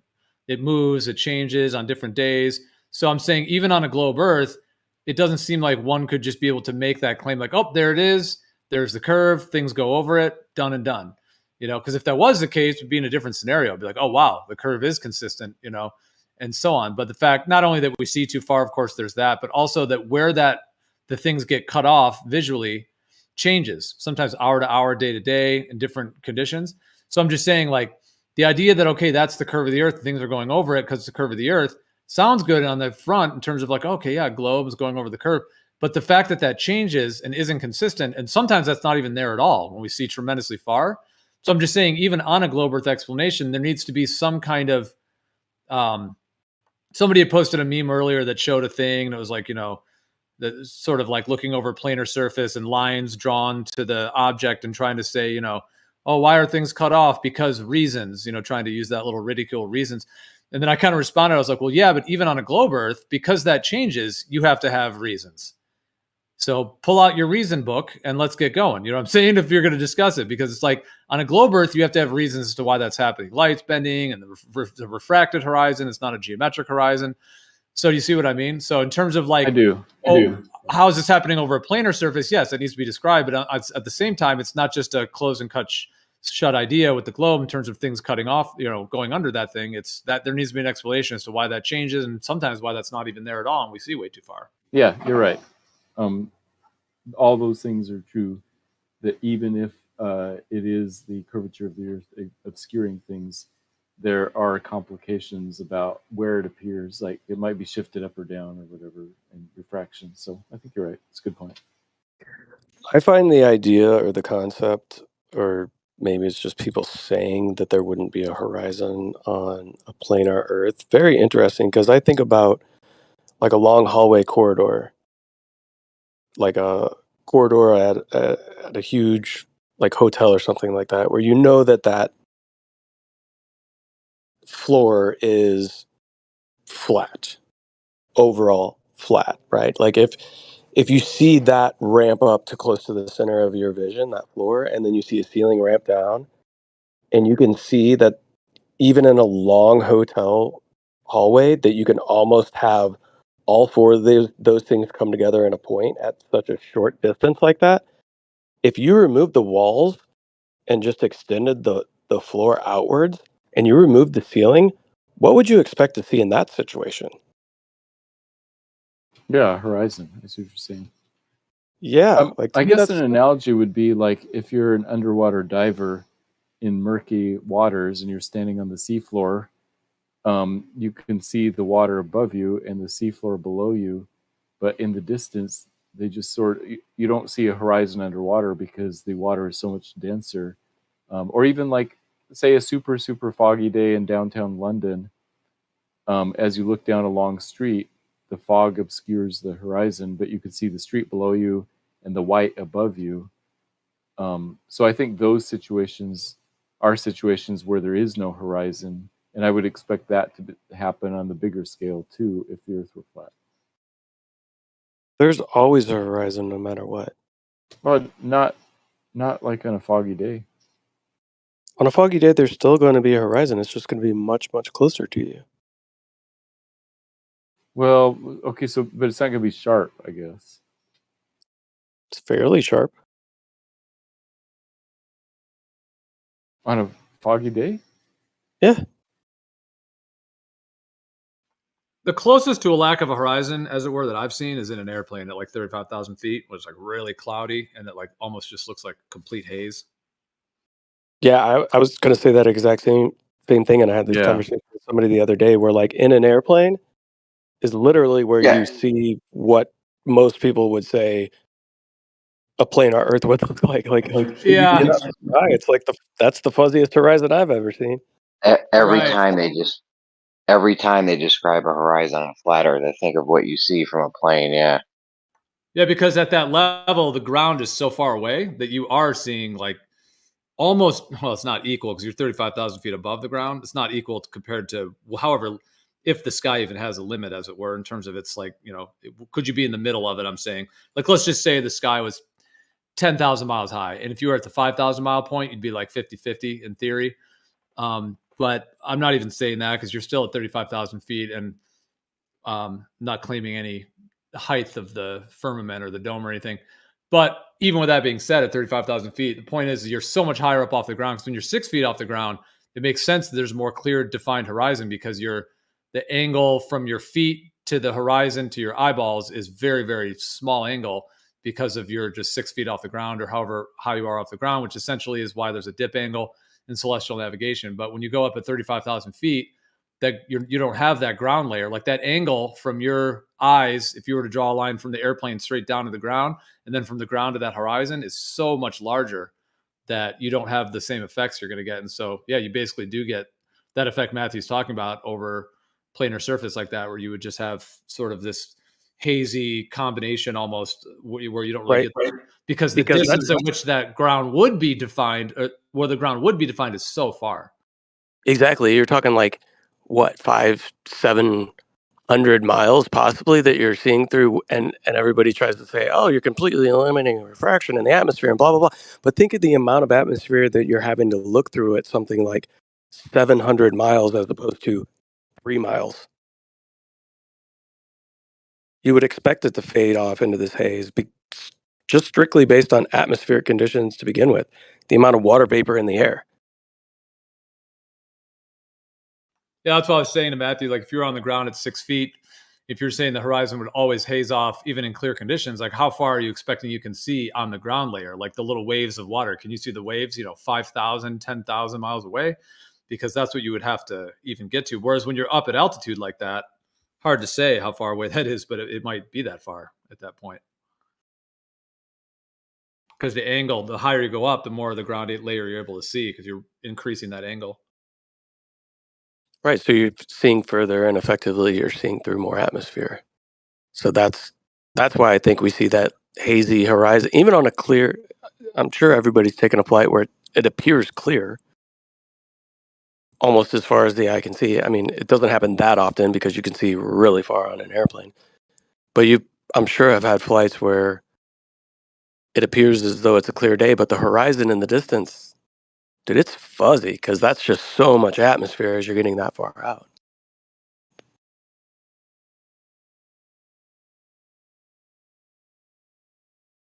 Like, I've never seen a distinct horizon in an airplane. Would we expect that on a globe Earth? Would we expect a very crisp horizon on an airplane ride? Or not? I don't know. I don't think so, just because there's just a lot more atmosphere on either flat or a globe. When you're way up high at 30,000 feet, there's just a lot more atmosphere there. So is this something that at elevation we can put it in the could work on a flat or could work on a globe kind of? We can separate it into both those buckets? Yeah, And I would say so. Is it possible that we could do the same at close to the surface as well? Yeah, I've always said that kind of thing. Like, Oh, okay. So one would thing is you horizon be season. would you be almost in agreement with me where I kind of believe that solely based on observations, it's very hard to determine one way or the other?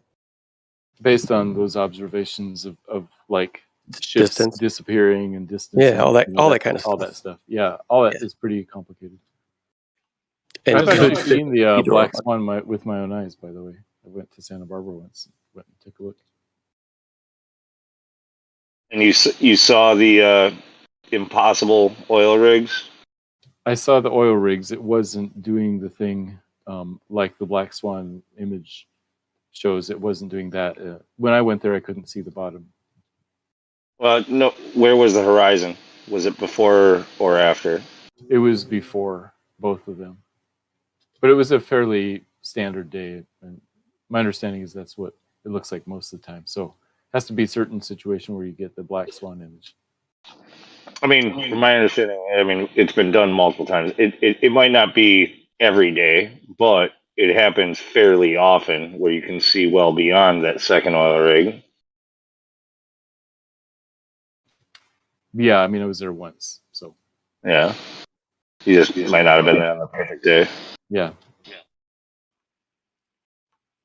Napalm, what do you think of the fact that it seems like the high altitude footage? Sorry, it's jumping a little away from the black swan thing. Unless you guys want to go back to that, you can, of course. But what do you think of the fact that, like, on a high altitude balloon, it almost seems like there is a more defined horizon compared to like 35,000 feet? Is it just because you're getting up into a much more clear? It's clearer as you go higher because there's less haze. That's a good point. It's Maybe. Yes, I mean it's certainly possible. I can't think of all that footage right off the top of my head, so I'd probably have to go back and review it. I think it's still hazy though. I mean, I'm not saying it's like super defined, but I just kind of think of a lot of those high altitude footages. It's like, there's some haze, but it's almost seems like on the ground. Well, it's kind of all of the above. On the ground, it can be hazy, although usually on the ground it's more defined. In an airplane, it's usually quite hazy and very unlikely to be very defined. But then it seems like when you go at very high altitude balloons, it's like in the middle. Like it is so much further away that it's not like super defined, but at the same time, you're up out of all that cloud layer, so I'm sure that has a lot to do with it. Yeah, I mean, in my opinion, the horizon is always slightly defined. You know what I'm saying? It's not, and even when we see the crispness, I feel like the crispest from your vantage point, or what you could perceive as the crisp delineation, that seems to be when the horizon is the closest to us, or some sort of refraction is taking place, at least in my opinion, refractive effects or I think it's mainly when you're seeing refractive effects that you get that crisp definition, because I think there's some sort of refraction taking place at a specific point, meaning the light is being makes a change or a deviation at a specific point, so that kind of delineates a more defined horizon in that scenario, at least in my opinion, maybe.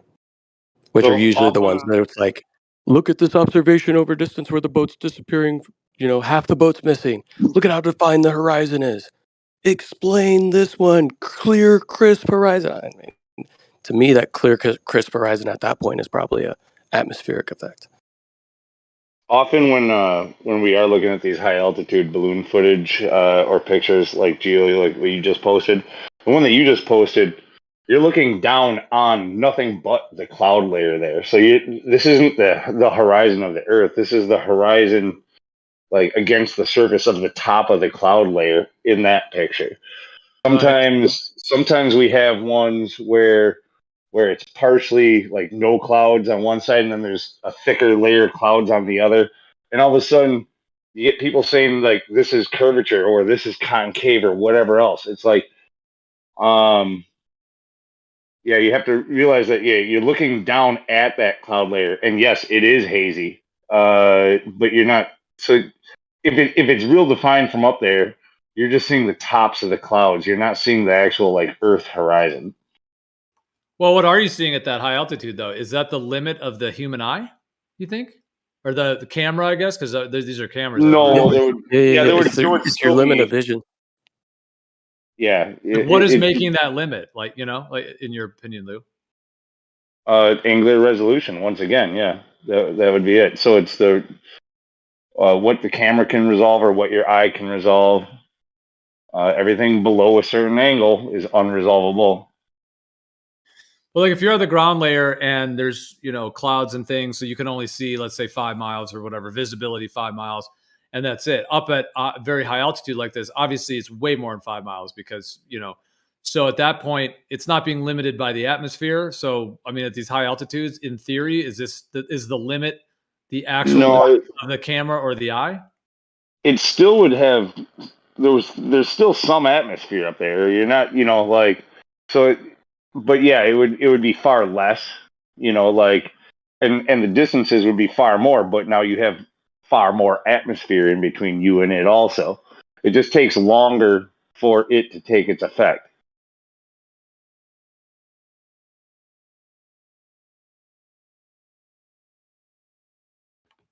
Yeah, that is extended out. Yeah, I think it's a combination of factors, actually, Gio. You've got the atmospheric conditions, which can set your limit of vision, right? You can't see your hand in front of your face sometimes if it's really smoky or really foggy. You can't see very far. So that's an atmospheric condition that will restrict your the limit to your vision. And then, even if you have very good conditions, I don't think you can have an atmospheric condition that would not come into play at in some way, shape, or form over a distance. So I think that's always going to play a role, as well as, like Lou was saying, the angle that you can substant to an object based on its distance from you. Well, if you were for sure on a planar surface that was let's just say 5 million miles to the edge, as it were, and there's a wall there at the edge, and you're up at 120,000 feet, would you see that wall, or would you still see some kind of an optical extinction point that would be be 4 or 5 million miles?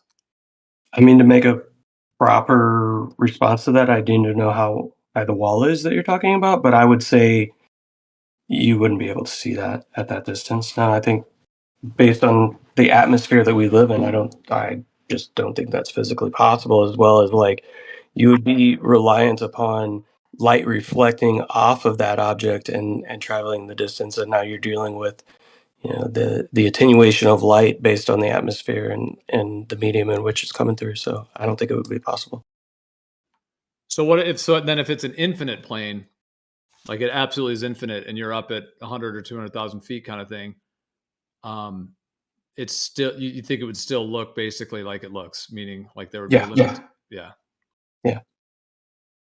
I seriously think that, like, regardless of what anybody believes the shape of the Earth is, I believe that both scenarios have plausibility as to what we see currently. Because I think the globe is literally built off of, like, the numbers for the globe are literally built off of how we see. And I think if that we do reside on a, like you said, an infinite planar surface, or some limited planar surface of a very large size, that we would see exactly what we see as well right now.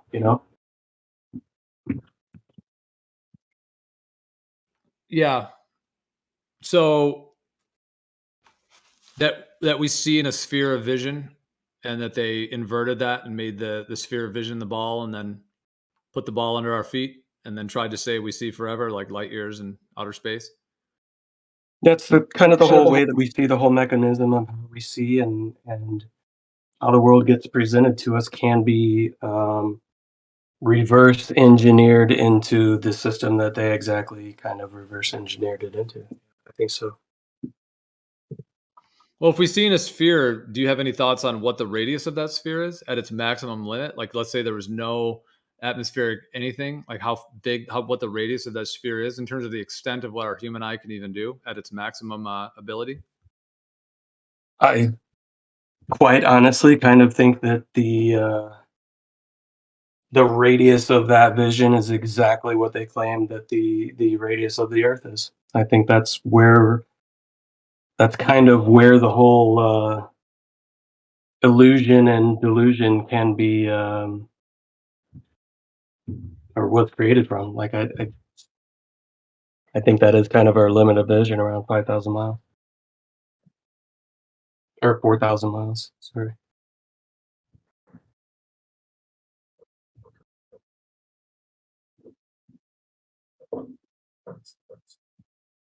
The radius of the hemisphere that we see in, literally the celestial sphere. Because if the radius was 4,000, then you would get what, 8,000 diameter. So you'd see like the sun rising and setting in an 8,000 mile stretch. That's sure. Yeah, roughly something like that, maybe. I've thought a lot about this as well. What about, like, so if on an AE type map, the North Pole in the middle and the equator, if the equator is 24,901 miles, the radius to the distance from the equator to the North Pole is 3959, or it's like 3982, or whatever the exact number is. Yep. Like, just the radius of a 24,901 mile circle is literally 39, about 4,000 miles. And I know Brian Leakey's talked about the idea of, like, Polaris being 4,000 miles in altitude, or even the sun being 4,000 up, some of these ideas. But the thing that I think about with that, though, is that if you're standing in Well, actually, no. I was going to say something different, but I just caught myself in the own thing. 'Cause, Yeah. yeah, well, I don't think that those objects are actually, it factors out to that's where they appear to be to us, right? Is at that kind of distance, that 4,000 miles. But I don't think that's the actual physical location, because I think what we're seeing is not the actual physical location, anyways.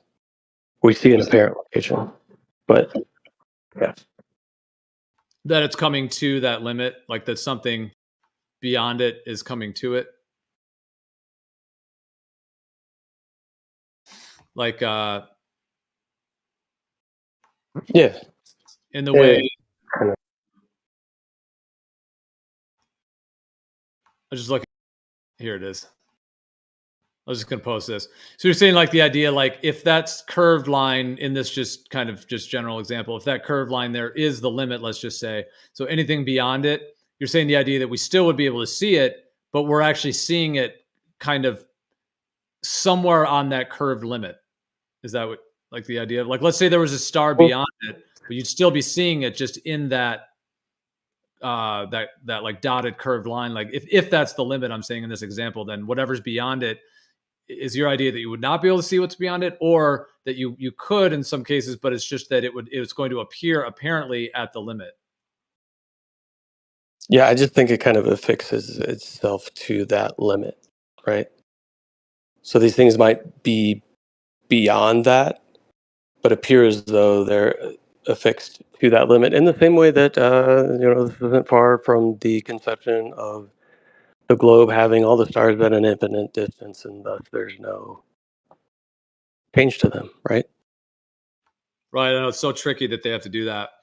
People always post that thing of a globe with the like close and local stars, and they're like, "Hey, look, northern southern rotation," but it's like, yeah, but they're not saying they're close and local stars, so it's totally different. They're saying that Yep. they're infinite distance away, which changes all of that, because that's like a conflation to put close and local stars on a globe. Because if the sky works as a celestial sphere, then it's just showing the celestial sphere effect. It has nothing to do with the globe.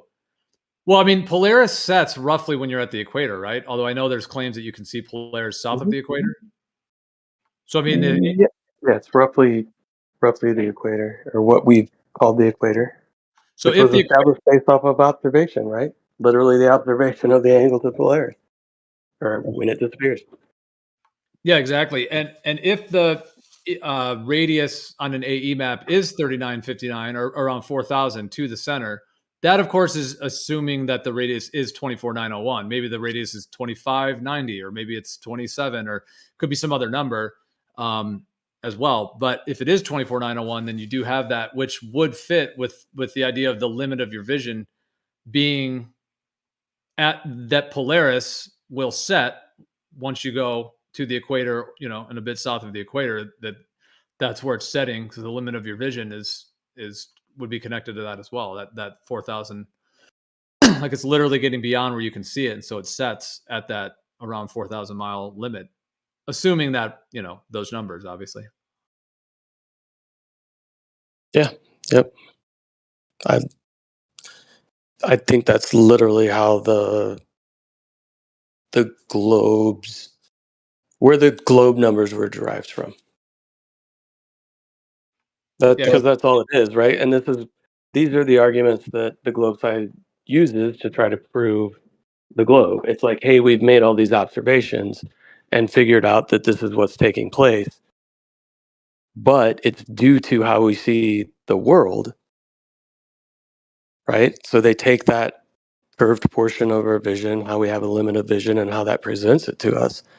And since we can kind of derive some numbers from those observations and equate that to the surface below us, it's a very easy transform. So then they say, since we make these observations, therefore this proves it's a globe. And it's like, well, the globe dimensions were derived from the observations to begin with. So kind of an affirming the consequent. Right, but the whole thing there about the equator, not being able to see Polaris south of the equator, like that's a globe claim. And I don't have the papers to back this up, but I know I've heard Indio talk about it many times, and he always backs it up with the observations. Like he always throws the link in. I just don't have it.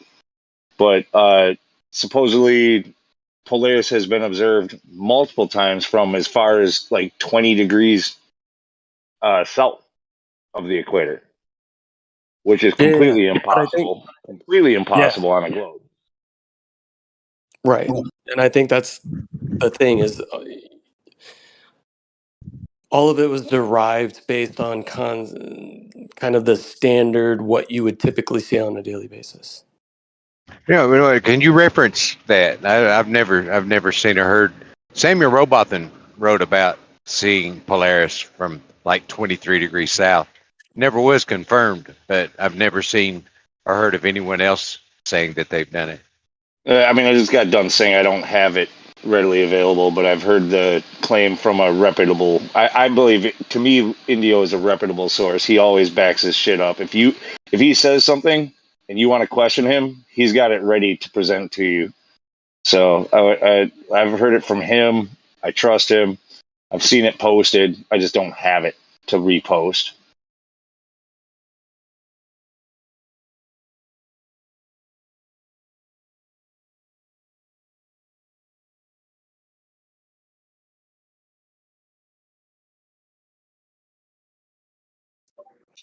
Yeah, Gio. So the way I look at it is, we have these stars that constantly repeat themselves, are in specific locations, and have been since, as far as we know, right?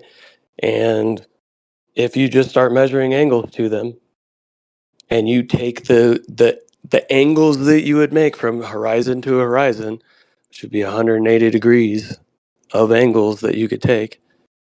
If you took all of those angles and you took the arch in which they create when you're making that semicircle, and you just drop that below your feet, and you say, okay, at this specified location, we're not going to be able to see this specific thing due to this specific radius.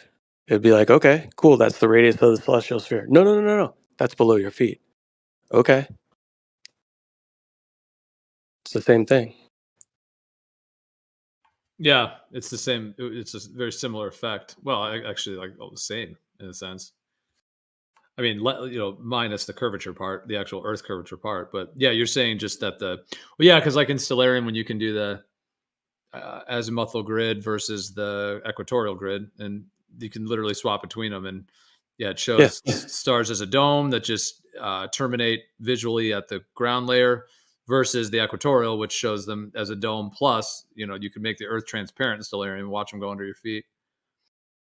Yep. So yeah, you're when saying you have that radius. infinite, Yeah. When you have a celestial sphere with an infinite radius, it basically makes the radius that you're claiming the Earth is the radius of that celestial sphere based on your vision. That's literally the transform. That's literally the transform. I don't know if I just don't properly articulate it very well for people to even just start to conceptualize it, but it seems like the Globers are like, most of the time, like, what are you even talking about? That's ridiculous, but I don't know. Yeah, right. Well, you're saying, the actual radius of the celestial sphere as measured by the angles and celestial navigation and so on is, if you were to convert it and put the stars infinite distance away, then you would have to make, the surface that would have to then take that up, because you're removing it from the sky by making the sky an infinite radius. It's like taking a sphere and then just making it infinite. And then the point at which you're observing it from, like, that radius has to be somewhere. You can't just eliminate it. So a side note to left lane, I know now we're on to two different topics, but that whole thing about that, seeing 20 degrees, he said 23 degrees south of the equator. Left lane, even if I was to argue for your side, this is where you would start to talk about the chubby bottom half of the Earth. That would make that possible, possibly. That would be your excuse anyway. Or refraction. I mean, they get pretty excited about this. Yeah, well, refraction along with a pear-shaped Earth. If the Earth is bigger on the bottom, then perhaps that might be part of the excuse for why they can see Polaris from too far south. Yeah. Yeah, I would say if you were on a mountain, maybe 5 degrees south of the equator, maybe. But I would be pretty confident in making the bold claim that you cannot see Polaris from 20 degrees below the equator. But I don't think that, right? Like, it doesn't matter either way, does it? Well, Does it I mean, prove? Does it prove one I through don't. the other? It's just a matter of making claims like that aren't substantiated. You know, that's the main thing. It Well, may be no, hold worth. on. It may be. I was just gonna say, we're super quick. It may be worth considering that in Robotham's time there was way less pollution, so perhaps you could see further back then. It's one thing worth I don't. considering. I'd like to actually just go talk to Indio and get his sources on this because I'm pretty sure it wasn't just Robotham who fucking said it. Like, I think this has been done more recently. Like, it's not just one claim from one guy that's unsubstantiated. I'm pretty sure, but I can't really stand on that without being able to present it to you. So But there's even if that. you presented it, Lou, you know what I could easily say to refute that? Refraction. That's like refraction. That's all you have to say. Well, that's what I was gonna say with the Selenelian. They invoke quite a bit of refraction for the Selenelian to try to claim that's how it works. So yeah, would they just do that with this as well? And either way, like what you said also, Napalm, like would it, like, does it really make a difference? Like, no, yeah, excuses. Either side can come up with them because any observation, any optical observation, honestly proves nothing. We sit here making a sport out of going back and forth with each other about this stuff, but really what we need is like physical tests, which the globe will run away from every time. Yeah, no, I kind of agree with that statement, right? Like, I think there's sufficient evidence to say that it could easily, what we see and what we observe could take place very plausible on a planar Earth. So I don't think it's a good proof one way or another unless you're like, if you like show me some sort of indication that the Earth is curving with, to get Demochian here, show me with the dirt, the soil, and the water. Show me the dirt curving. Like, seriously, like, because the optical stuff, if what I'm thinking is correct, that all of the globe's measurements, its radius, all that fun stuff, is derived from observation anyways, meaning it can be explained if we have a hemispherical limit to our vision that is roughly around 3,959 miles in circumference, or sorry, radius. Yeah, it's easily plausible on both ends. So show me the curvature with the dirt and the water somehow, some way. Can we do that?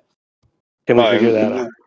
This is all of a sudden it's starting to sound a lot like old school 24/7. Like, where did you get that? Where did you get that? Where did you get that? Well, you get down to the crux of it. It's like this whole 3959 came literally from Aristophanes. Well, does Aristophanes? What? First off, was it a real experiment? Secondly, was he a real person? Can you validate that? Like this whole thing, like it's based off an assumption that proves neither one true or false. Like you can't derive anything from Aristophanes, but yet his 3959 remains. Like that's in fact he might not have came up with exactly 3959. They changed it ever so slightly later on. But also when he took the measurements, it was in a unit that we didn't use miles then. Like it's all been converted. It's this huge freaking fairy tale. It's just a story that we've been told. We can't validate anything about it. Well, I mean, we can what we can somewhat do is try to replicate the claims, right? And nobody's saying that shadows don't exist and that we can't measure shadow angles, but we've proven that you can see light appear to disappear from the bottom up, meaning you're not receiving the light solely based on perspective and angular resolution limits, right? So we know that these things can take place.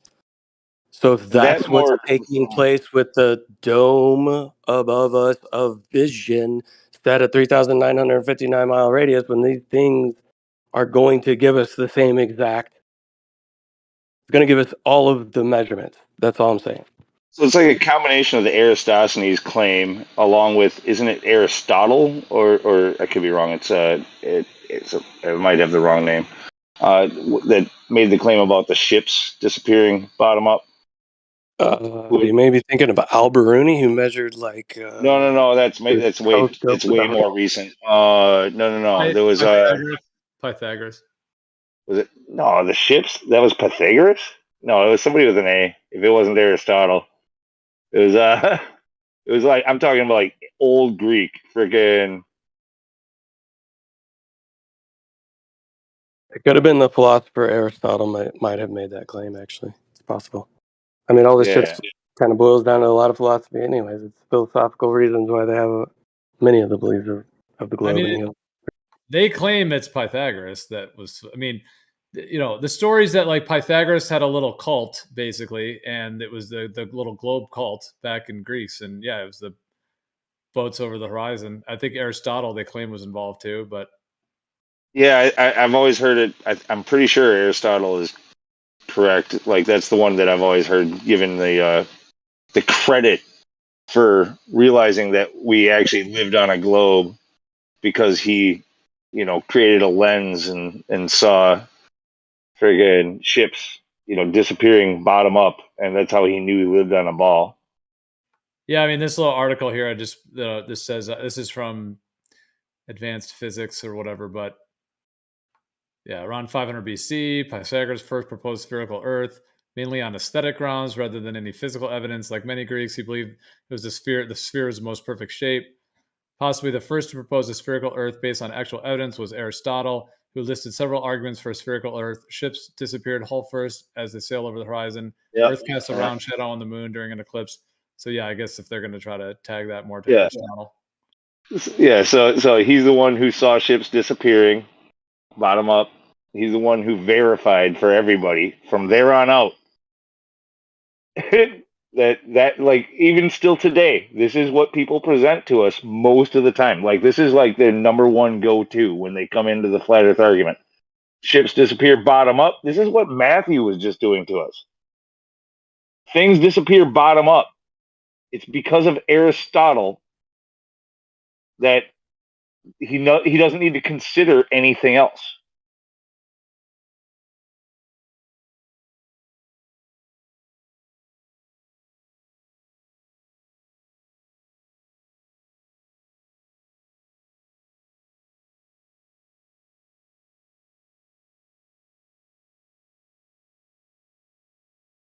Like ever since people read Aristotle proved it, nobody has decided to go out there up until the modern flat Earth thing, or up until flat earthers of modern day like decided to question it. Literally, like everybody's just gone, well, things disappear bottom up. That's what proves we're on a ball. And don't question anything further. Isn't there a very famous painting that is usually presented when you study art and you start to learn about perspective and when it started to work its way into some classical works? Isn't one of the images that is used very commonly is one of, might be Socrates and Aristotle on these like stairs and there's columns and you see this perspective viewpoint? I would find it interesting if the people who were claimed to have figured out, studied, and observed the measurable globe were right around the same time frame and being painted in the era when artists started to figure out how to best use perspective to show that their artwork looked very realistic? Wouldn't that be interesting? Well, what's funny about that is like even far more recent than them though. You had all of the I guess maybe it's Dark Ages or Middle Ages. Um, like in Europe, you know how they had did everything like 2D, like things just never took perspective into consideration. I've heard it said, this is in the art world though, that that they painted that way because they didn't yet understand perspective. Like, are you kidding me? Like, what? They didn't live in they didn't know how to paint they didn't know how to paint like what they saw. Yeah, I think we've been lied to so much about the history. I mean, are we really to believe that these guys, like over 2,000 years ago, and that this dude Pythagoras, just of all humans on Earth, he just happened to just stay in the collective consciousness for thousands of years? You know, from 675, 678. I mean, through all these years. First of all, why are we even in year 2000? Like, why did it get reset? That's a whole weird thing. And did it even get reset, or was that added at some point later?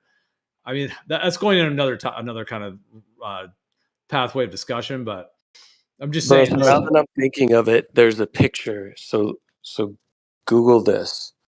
The name of the picture that I was thinking about is called the School of Athens, where Aristotle is being presented. Just look at that painting Post it and for tell us, me. or at least a link. Yeah, I'll post it. Did you find it, Gio? Yeah. So you see what I'm saying? If like Aristotle's talking about This one? perspective. Yeah. Look at that. It's almost like there's a dome over it. We've got perspective. We see those archways going off in the distance. He's viewing boats going over the horizon. They're coming up with a globe model. Very interesting.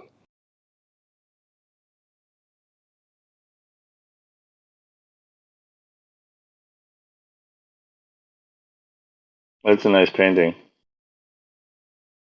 I mean, it's a very famous painting. And like I said, it's usually brought up based on perspective because there's one thing in there that is, in my opinion, it's intentionally not within the correct perspective. There's also something else in there that's a lot of people would notice was referenced within the album cover art for Use Your Illusion by Guns N' Roses. You see the gentleman kind of in the right-hand side of the image, up at the top of the stairs, with his knee coming across and he's like riding on his knee.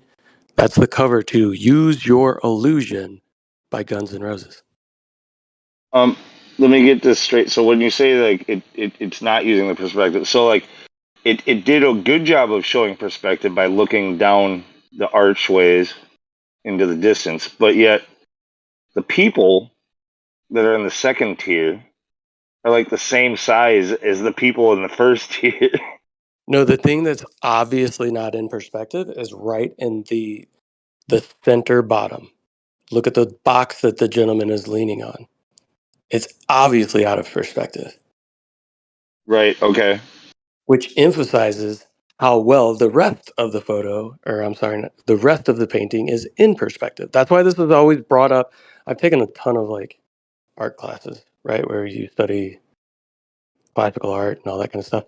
And this is always brought up during discussions of perspective and when you're talking about artwork from this era. Very famous painting. It's painted in the Vatican. Mm-hmm. This guy Raphael was the one who painted it. They claim in the Stanze de Raffaello in the Apostolic Palace in the Vatican.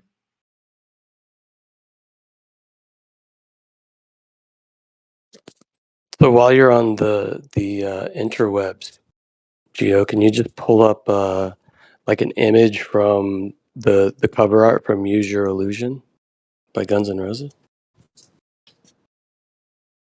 Yeah, I'm at my computer. I can see if I can grab it. Yeah, here it is. I'm looking for this meme that accentuates what I was talking about the Dark and Middle Ages, where they just didn't use perspective, or it was almost like hieroglyphs. You know, where like everything is just walking sideways and there's no depth to anything. You know, they just, and the excuse for them on that was I gotta find the meme though. This is pretty funny. But yeah, literally that they just they didn't understand perspective yet, but clearly like people before them understood perspective. Oh, this one kind of takes the use your illusion and then this is like a poster.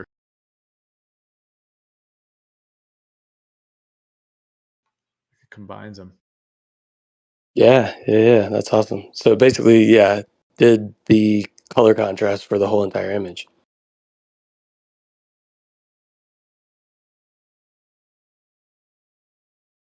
Oh, here we go. Interesting. Do you Good. think that that's just kind of coincidence? Aristotle, this guy who claims that, boats over the horizon, this is the globe.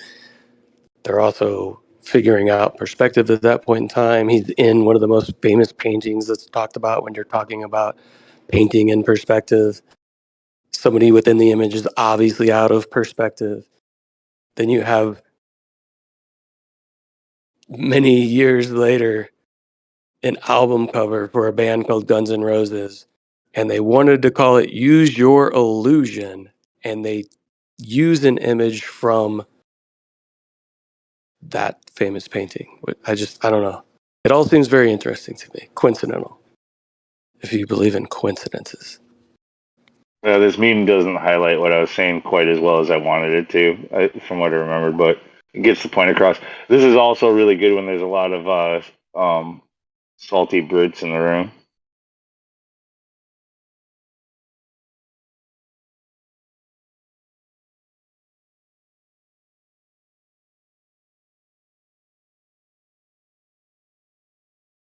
We get it. 0 fucks given. I like how there was no U's back then. Use your illusion.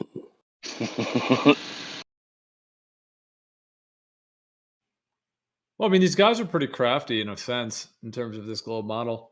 I mean, to take the fact that things do obscure from the bottom up over distance and then combine that, and then even with the Foucault's pendulum and all of these components, I mean, when you think about it, if you were to go ask someone on the street, let's say, like if you were to, okay, let's say even somebody that has like a PhD, but they're not super familiar with the entire discussion about the shape of the earth and some of these details, but they have, a quote unquote good education and whatever field they're in, especially if it is related somewhat to sciences or some field that would be incorporated.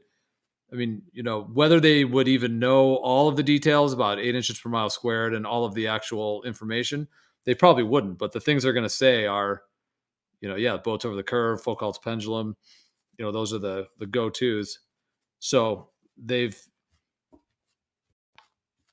done a certain way in which like the propaganda and the way that they've kind of propelled it using certain phenomenon that are existent that they're going to then attribute, the explanation of the phenomenon for to the globe, which they do on multiple things. Yeah, with the sky, pendulum, boats over the curve, all of these factors, like pretty good way to do a deception. Use something that is real, have a different explanation for it, combine it with a whole bunch of other propaganda and genocides and God knows what they've gone through to get it pumped in. And then you would then be able to, after you get a couple generations of people that are going to be fighting you at some point, after World War II, especially, they were able to get to a point where, especially with NASA and all the other propagandized with the media and everything, to get to a point where you can get even well-educated, logically sound people that maybe haven't looked into it in the most detail, but because those phenomenons are real, they'll be able to say, oh yeah, of course, Foucault's pendulum shows the Earth's rotating. Oh yeah, boats over the curve. 100, yep, that's it. Without actually thinking deeper on it.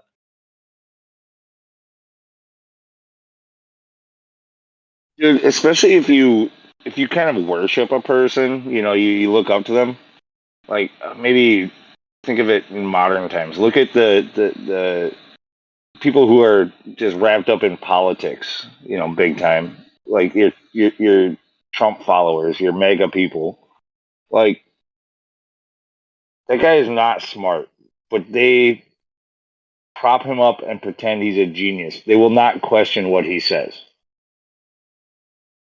And the same goes vice versa, right? Like if you idolize a person or a group of people, you won't question the things that they tell you. It might take quite some time for people to actually go, hold on, that might have been some bullshit. Yeah, it's like you're like someone's ego gets wrapped up in their ego. Is that what you mean? Like the idealization, idealization, where it's like whatever ego that person's expressing gets like one's own ego can get activated in that person's ego, and then you don't want that whole house of cards to fall, like in a way, like when, and then when you get authority wrapped into that as well.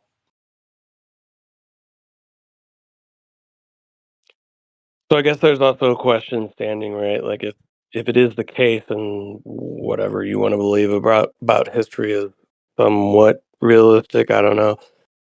Do you think it's an intentional deception or just an incorrect conflation that's been repeated for a long period of time?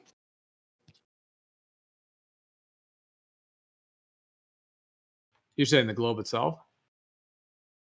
Kind of this idea that observationally what we see, how we see, kind of is where all the numbers were derived, kind of on an incorrect assumption that the surface is curving, as opposed to our vision just kind of curves, kind of thing. The whole plotting of the stars, what I talked about before. Yeah, but I guess on one hand, it could be, I was just trying to think of it as if it's not a deception or something, how it even could be in terms of just a conflation, because I see what you're saying there. But I mean, is there any way to think of it not being a deception when they're literally showing us pictures of it and, claiming that they're in space and all that? Certainly modern, but I'm thinking like Originally or years ago? originally, was it just an incorrect conflation that got perpetuated for so long and then whatever, or has it always kind of been this Yeah, that's actually a really good question. So, like, was it intended to be a lie to misguide people to, like, to control people? Like, has it always? Because a lot of flat earthers will say, like, it's just always been that way, and I don't know. I think you're probably right.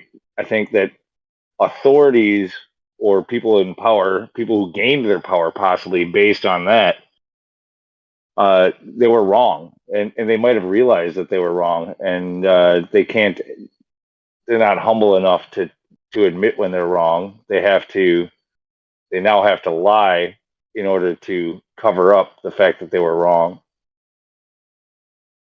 Yeah, I think that's the case. I think that originally, it was like observations, and they didn't have the tools, and they seen like, okay, we got to make sense of this, and then once they did find out, they couldn't. For some reason whatsoever, they couldn't correct it and say, this is the way it is. It's like, would they tell you? Who's that guy who says that? Would they tell you? Well, it's interesting to consider, like, what if, like, originally, sorry, Lou, but I was just gonna say real quick, like, untagging what you were saying, and also Napalm, I was just thinking, like, that is interesting, because, like, right, there's one idea that these, people just got in a dark room and they concocted this whole thing, and it's all just this huge evil plot to have tyranny and to control people and all of that. But there's also even the idea, which I'm not saying none of that's happening, because I think there is some parts of that that's going on, but it is interesting to think about, what if, like, originally a lot of these conflations we're talking about with the vision and the sky and all of these components, what if, like, it was a philosophy, like maybe somebody came up with it, or a group of people, like, well, what if it could be this? And look at how this math works and this and that, and some of these like coordinate transforms, where it was like an idea, maybe a false one, like a conflation or something like that. And then maybe it didn't really catch on, in that sense, or it just kind of was like an idea, sort of like even in today's world, like somebody has a perspective on something that's like, okay, that's interesting. And it does kind of fit the phenomenon, but is that the truth or not? Kind of thing. It'd be interesting if it actually like that was the original roots of it, that it wasn't even necessarily evil, that it was just like a philosophy or an idea or a different way to see things, a different way to model things or observations. And then perhaps later on, it was then utilized for whatever additional purposes, like, oh Yeah. no, let's actually tell people this is it and then use it for a different purpose. And I would like to think that it's that, because there's got to be some smart people who are like, no, you know what, this just doesn't work. But we can't let the people know that we're wrong. We have to patch this. We have to convince them. But then again, the philosophy thing, we already know that it was a philosophy. We know that it was the elite of the time who came up with it, and through schooling and indoctrination, whatever else, like maybe it's not necessarily intended to be a lie. Like, what if these people are actually just fools? Like, they might believe their own bullshit. Like, a lot of people believe their own bullshit. They just can't imagine a scenario where they are wrong and so are all of their teachers. So, you know what I mean?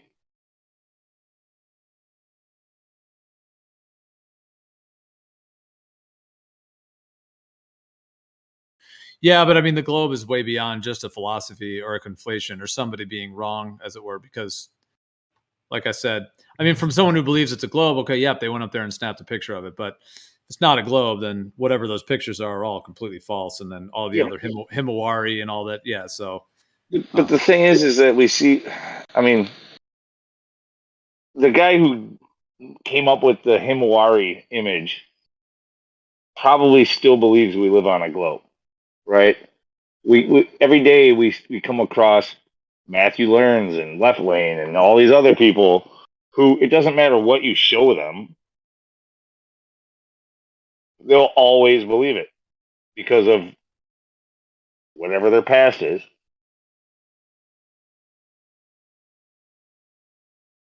Like they're willful idiots, I would say, but that's kind of rude to them. But I mean, in a way, it's just if they refuse to acknowledge the evidence that's being brought before them, and just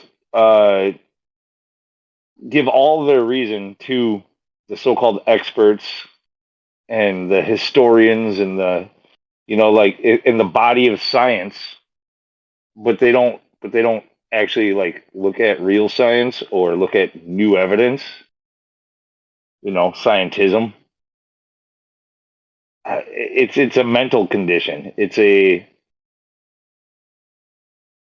I don't know. They're very closed-minded and unable to take in new information and doing it in a like religious zealotry type of a way. Yeah, don't be so open-minded. Your brain might fall out.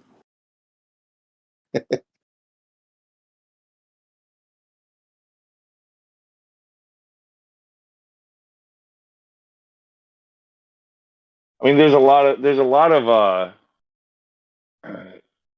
whole stigma. I mean, I'm really saying that stigma's not there, but there's a lot of repercussions that would happen if they were wrong. Like all of these institutions, all of I mean, all of what kind of creates reality for people, just it's now on a false premise. It's too hard for most people to think about.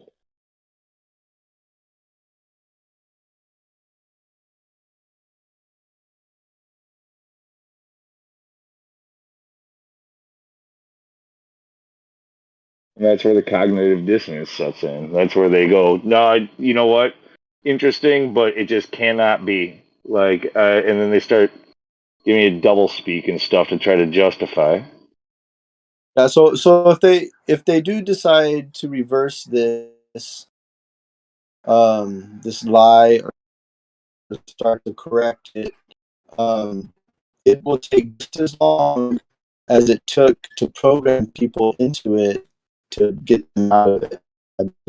I believe so. However, this The roboting really hard. 70-year. Oh.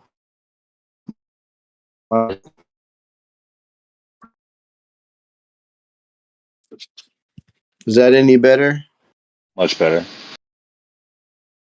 Yeah, I was just thinking, like, however long it took for the for this, you know, for this to happen, to perpetuate this misinformation or this lie, that's how long it's going to take to get out of it. I don't. Yeah, it's not gonna happen in a decade or even I two. don't know. I mean, yeah, I mean, I sort of agree with you, but I don't think it's equal. I don't think it takes as long to realize a lie as it does to fall into one. It's almost one of those. It's almost digital. It's like you can live your whole life based on a lie, but once you finally see the lie, it's a snap. All of a sudden, you're like, oh my god! Like your face goes numb. How did I fall for this? And you might be traumatized for a period of time, but Well, yeah, uh, I think that's true for the individual. I mean, for like a society, you know, as a whole, to to get this reversed. I mean, I'm sure the same people will still be in power, you know, when it does reverse. mm, They're just gonna adopt, you know, they're just gonna have to do it slowly through generations, like slowly through generations. We've got to this point. well, I mean, yeah, okay. Look, if the powers that be that are lying recognize that they can't hold up the lie and they do slow releases of information and slowly try to socially engineer people into a new paradigm, which is what it appears they're doing. Yeah. Like then yes, those people will stay in power. If they were to be foolish about their lie and just try to just stick to it no matter what, even when caught in a lie, they just keep on just keep on telling the lie, keep on telling it. Eventually all power leaves them because their power resides on our consent. Like we give them their power. And so they need to yeah, they do need to adjust. And if they don't, then they're gone. Like gone. Them and their families.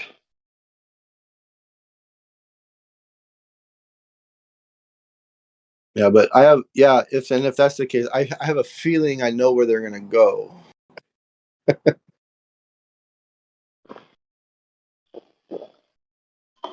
They're gonna go to the place that we can't go. We're not privy to, but Epstein we Island. yeah.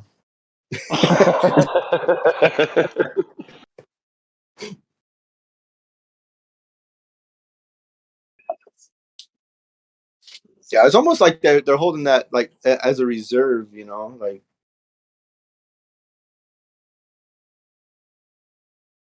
Of course, they don't want no one else to go there.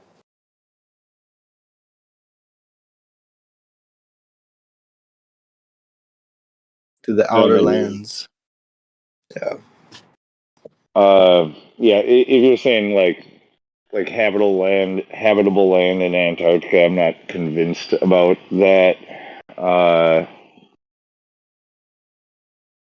I don't know if we really want to go here again, but I talked about a little while ago about this island that was depicted and no longer is off of the coast of Australia on the Perth side, west coast of Australia. Very large island. if we're gonna go into speculation realm, like I really think that's where a lot of people disappear to. I bet that I'm pretty sure there's land there. About 1,000 miles off the west coast of Perth. Maybe 2,000.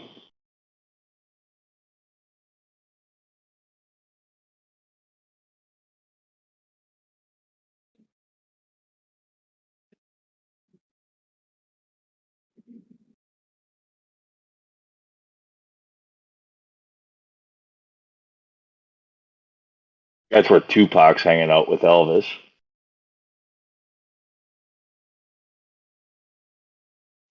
No, all the homies are there.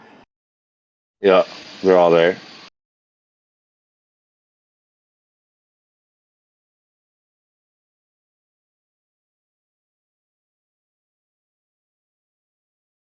They're not all homies because Epstein's there too.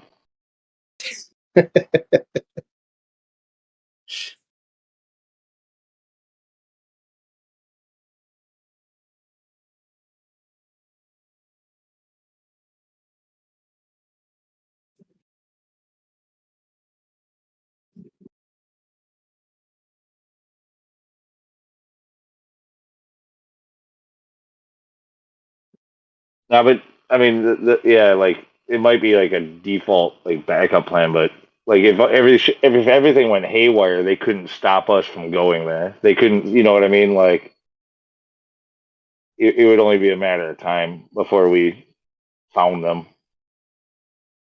You know, they're not going to just Yeah, once rule the world from behind the scenes completely. You know, like if their whole bullshit like went awry and people got wise to it, they would lose complete control very quickly.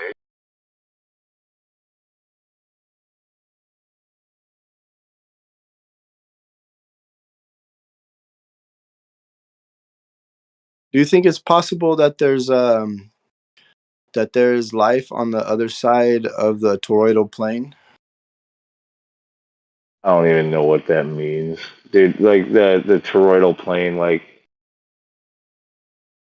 I don't want to get into it. I don't think Okay. Lou No sweat.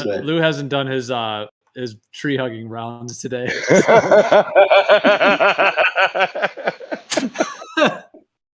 You'll have to catch him post tree hug if you want to go down that route. Oh shit! Yeah, that's a realm that I don't know. It's a no go zone for me. You do you though. What did you mean though? Like the underside of a plane, or you mean beyond, like beyond the Antarctic regions? You mean, or No, not beyond. I'm talking about. I mean, we call it the underside because we think we're on top, but we could be on the bottom, and the other side could be the top, or we can be on the left, and the other side can be the right. You know, it just we really don't know our orientation except for the ground that we're on. That's our orientation is to the ground. Is this like about different planes of existence? No, I mean, I guess it would be, but I'm not talking about levels where everyone's head is in the same direction, like different planes, and everyone's head is on top. It's not like what's that, the 3D chess or whatever, or that chess where you have multiple. Nothing like that. Nothing like that. I'm saying if there is ground under our feet, and that ground goes so far, like, you know, is there a replication? The bottom side of our ground is the regular ground for somebody else. Yeah, so like we'd be our Sounds feet like would a be globe to facing. me. Yeah. What was that? Sounds like a globe to me. Well, it would not be so much as like we're not on the globe. Yeah, I suppose like a globe, but it's It's a globe with only straight edges, so it's got to make like a toroid. So like it would have to make sharp angles. As it being a what would be a good geometric shape besides toroid? A polyhedron. Okay, let me give you this analogy. Okay, look, you have a sandwich. You got peanut butter jelly in the middle. You're on the top That of sounds one like slice of bread. You're on the top of one slice of bread, and there's somebody else on the top, their top of their slice of bread. And it's still a flat plane all the way across. There's some stuff in the middle, maybe some different layers. You got some crust, you got some liquid stuff, and then beyond the liquid stuff is some more crust. Yeah, it's absolutely absurd. Absolutely absurd.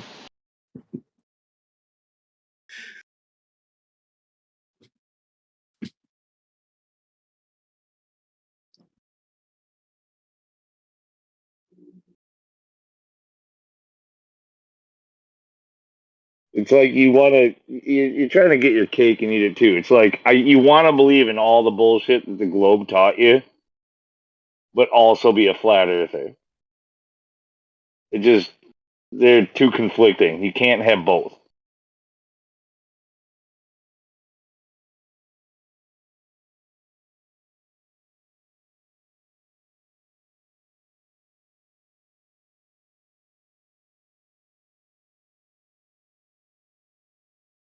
I can kind of see that.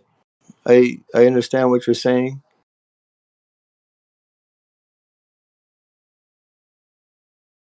But I really am not taking into consideration globe in saying that like North America is on the top slice and Australia is on the bottom slice. The fuck you're not. I'm not saying that. It's a whole different slice. I'm saying the whole land of our realm, our plane is on the top slice. So Australia is also pointed up, like Yes. we are. Yes, they're on the top Okay. slice. Yeah. So is there? Did you watch too much Stranger Things? Are we on the what did they call it there? Are we in the upside down? Are we the upside down, or is somebody else the upside down? Dude, I've never seen that show. I'll never see it. I'll never watch it. I mean, it was interesting. You could. I'm not like you could. You could watch it. Like there's nothing wrong with watching. I don't have the time for that. I'd rather talk to you guys.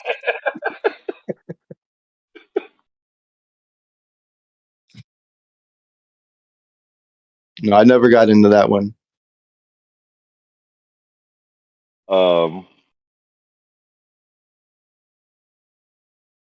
I find stranger things in these conversations. Okay, fine. Since you haven't watched it, imagine like Bizarro World, like where everything is upside down and backwards, right? Like everything is it's the same but the opposite. Right, but that has some thought that there is some kind of mirror or like connection between one world and the other world. I'm saying these are two opposite, or no, they're not opposite worlds. They're two different places.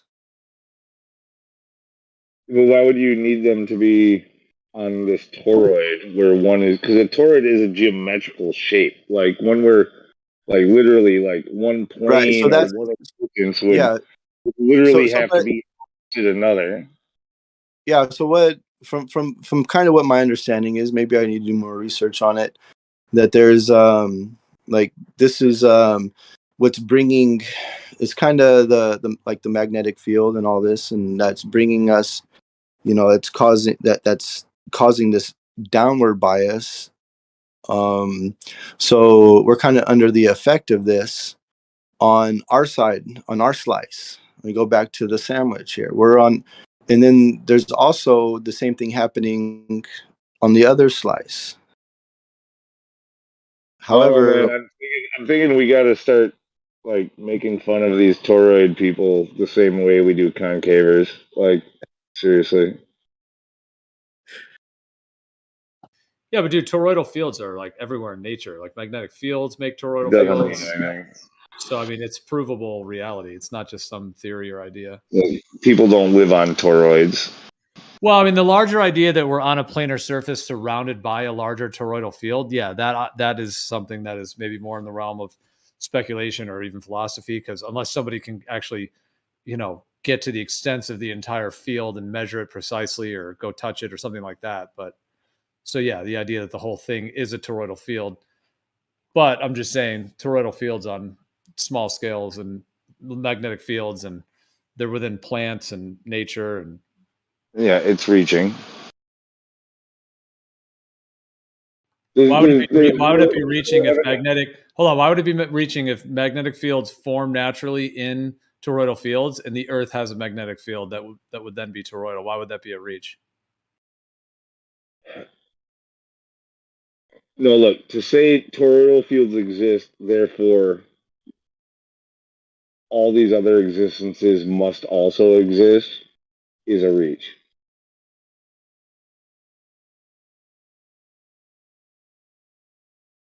I don't know what do you mean other existences.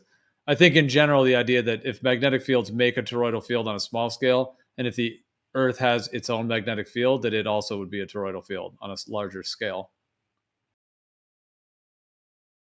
If you're living in a three-dimensional vacuum of space, possibly, it doesn't.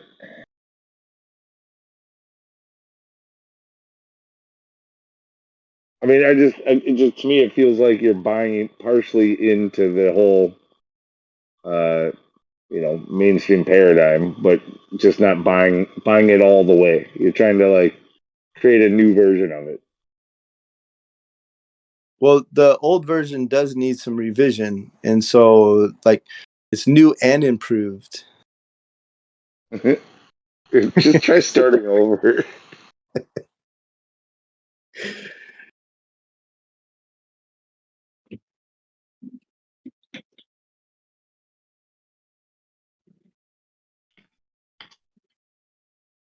I mean, look, I'm not hating on you. I mean, hey, maybe maybe I didn't trip on enough acid. I did quite a bit, but not enough apparently.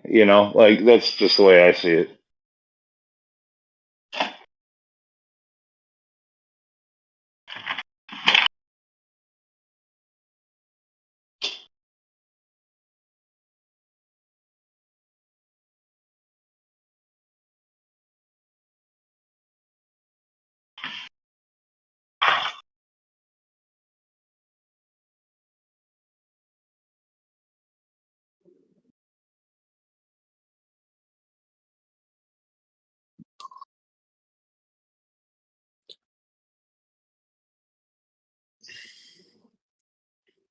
I mean, this the whole toroidal field thing. It's in the same category for me as the Ewar Anon guys talking about moon maps and stuff. It's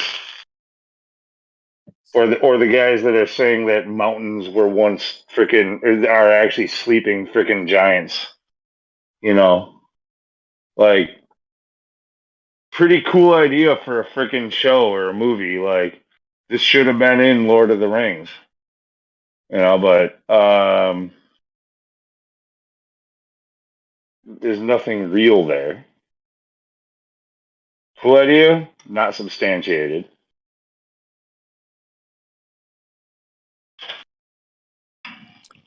So then I guess we live in Middle Earth. Yeah. No. You live in Middle Earth.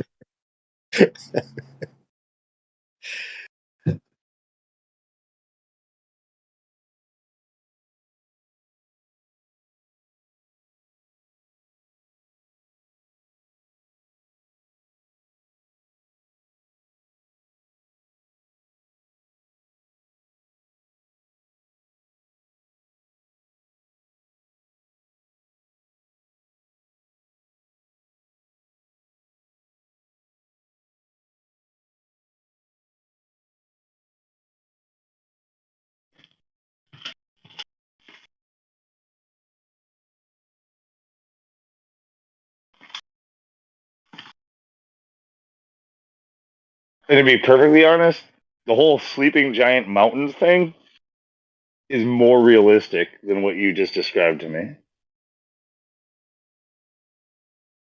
Oh man, I got a sleeping giant just up the valley right here.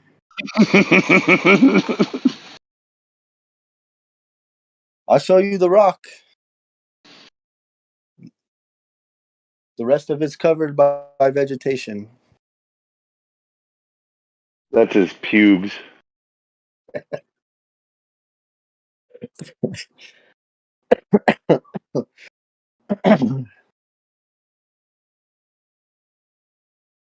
I think it's a woman, by the way. It's not. It's That's not her a him. pubes. Yeah, fine, fine. It's hard to tell. Even just look at like old paintings and stuff. Like a lot of dudes look kind of feminine. Were those paintings earlier in chat talking about the Raphael and then like the Guns N' Roses album cover and that stuff and whatnot? Uh-huh. That's kind of Yeah, interesting. like I mean, a lot of the images in there look pretty feminine, but I'm guessing just based on the time and the place and like it being like that, it was all supposed to be scholarly. Like they would have all been men in that time. Just Right. men with curly hair and fair skin. Yeah, women weren't really a part of that club.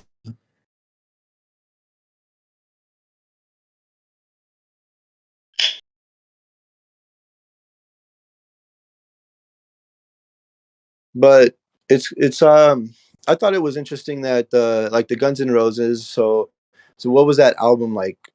Late '80s, early '90s, or what? I So mean, yeah. I yeah, don't know and when that then one specifically came out, but yeah, that's when Guns N' Roses was big. So was popular, and then yeah. you have a lot of other musicians and bands and things like this, and then you look at some of their lyrics, and it sounds it's like they were kind of privy to some information, but and like it's like that. What's that? You can't really say it on the radio, and you gotta hide it, and in the I lyrics don't and this know, and that. man, about that. You gotta wonder, especially when it comes to hair bands, like or metal bands. Like these guys are young. They're freaking. They're all on drugs and alcohol and just about banging chicks and signing tits. Like they're they are not thinkers. They are not doing anything because they have a deeper meaning of anything. They didn't. If there's a reason for that album cover, it's because somebody chose it for them. Said, "Do you like this Right. one?" Yeah. That's a good point. That's a really good point.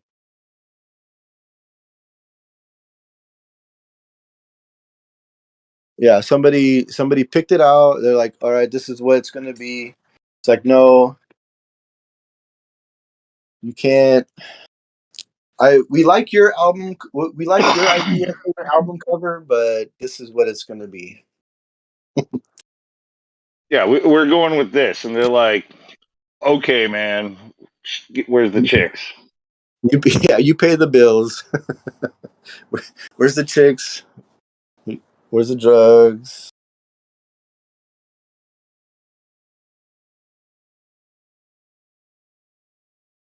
But it does make me like kind of revisit some lyrics of some songs, like knowing or being more versed on flat earth and stuff like that. Like I think like there's one lyric from the David Bowie and Freddie Mercury collaboration, that makes me think like it's a danger of knowing what this world is about, hearing some good friends scream, "Let me out." It's like, okay, what this world is about. I mean, maybe that's metaphorical, but I take it and it means something different to me now. Like knowing what this world is, and it's a possible prison, is kind of disturbing. but I'm sure maybe they weren't looking at it at the same way I was looking at it. Maybe they're like more metaphorical, or being trapped in like show business and whatever, that they're a small world. I think But you can kind of still relate. I think the idea of thinking of this realm or world or whatever you want to call it, like calling it a prison, I think that's sort of a pessimistic viewpoint. I think you can kind of make of it what you want to make. Like it could be all the glory. It could be heaven or hell. You know, it's you have a lot of opportunity in it as well. Like it's not just it's definitely not a prison. Just because you are limited in like just because you can't leave doesn't make it a prison. Like if it's all that exists, then why worry about what's outside of it? There's nothing that exists out there. Okay, so like the only reason it feels like a prison is if you have been taught that there's something more beyond. But if that something more beyond isn't really there, doesn't really exist, then this is all that there is, and you are being given all of the opportunity that exists.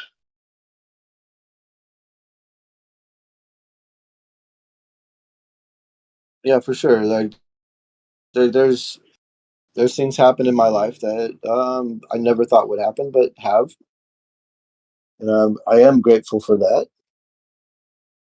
Sure.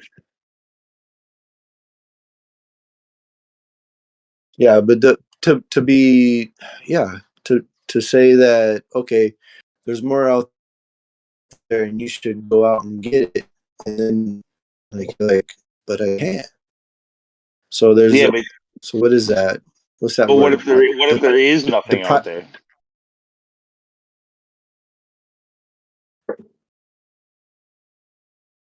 Yeah, I always kind of felt like when a certain like society or like you, they're made to feel um to want more than what they can actually obtain, then they they suffer, and their energy is misplaced.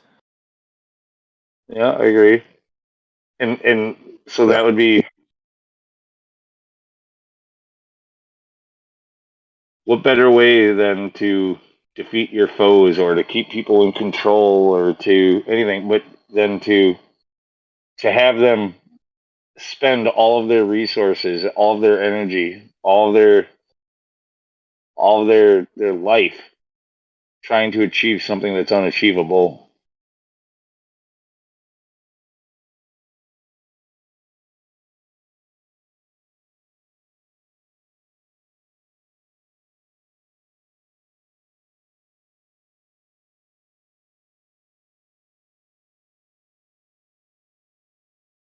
So it's like the carrot in front of the horse. Yeah. I mean, when I first came into the flat Earth thing, that was like what I was stunned when I came to the realization, and I first joined a Discord server to actually talk with people. Like I've been watching some videos on YouTube, and the first I was watching Glowbusters at the time, and I joined the Glowbusters Discord. And when I got there, I was right away met with like hostility by this one person in general, in particular that. I don't remember who it was because now I'm sure I like know him, you know. But like this guy he was just giving me like the whole third degree about everything, and but I was like my real question that I remember asking that first day joining Discord was like I was asking at the time, and this was like 2016, 2017, probably early 2017, but I remember asking, which is funny because I've heard other people. This is actually like seriously talked about now, where I was written off at the time. But I was asking if it's possible that, like from a distance, possibly like astronauts or people outside of Earth would see Earth as being like a ball because of the shape of our eyes, like basically, and I know that was a little bit off base, but like that is a lot of what we talk about, like the celestial sphere and your limits of vision and the way that the eye works and so on and so forth, and your personal sphere of observable reality and so on and so forth. Like, and I was told no, and then and I was like, well, I just like I came to the realization that the Earth is flat, but yet I said that I don't want to live in a fishbowl. Like, and what I meant by that was I don't want to be stuck here. I like it. I want to be able to get out. But it took some time to realize there's nothing to get out to. This is it. This is all of reality. Everything that you can do is here. Yeah. Sometimes I think along those lines, and that like this is the oasis, and It's the Garden of Eden. It's everything. It's the yeah. This is the only place where life is possible, and they've never proven anything otherwise. They like to tell you lots of stories and give you lots of sci-fi, talking about aliens from other planets and shit. But they have zero proof or evidence of life other than right here on Earth. Zero. they tried to say they found microorganisms and this and that, on Mars, That or was debunked like later on, though. shit like that, like a Later on. meteorite. That Yeah, yeah, no, yeah. yeah. They say stuff and then They they tried. retract it later. They retract it later, but most people hear the headline: "Life found, bacteria found on Mars." Oh, it turns out it was a contaminated sample.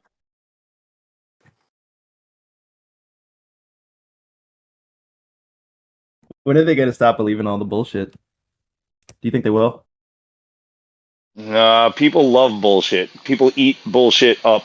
People love eating shit. We're a bunch of fucking. We're a People bunch of furriers. eat bullshit for dinner. Actually, what? Like I remember, like it was like dinner time in my house when I was growing up. It was like, all right, we'd get our plates, we'd fill it, and then we would go to the living room, turn on the TV, eat our dinner on the couch, watch prime time, and as soon as prime time was over, 10 o'clock, boom, there's the news, and there's your second helping of, or there's your dessert. It's bullshit. Here's some. Instead of bullshit, here's some goat shit for dessert. Like, just keep eating shit.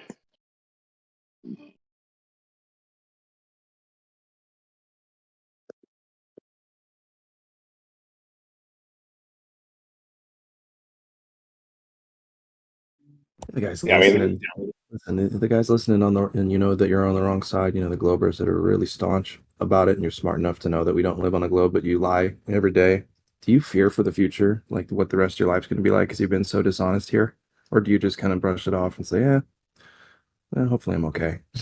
Because, like I said, deep down, you know that you're lying to us, so you got to know that that's not going to work out for you later. I just wonder, do you fear for the future?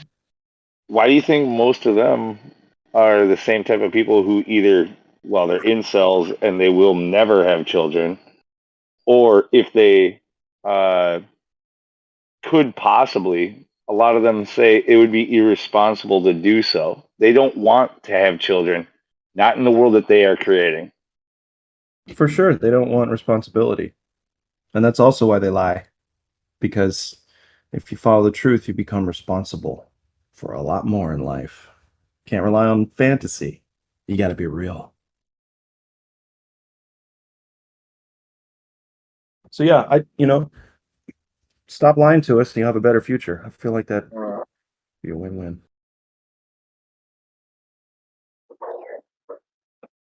Because like I don't know if you get punished for lying to yourself, but like I said, when you look in the mirror, you know you're not stupid enough to think you live on a spinning ball in outer space. So you're probably not lying to yourself, but your friends, your family, you're pretending to believe in the globe Earth. Like that doesn't wear on you. Anyway. There's way too much responsibility in having children also. Like, you would feel really guilty about lying to them. Yeah, that's true. Yep. I'm super solid, genuine, and confident about my daughter coming into the world because I'm going to be honest with her about everything. Yeah, that was my position for a long time. As like, oh, this is such a horrible world. I'm not bringing any new life into this world. It's so horrible. But then I started to get into my late 30s. I was like, all right.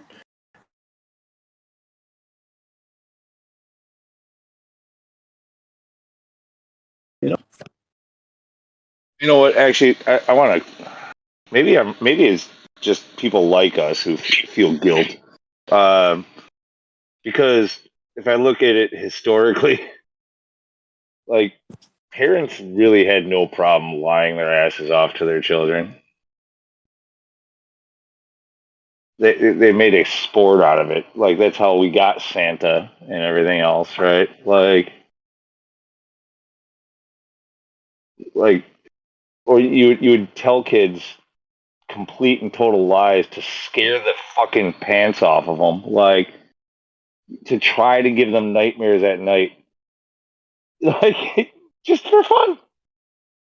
People did that shit. They still do.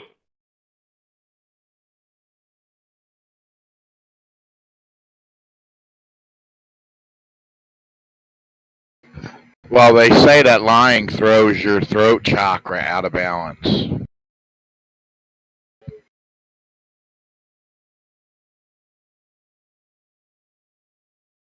Your throat chakra. You have 7 chakras. Yeah. And when they're out of balance, that's when sickness and ailments start to come. So if you continually lie, you're going to throw your throat chakra out of balance, and you'll probably have throat issues. That's where you get like emphysema or freaking Sore throats, chronic Yeah. sore throats, and allergies and stuff like that. Everything with that whole area, your nose and throat.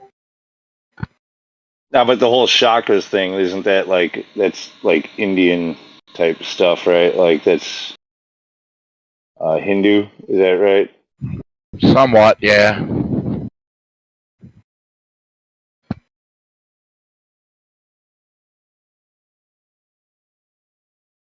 It makes a lot of sense.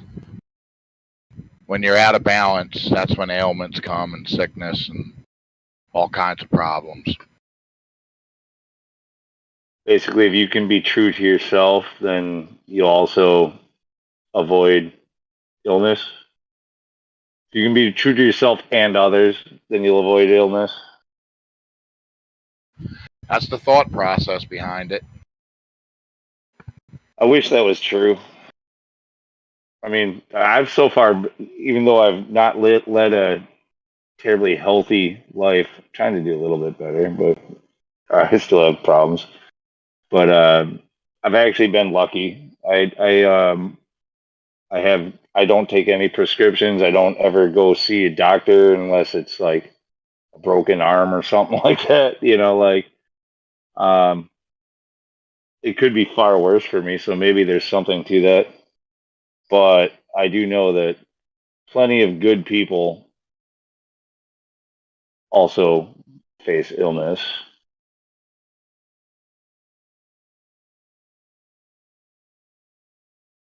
That's not the only area. There's 7 areas through your body. Starting with the root, the sacrum, the solar plexus, which is your stomach, then your heart, your throat, third eye, and your crown. So if you keep them in balance, you should live a healthy life. I've started it, been doing it about 6 months. I'm not on any prescriptions. Feel great. I've lost 20 pounds. I just feel more balanced.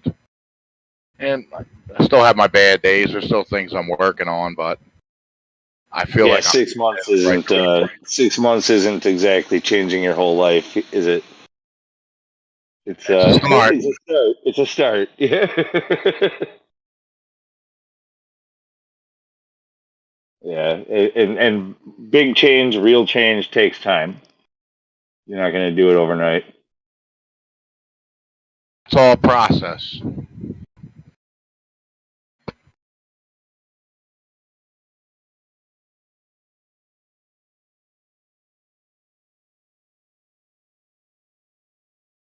Yeah, and I'm not writing it. Like I was just pointing out the whole that was a kind of a Hindu thing, and I actually do take a lot of interest in. I guess I shouldn't say a lot. I take some interest in understanding different cultures and religions and ways of thought, paradigms, right, so to speak. I don't think that like we here in the West have this all figured out by any means, and so many people get closed off, like to I'm a a Christian in a Christian country, and I'm just gonna follow the Bible and blah blah blah. Like, and I'm not writing off the Bible either. I'm just saying like other cultures and other religions probably have figured some stuff out too. You know, like, and this is probably where they're going to try to probably use when coming up with the new world religion, the one world religion, and all that stuff. But it doesn't mean that it's invalid either. It like they'll have to use something real in order to do such a thing. There's a lot of value in the in all cultures, all religions, all teachings, and the more versed you can get in all of them, I think you have a better outlook and a better understanding. Yeah, I think it all works together. You got to take the meat and throw away the bone out of each one and see what fits.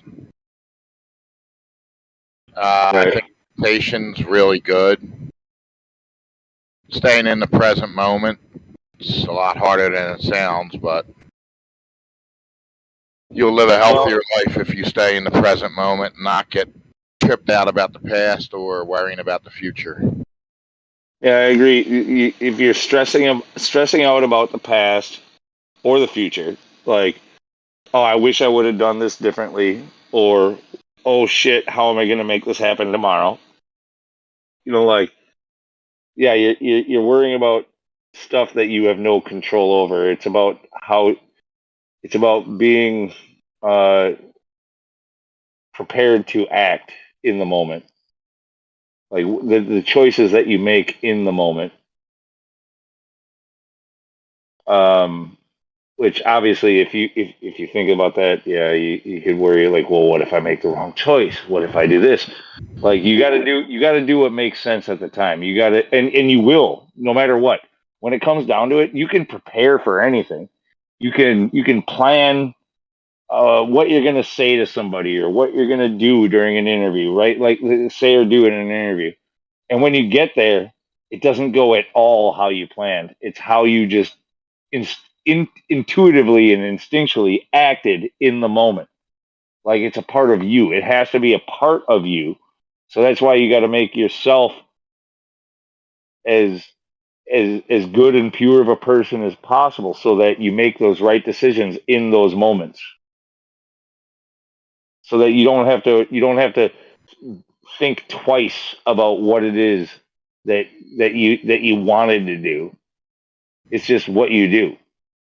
Yeah, well, if you stay present, and for the most part, there's peace in the present moment.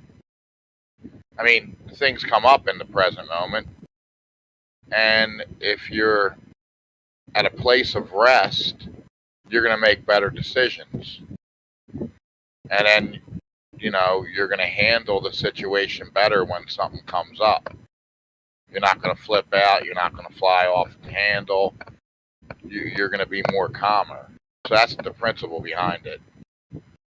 Yeah, it's funny because I've even had situations like that where like I told myself like just don't talk about this or don't do that. Like I know consciously like there's certain topics, things that you shouldn't talk about or whatever. And then given the right moment, all of a sudden the person might say something or and it's just like like I couldn't help myself. I just did anyway.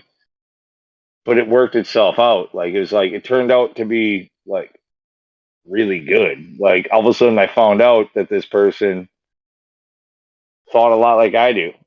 Like something that I would have never found out. And like I'm talking about like in a business sense. So, like you don't talk to customers about this stuff.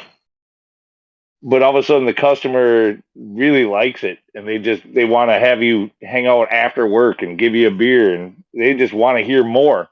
Tell me more. Like it happens. You're gonna shut yourself off if you. I don't know. Actually, this is a side topic, but yeah, you just kind of got to roll with it. You got to roll with the wind and see where life takes you. And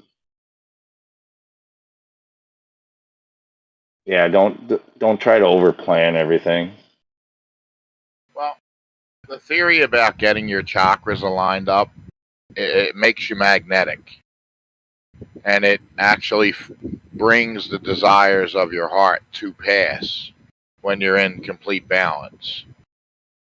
And it's not an easy road to get there, but once you do, though, then you'll start to see things manifest.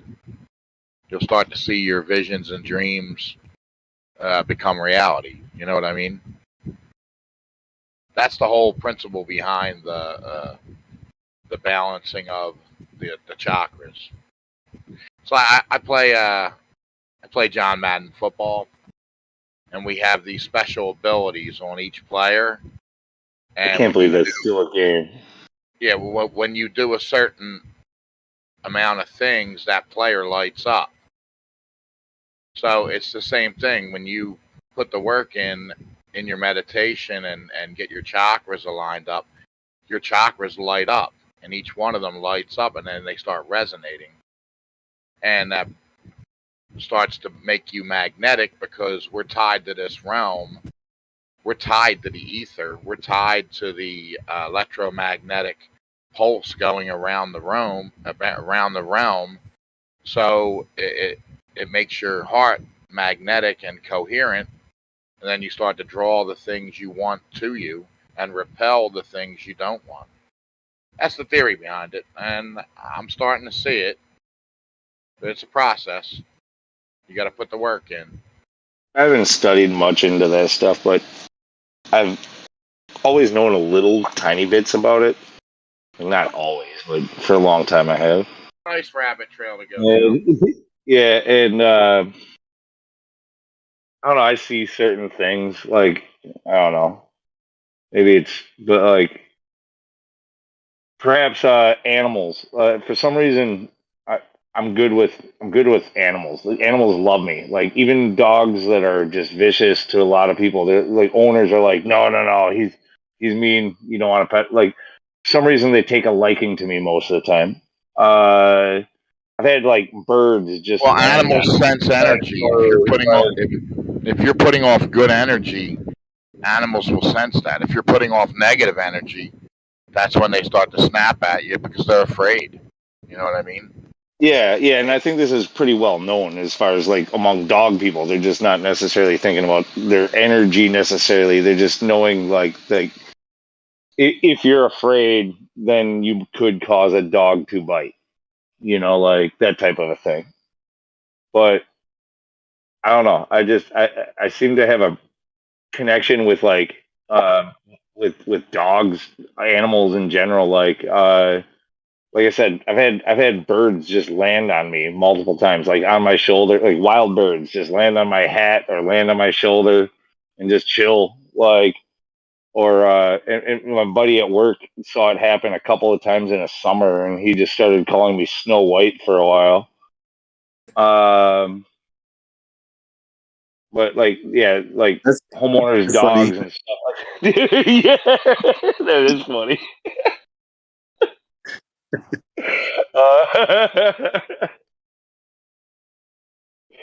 Um, but yeah, like I don't know, just like for some reason, like dogs will just be attracted to me, like literally at work. Okay, so like I working in the front yard, not paying any attention. Homeowner is walking their dog, and the dog, this one dog in particular, was super stubborn. It just decided like it wasn't going to walk anymore. It sat down and it wouldn't go. This woman is trying to pull her dog and it wouldn't go, and it just sat down and stared at me. And I was working. I didn't pay. She ended up walking across the street, bringing her dog to me, and saying, "Excuse me, I'm really sorry, but could you please pet my dog? Like, she won't go anywhere.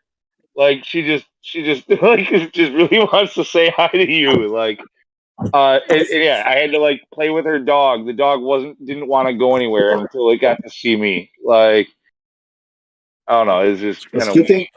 Good thing she didn't ask you to play with her cat. well, that might have worked too. We could have done that. We could have. No, I had one time I was I was at work and I had two coworkers and we're like talking shop or whatever. And this bee just decided that he wanted to land on my face. And I tried to back up, and he landed right on my nose and he just stayed there. Me, I don't swat at bees. I don't swat at wasps. If they're gonna land there, just let them be. And this bee just landed right on my nose, and I'm like cross-eyed looking at it, and my coworkers were just cracking up. It was the Yeah. funniest thing. Well, like with bees, insects, like in general, like they're just looking for a place to land. They don't necessarily think of you as a threat or anything like that. Like they're not. A bee doesn't intend to sting you. It's not until it feels threatened. So it's when you swat at it that it's gonna want to sting. So like, Exactly. yeah, if you, Exactly. yeah, yeah. Again, me being an outdoor worker and shit, like, dude, I deal with bees all the fucking time. Bees, wasps, hornets, whatever. Like during the fall, that's when they become dickheads, especially the wasps and hornets. Bees really chill. They don't really do much. Bees don't really. I've never been stung by an actual bee, ever. Wasps and hornets are dickheads. That's where yeah, I don't mind killing their nests.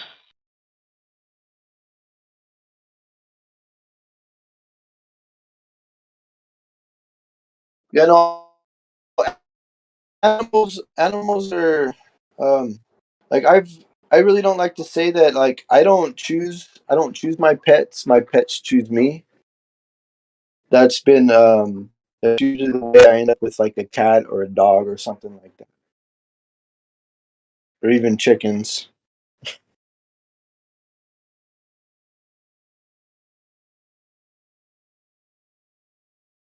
Like the chakra thing. Also, there's another thing that I wanted to mention. Like, so, and I was into some kind of weird stuff long before probably most people. Um, Before 9/11, before like it was in the I don't know, mid late 90s. I remember seeing a thing. This had already been happening to me. I was a kid at the time, but I remember seeing it on TV. Some this phenomenon that at the time they were calling these people sliders for some reason. But like, There was a where movie or a no, TV I know show. there's a TV show called Sliders. It's completely different. It's completely different. Oh, okay. But this phenomenon was where you'd go underneath like a street light, and the street light would turn off when you stood underneath of it. And you could test this by like walking away from it, and it would turn back on, and then you would stand underneath it again, and it would turn off. They were sodium halide lights, I believe. And dude, nowadays our lights are all different. They're all like LED and shit, so it doesn't happen anymore. But like this used to happen to me. Like literally, I would go on a nighttime bike ride through the city with my friends. Like and as I was riding my bike underneath the lights, each light would turn off as I went underneath of it, and then turn back on behind me.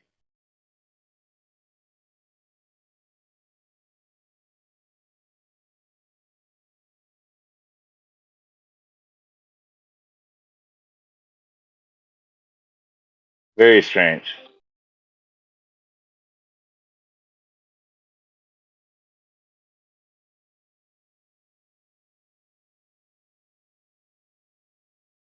But I even to this day, like even the people around me know, just electrical. I have electrical problems with everything. All of a sudden, just electrical things go haywire. They freaking things get weird. Not all the time, but yeah, like I don't know, just lots of stuff. Car electrical problems, like phone things. Like my phone compass is never ever, and my watch too. I've got a watch that has a compass in it. It can never stay calibrated. It always has to be recalibrated every time I want to use it. I'm not really sure, but there's some kind of weird electrical thing going on. I used to have this antenna on top of our house. One of the houses I lived in, and I was like maybe junior high school, and there was this one night it was driving me crazy. I was just hearing this or this buzz like all night long. I couldn't sleep. It was just like, and I was like, what? Like I remember this, and it doesn't happen that often, but this one night, it's just like it was unbearable.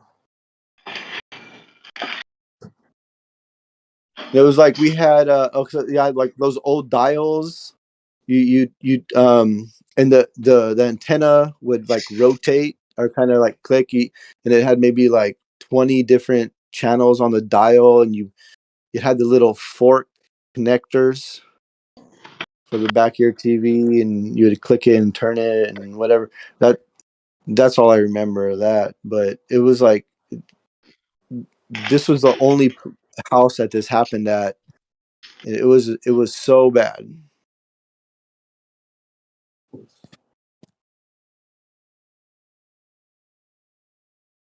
Like I was in tears.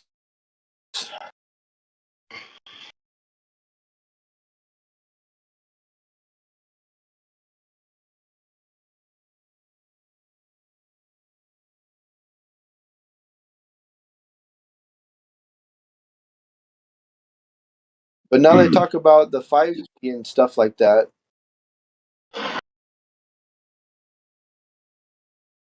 To the guy who was talking about the chakras and stuff and just kind of living this way, like I think that perhaps I've sort of always lived that way without being conscious of it. Like I've never really had. I could probably do better, but never really had much of an interest in living the way society determines and everything else. It was just about what's right, what's wrong, how I actually feel about a situation. Just um, just doing the right thing, like or being honest when like trying not to lie, trying not to, and that's easier said than done. Sometimes you're kind of forced to. But for the most part, I've been putting forth the right energy, I think. and you might find success in the long run, but I don't think that's going to be the fastest route. It might be like you're going to live. You're going to be okay if you live that way. You're not going to be you're not going to be rich. You're not going to be super successful, but you're not going to be poor either. You're going to do okay if you just live the right way. So it's like instant. You're not looking for instant gratification. Right. Yeah.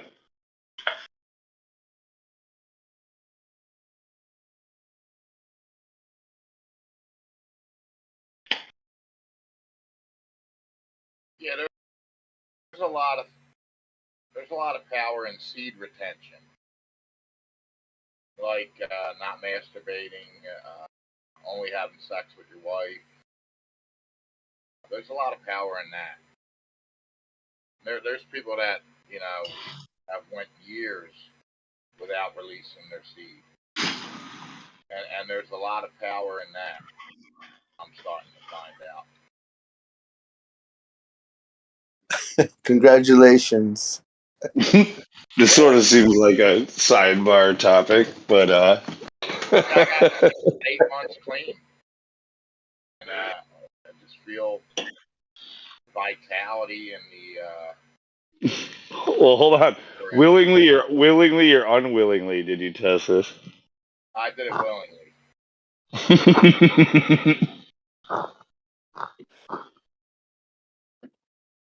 Well, I think that's like I don't know. I heard this somewhere that seminary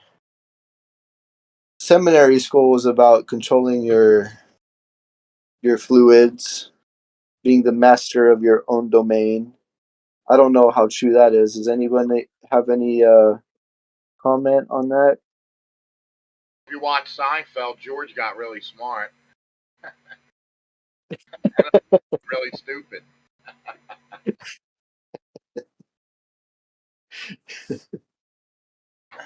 No, I found a lot of goodness in it. And there's just no shame, there's no guilt. I mean, Seinfeld was one of those shows where, at the time, I was like, God, this show sucks. But dude, maybe I had to grow up a little bit, get a little older to understand it or whatever. But it's one of those shows that,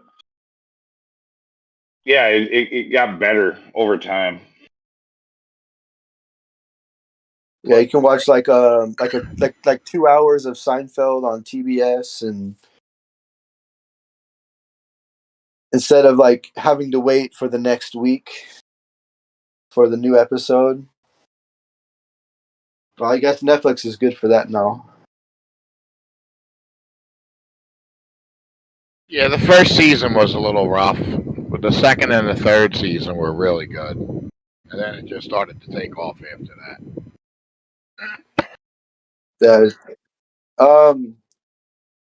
Did you guys watch I only watched a few episodes, or not too many, maybe one season of Curb Your Enthusiasm, which is one the creator. Yeah, Larry it's David. the same concept. Yeah, same Larry concept. David show. Right. Yeah, he was a co-writer with Jerry Seinfeld. They were co-originators and co-writers. So then he just continued on with Curb Your Enthusiasm. Same concepts. Yeah, they were butt buddies.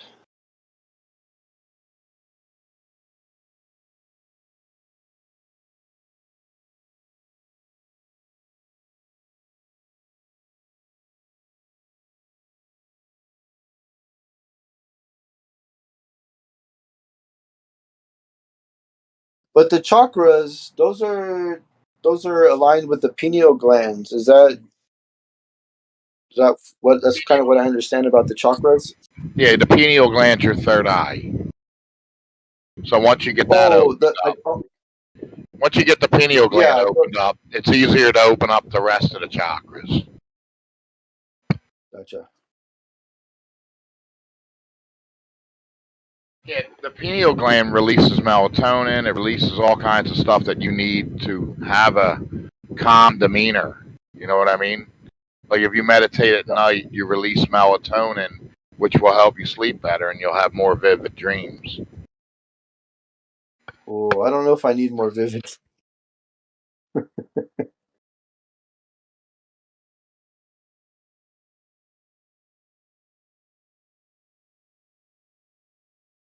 There's a whole lot of theory on your subconscious mind too. There's an author, Joseph Murphy. He wrote it in the 50s. It's called The Power of Your Subconscious Mind. It's a really good read.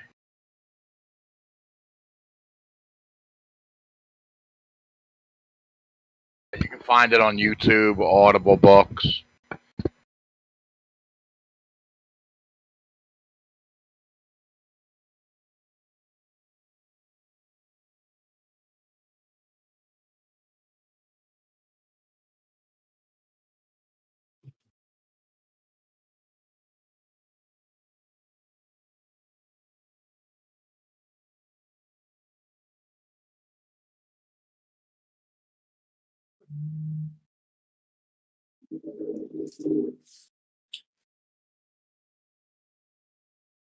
Let me go back to the chakra. There's like a lot of those kind of stem from the same idea, like tantra, mantra, just like these things that are aids or that they help in like visually or through sound. They run on That frequency. help. Those Okay. chants that you do are frequencies that release and activate them. I did a whole deep dive study on it. Yeah. You know, I'm a Months back. I'm a you know, I like my music, you know, and I guess I mean, you can tell from my name and my little picture there that 70s and you know 60s 70s 80s kind of like classic rock and stuff. But I there's one band that I got into called the Moody Blues, and um like I think they're kind of they're into that. They were into that that type of like sound and frequency, I guess, that you're talking about.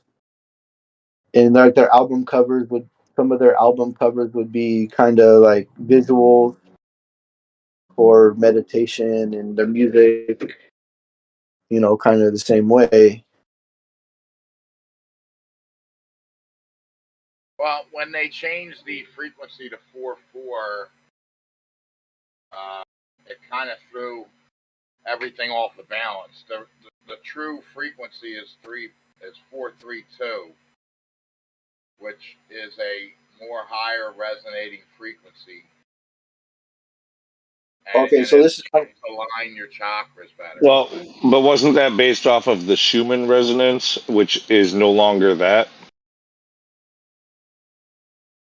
So, like, in my opinion, yeah, the Schumann resonance is like this harmonic frequency of the Earth itself, and it was at 432. But in recent years, it's been changing extremely fast, and I sort of wouldn't doubt that instead of saying that we should be going by the old resonance, I think that you're supposed to try to stay.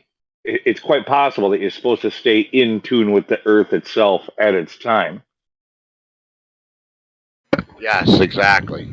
Yeah, the Rockefeller Foundation in the 60s or the 50s changed the frequency to 4/4, which is a dumbed down frequency, which is a lower resonating, and it isn't in tune with the Earth. They call the 432 the key of David, or the frequency of David. so Okay, we're gonna go biblically. So there was a resonating sound that brought down the walls of Jericho.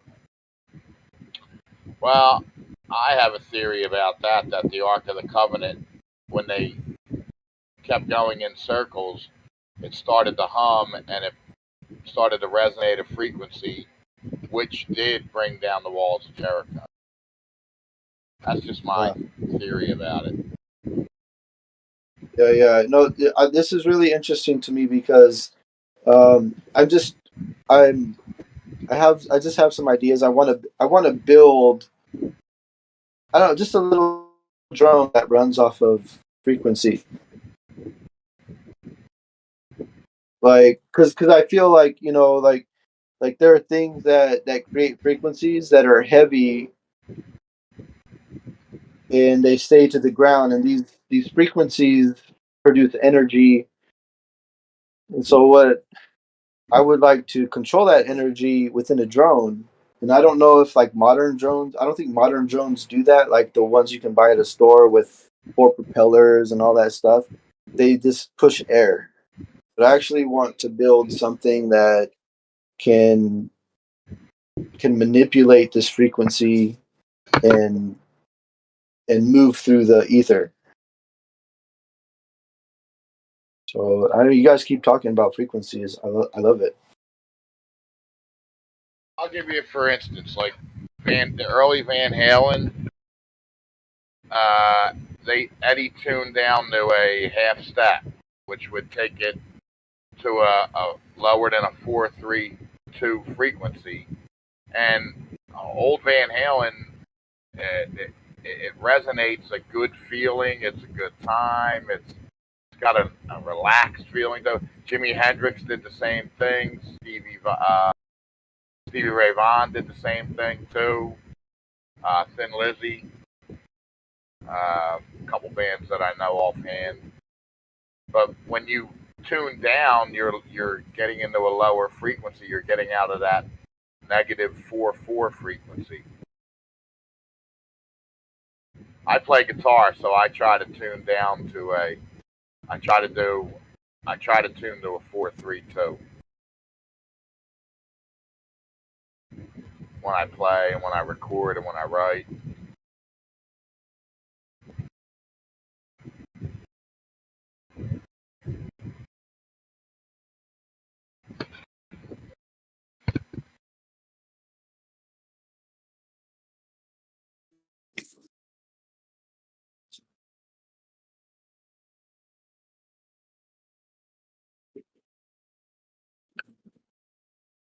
Yeah, sorry about that. I lost my connection. Um,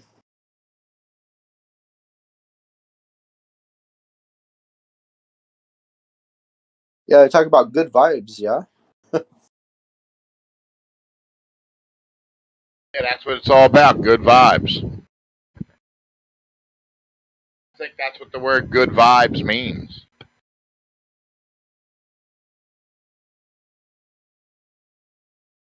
Please. I'm talking about good vibrations.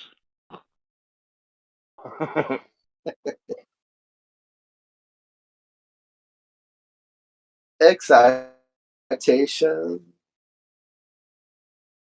No, I think like I remember watching these old videos or old shows from the Doors, and like they would whip a crowd into a frenzy. Same thing happens with same thing happened with the Beatles, Michael Jackson. You know, they hit this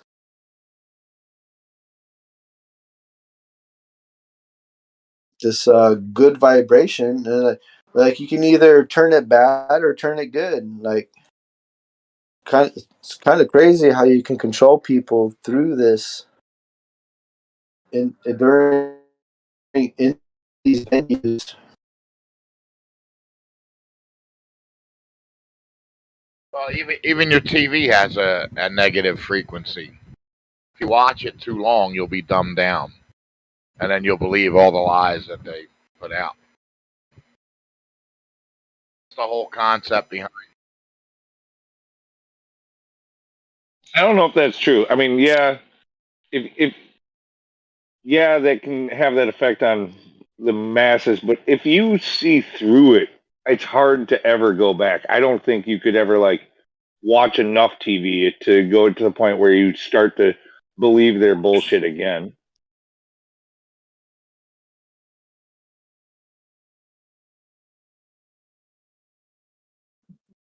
You know, it's Yeah, like once you know the truth, tell you right now, I the don't. truth will set you free. So, but it can Yeah, put but you it's in this position. You'll start to have negative thoughts. You'll start to have you'll start to resonate negativity.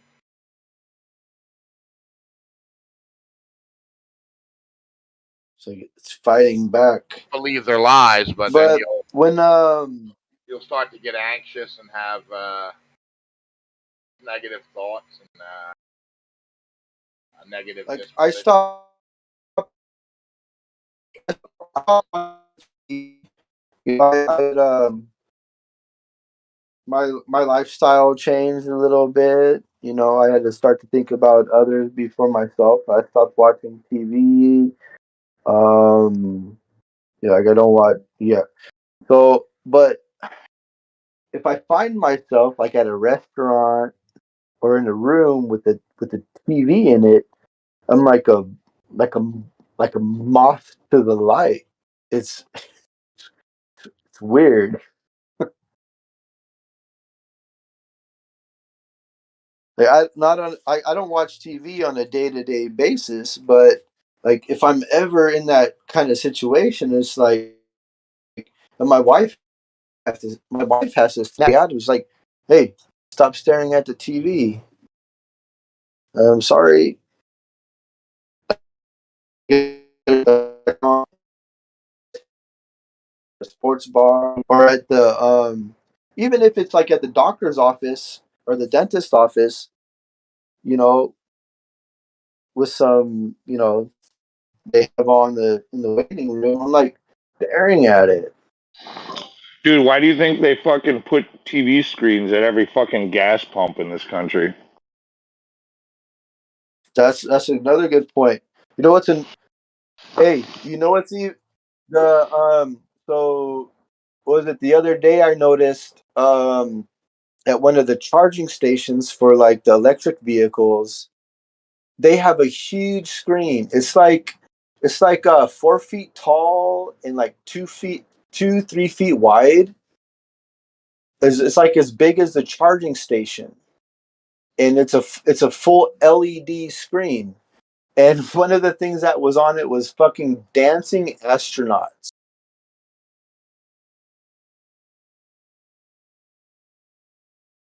It cracked me up because I was like, "Oh, dude, they're like, what's it? They're mocking you."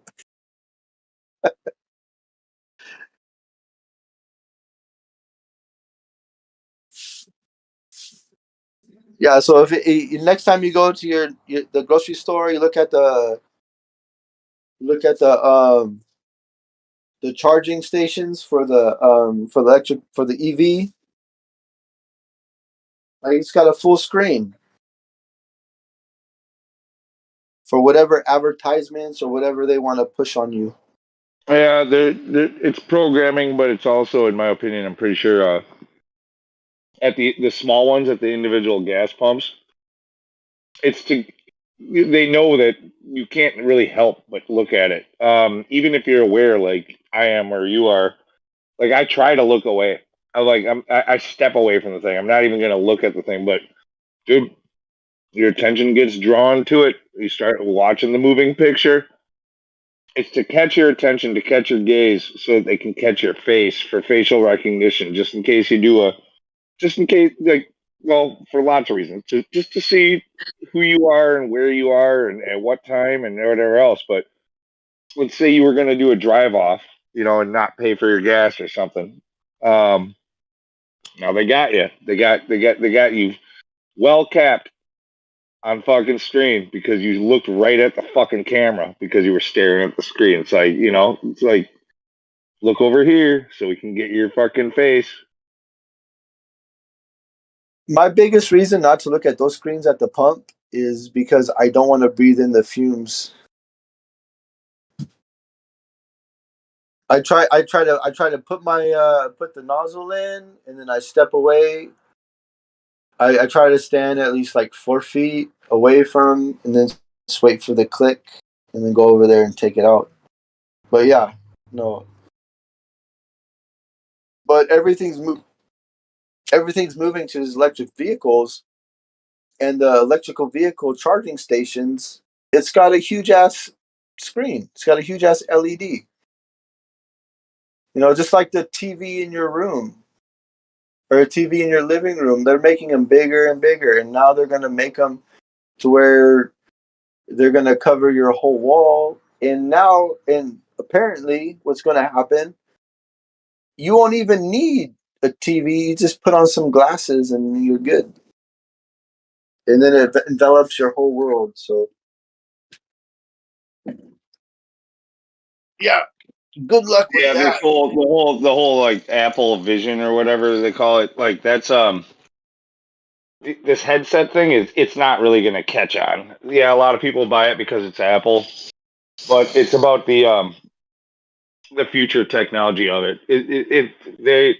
They already have augmented reality contact lenses. They're just extremely expensive. It's not like down to a price point where it can be like where it's good for the public, like where the public will buy it.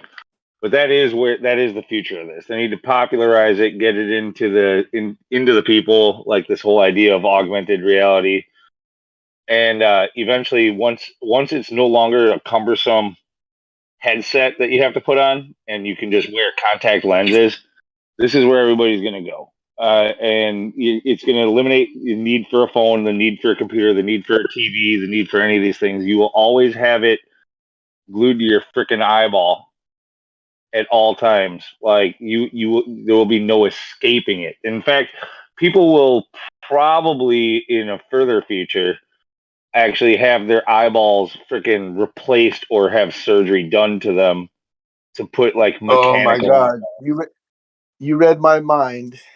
Like, yeah, replace your eyeball, at least one of them. I think they can only do. You can do one probably and get away with it. Yeah, you could probably do just one, but I mean, why do one when you can do two?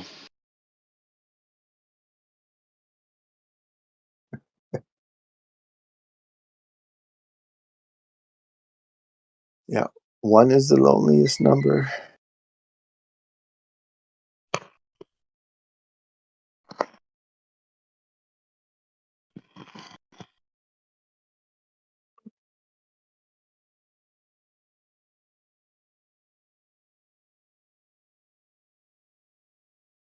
Yeah, it's it's going to completely replace the screens like at some point. I mean, we're talking 10, 15 years down the road, maybe 20 years down the road. But you won't have a TV, you won't have a computer, you won't have a phone. This is just how everybody's going to have this instead. Yeah, I used to think it was going to be like a table with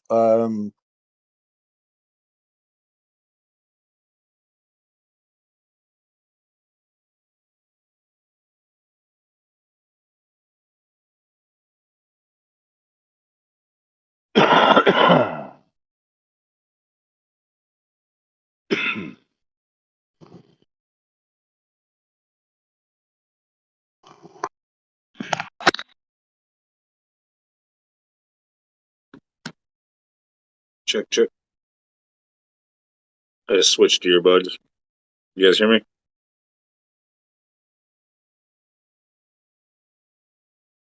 I see I'm lighting up. I don't hear anybody. Yeah, you're good. Okay. Yeah, you hear me, but it's popping up through my phone. Hold on. I think my right earbud's dead or something.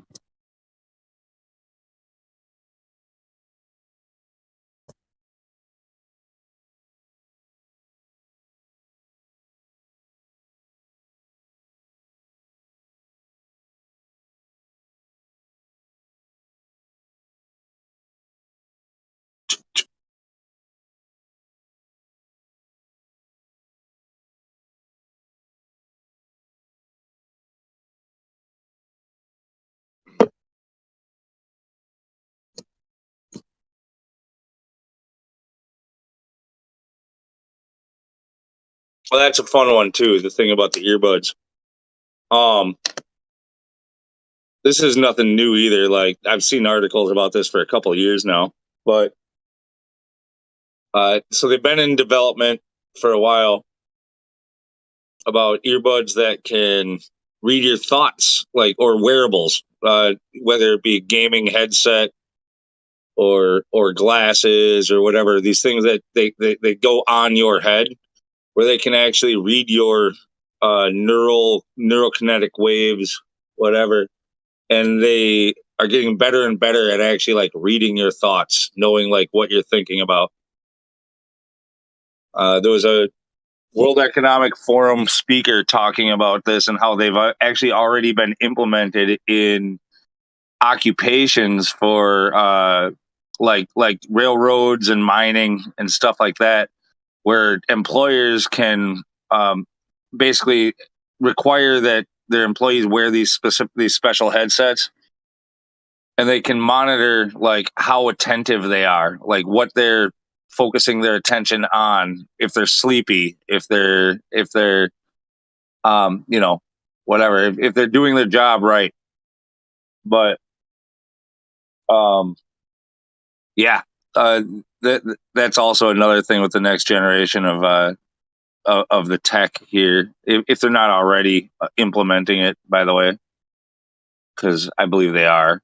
It's already in your phone and already in your freaking headsets, but not maybe to this new level. But yeah, like where they can actually like tell whether or not you're. Oh, geez, let me just find the video. There's a Jimmy Dore video that talks about it pretty good.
I'm having trouble finding it, but you could probably look up World Economic Forum earbuds that read your thoughts and just find it there.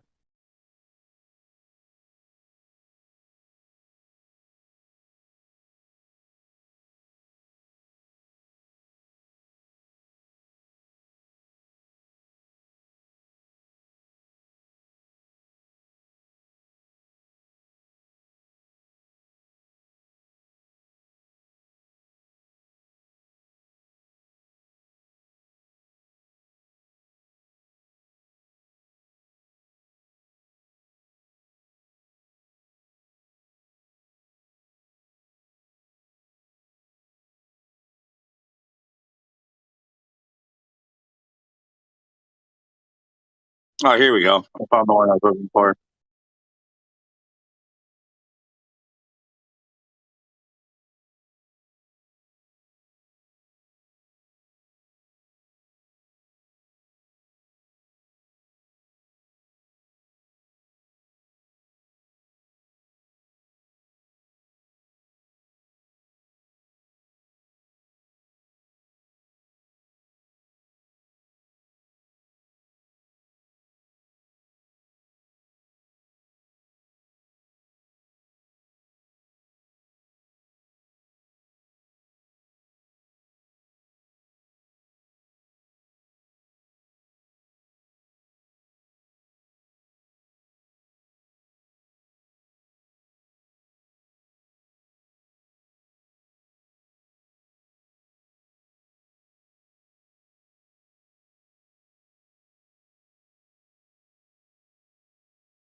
Vibrations. What's going on now?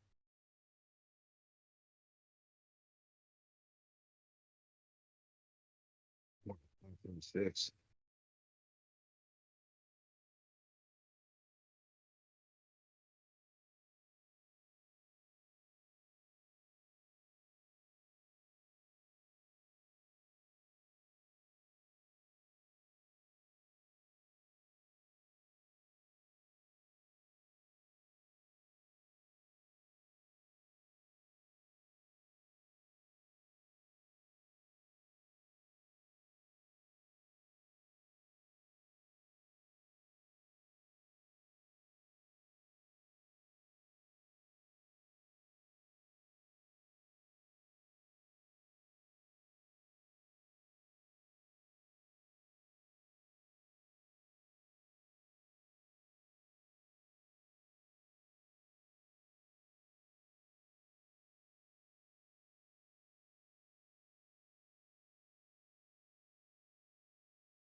Like that's all she wrote.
Wow, I didn't really expect it to be totally silent in here.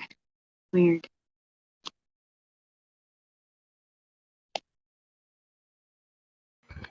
We're all meditating. Um,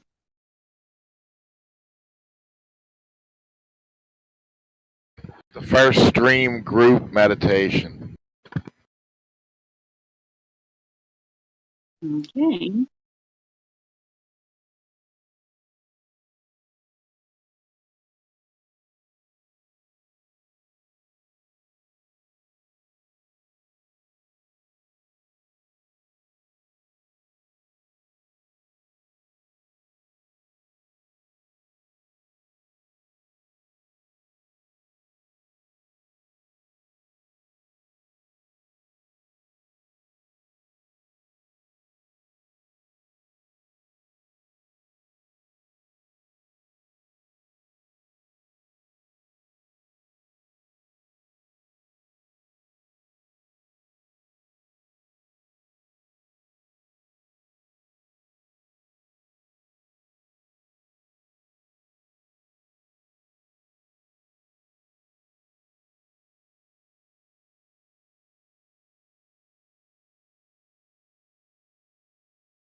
What's up?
Lulu.